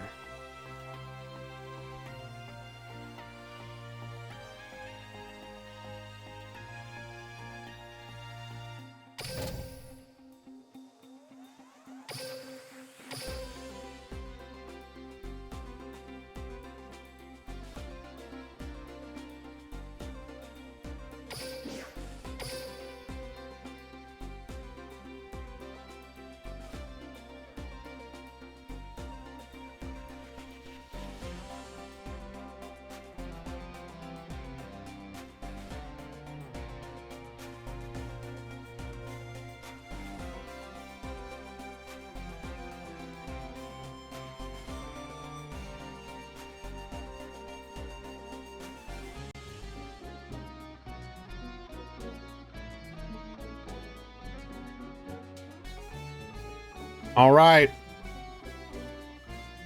I'm gonna put it in for a 2-minute vote, and I'm gonna get the edges out of the way because we're about to hit them, and then when we come back, we will have the grand finals. Go vote.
Here we go! Get ready for the rush! Alrighty, Dwan at the bottom is gonna go for a pass our opponent into the bunker strike. Gonna go ahead and rearrange our hand here before going for a full clear. Desmume, yes. Karibot, adding another copy of Karibot, Mystic Dealer. Discarding a Sevens Road, that's kind of bold. Sevens Road, get Baboost, and we are gonna go for a full clear here. Pitcher into another bunker strike. We're gonna go ahead and play with our hand here a little bit.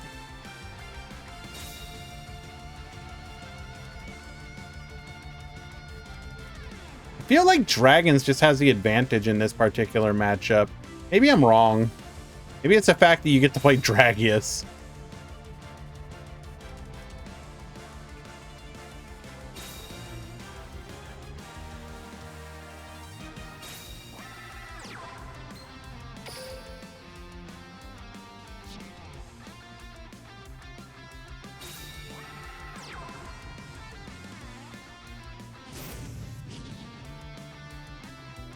This is about to be a lot of damage.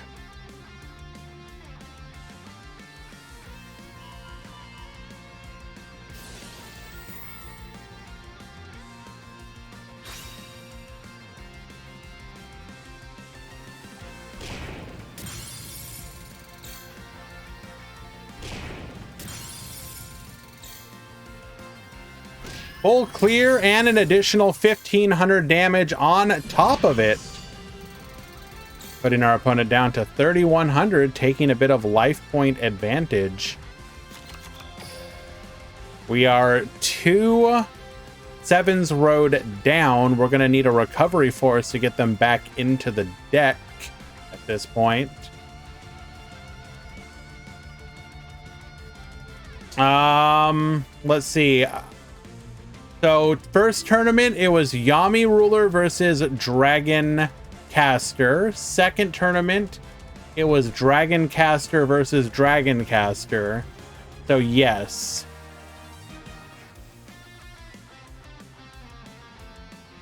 Best budget option.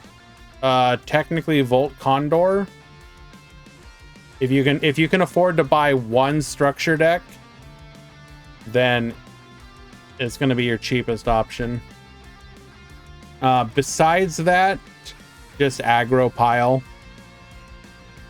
Good stuff pile.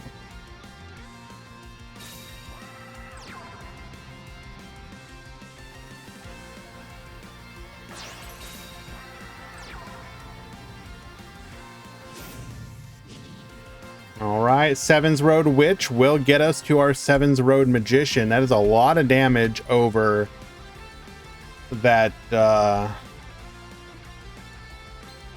Twin Edge Dragon. Theoretically 2,900 over it.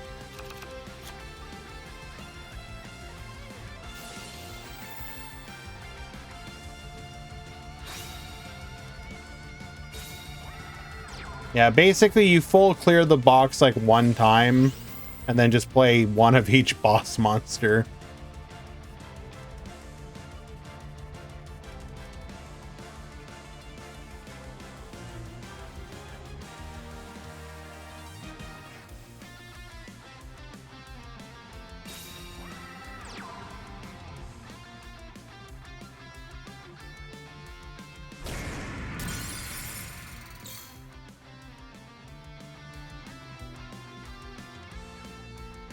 Gonna leave our opponent on 1,000 life points.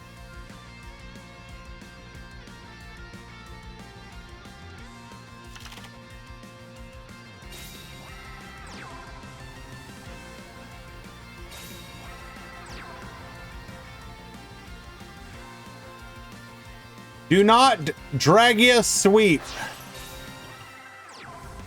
Okay, we do not have the Dragia Sweep.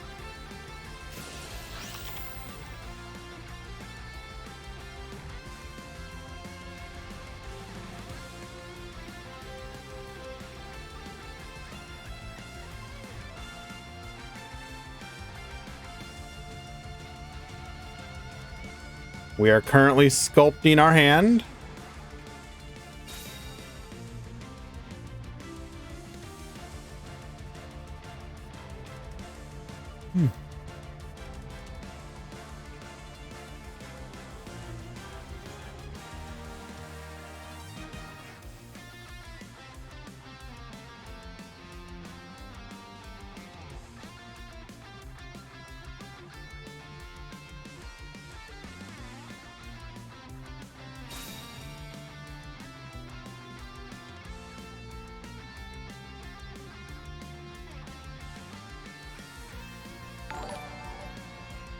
Zeko, thank you so much for the resubscription. You are wrong, but I appreciate your support nonetheless. Means a lot to me, my friend.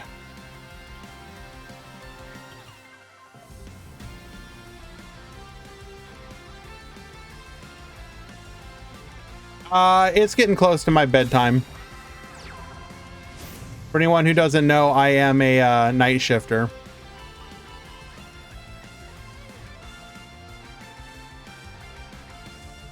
All right, this is big spooky.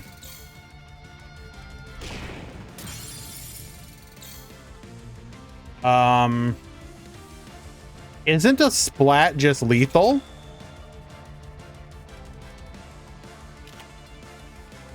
Oh, now we're like, now any level 6 is lethal.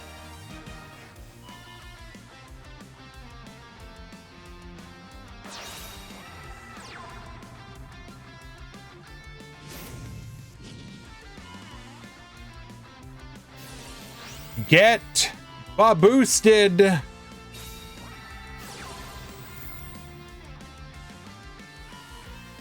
Recovery force all 3 of our Sevens Road right back into the deck, but we don't care.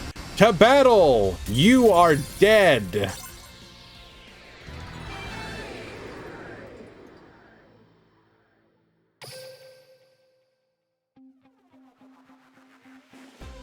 Atlas, are you good? DQ'd for BMing.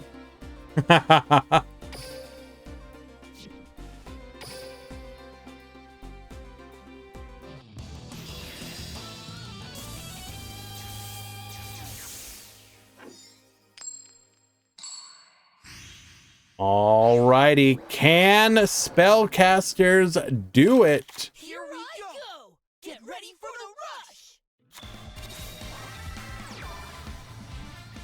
Triple set, pass to you.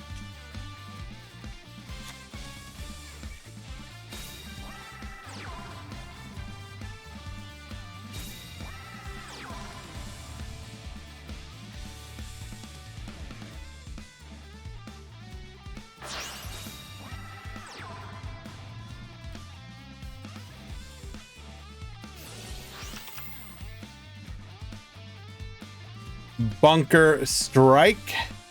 Get manipulating.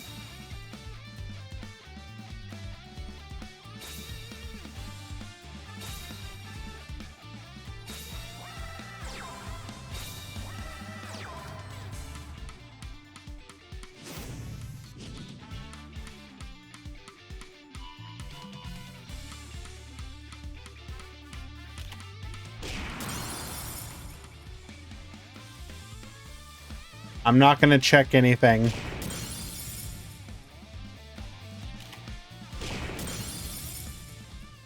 Okay, I will check that.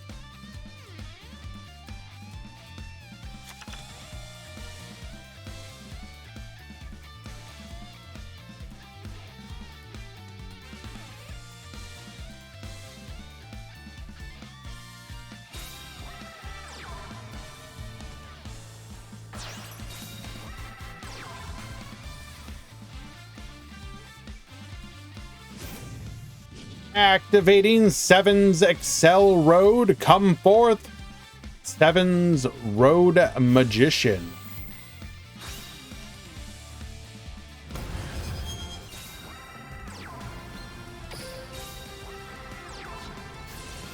Yo, we got some big boys here. This is a lot of damage and a board clear.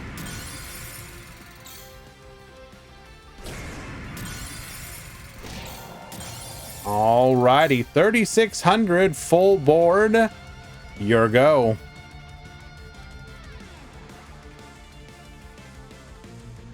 Orin, they try to make levels matter a little bit more. I clicked on it, Hunter. I was able to get there. I saw the card you were sharing.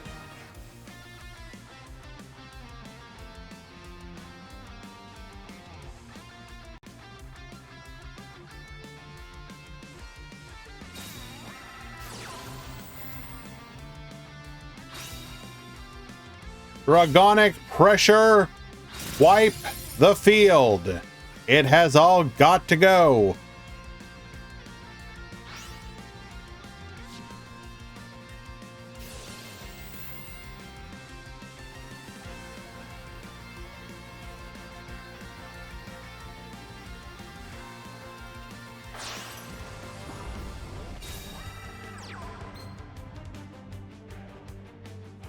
All right, a single Dragius is a little spooky. It's going to be very easy to punish this with the right hand.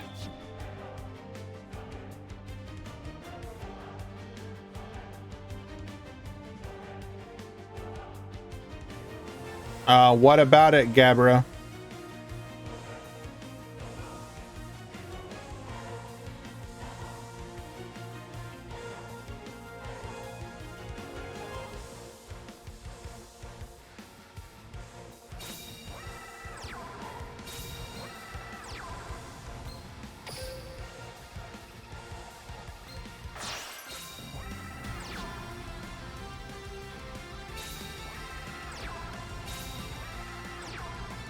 Uh, 25, 11. That's exact lethal, I think. Wow.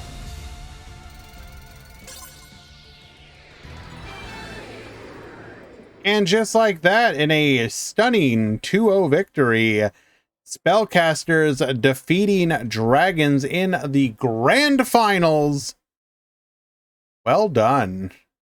Congratulations, Dwan. Congratulations, Gonchi, for making it to the grand finals. You both were amazing.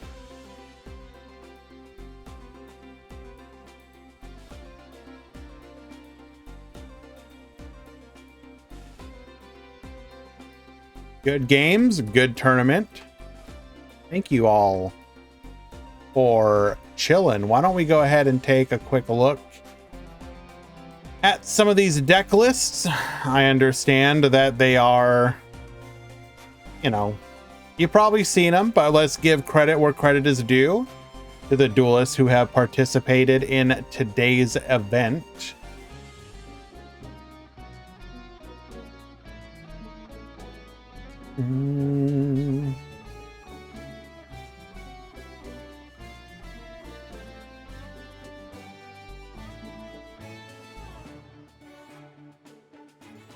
Alrighty, we have Dwan's version of spellcasters. So we are on double splat, triple witch, double Torna. 2 recovery. We are not running the Mimi engine. We are running the Karibots.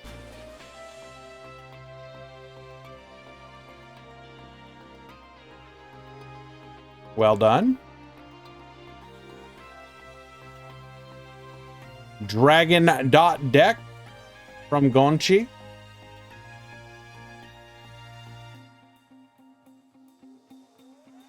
Now, can I ask a question? Maybe you guys can answer this for me. Why is this worth running over a third Dragius?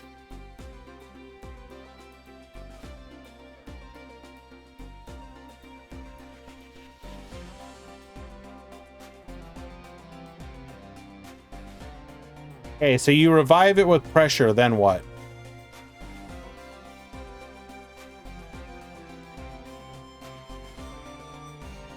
Gonchi, that's fine. I'm not judging, but this is very standard. Please do not. This is me showing my, like, in my head, I'm just like, what if I just had a third Dragius instead? Because people are like, you can use it to revive a Dragius. Well, what if it was just a Dragius? Sure, I get it. So less bricky. Okay, fair. I again acknowledge this is my little bit of ignorance. What do we got going on in here, Profeer? You want to explain yourself?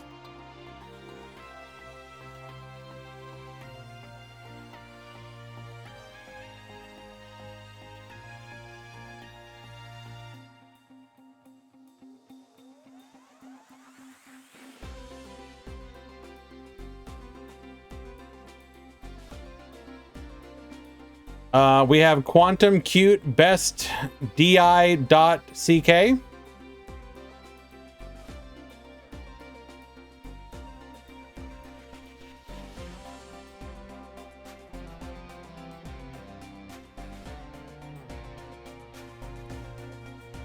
Bendy with no funny pictures.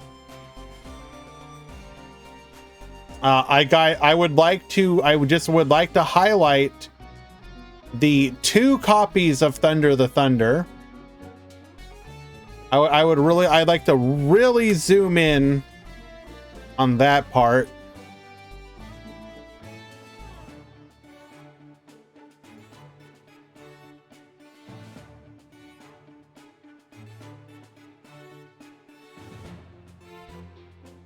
I'll get to the prediction. Don't worry. Calm down. Bixie on spellcasters as well. This looks pretty. This looks like literally identical. Okay, then. Tomato with. Yep, Noodle.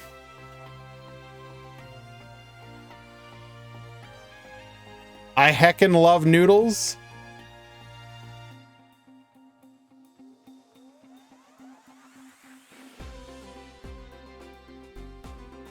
So the logic here being play all the 1500s and then a couple Pyro boys.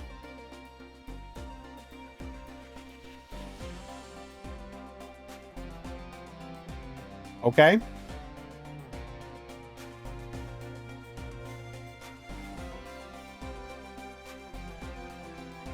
Very nice, very nice.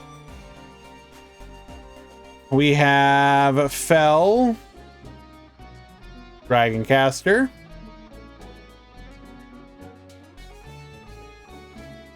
Esmagamento de Martelo Combinado,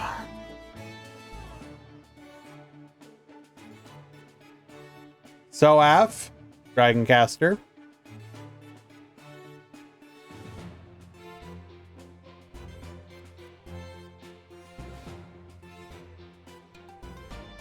yo, is that Challenger Cup winning champion? It's Bradaz HD's Dragon Deck. Let's go.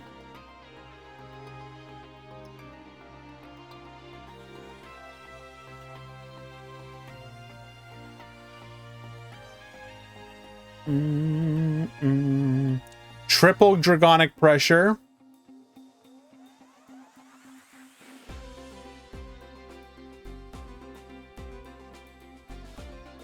Duel Links Potot.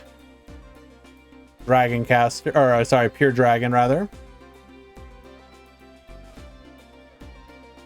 Mako Pin. Life Gain. Dragoncaster.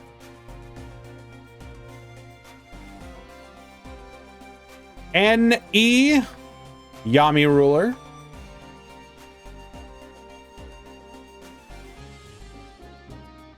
Shout out to bricking on tributes twice in today's Challenger Cup. Well, did you know, Brad, you could always take your second copy of Multi-Strike Dragon Dragius and make it another copy of this one instead. Brickless, huh? Huh? Good idea, maybe.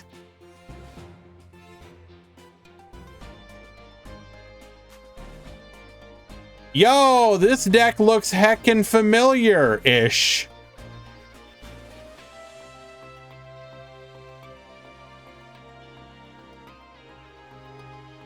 So I need to know, Tomato, Same, is there some collab going on? Like, what's going on here? Or did you both independently come together and be like, Noodle? Noodle is the future. Okay, so we got some collabs going on. Gotcha. I understand. Although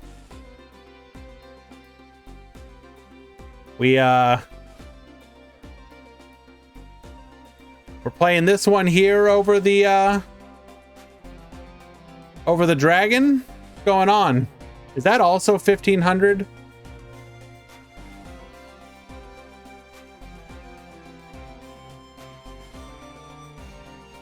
He wanted to avoid Dragorite for the Phantom Bind. Ah, I see.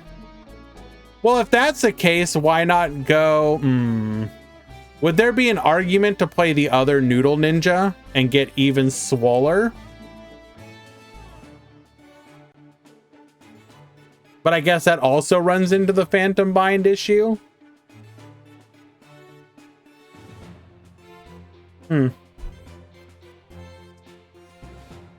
Very well, very well. Anticristo. Dragoncaster. And Volt Talon. Yami Ruler.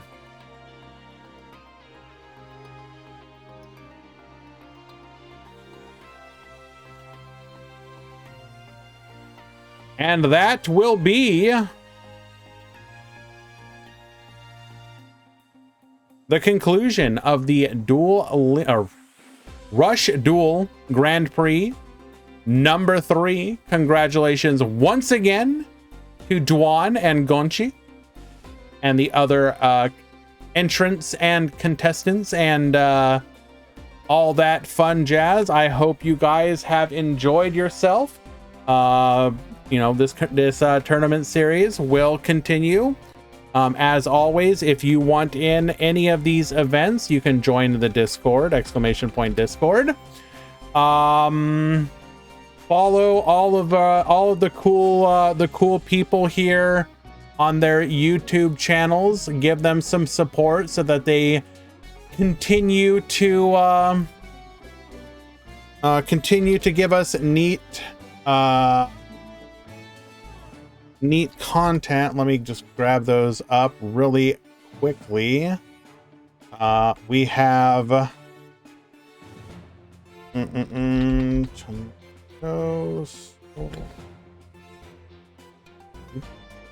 that is not how you spell that.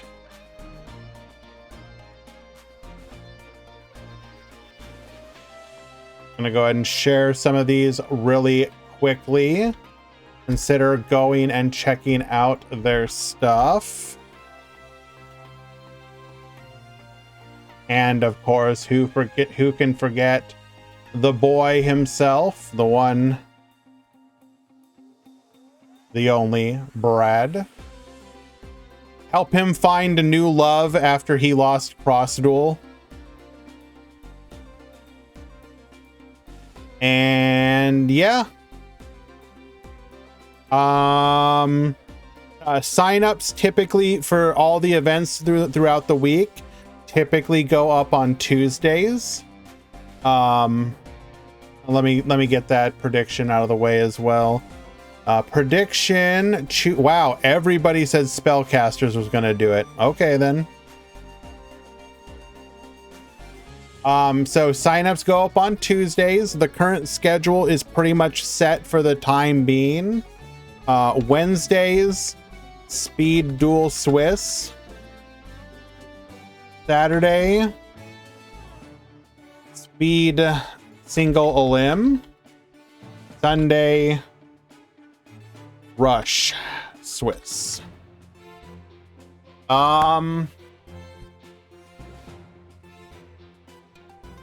Thank you, Desmond. Yes, please. I want everybody and everyone to get recognition and find cool content. When should we start knowing some one last question, Brad, if you're still here. When do you think we can expect the next potential for leaks? Is that going to be like the 18th with the core, or not, the skill update going through?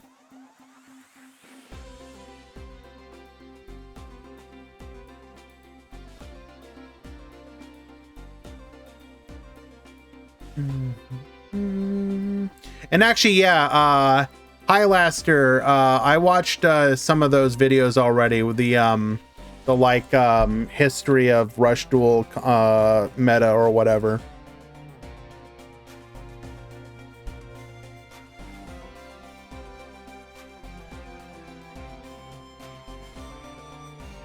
In the next 3 hours to 2 days. Nice.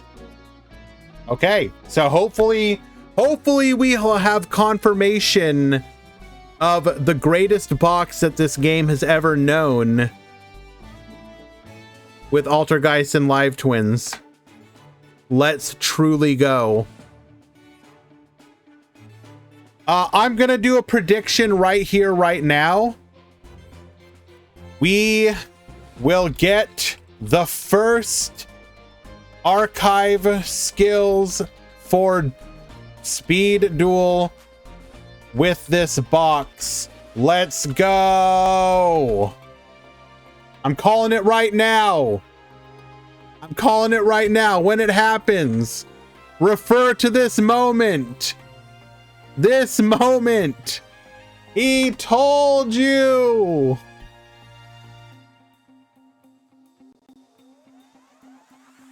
Screenshotting for laughing in the future. Fair.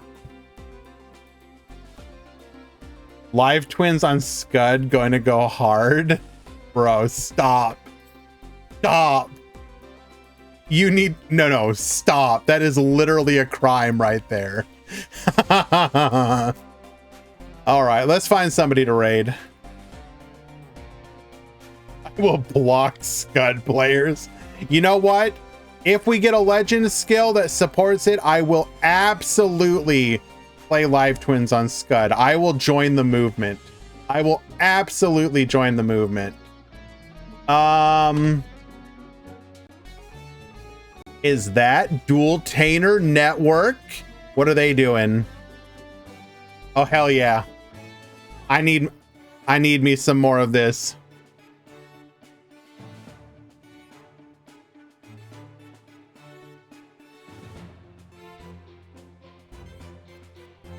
See you tomorrow, guys. If you want to see more speed or see speed duel content, we will have the Meta Weekly tomorrow at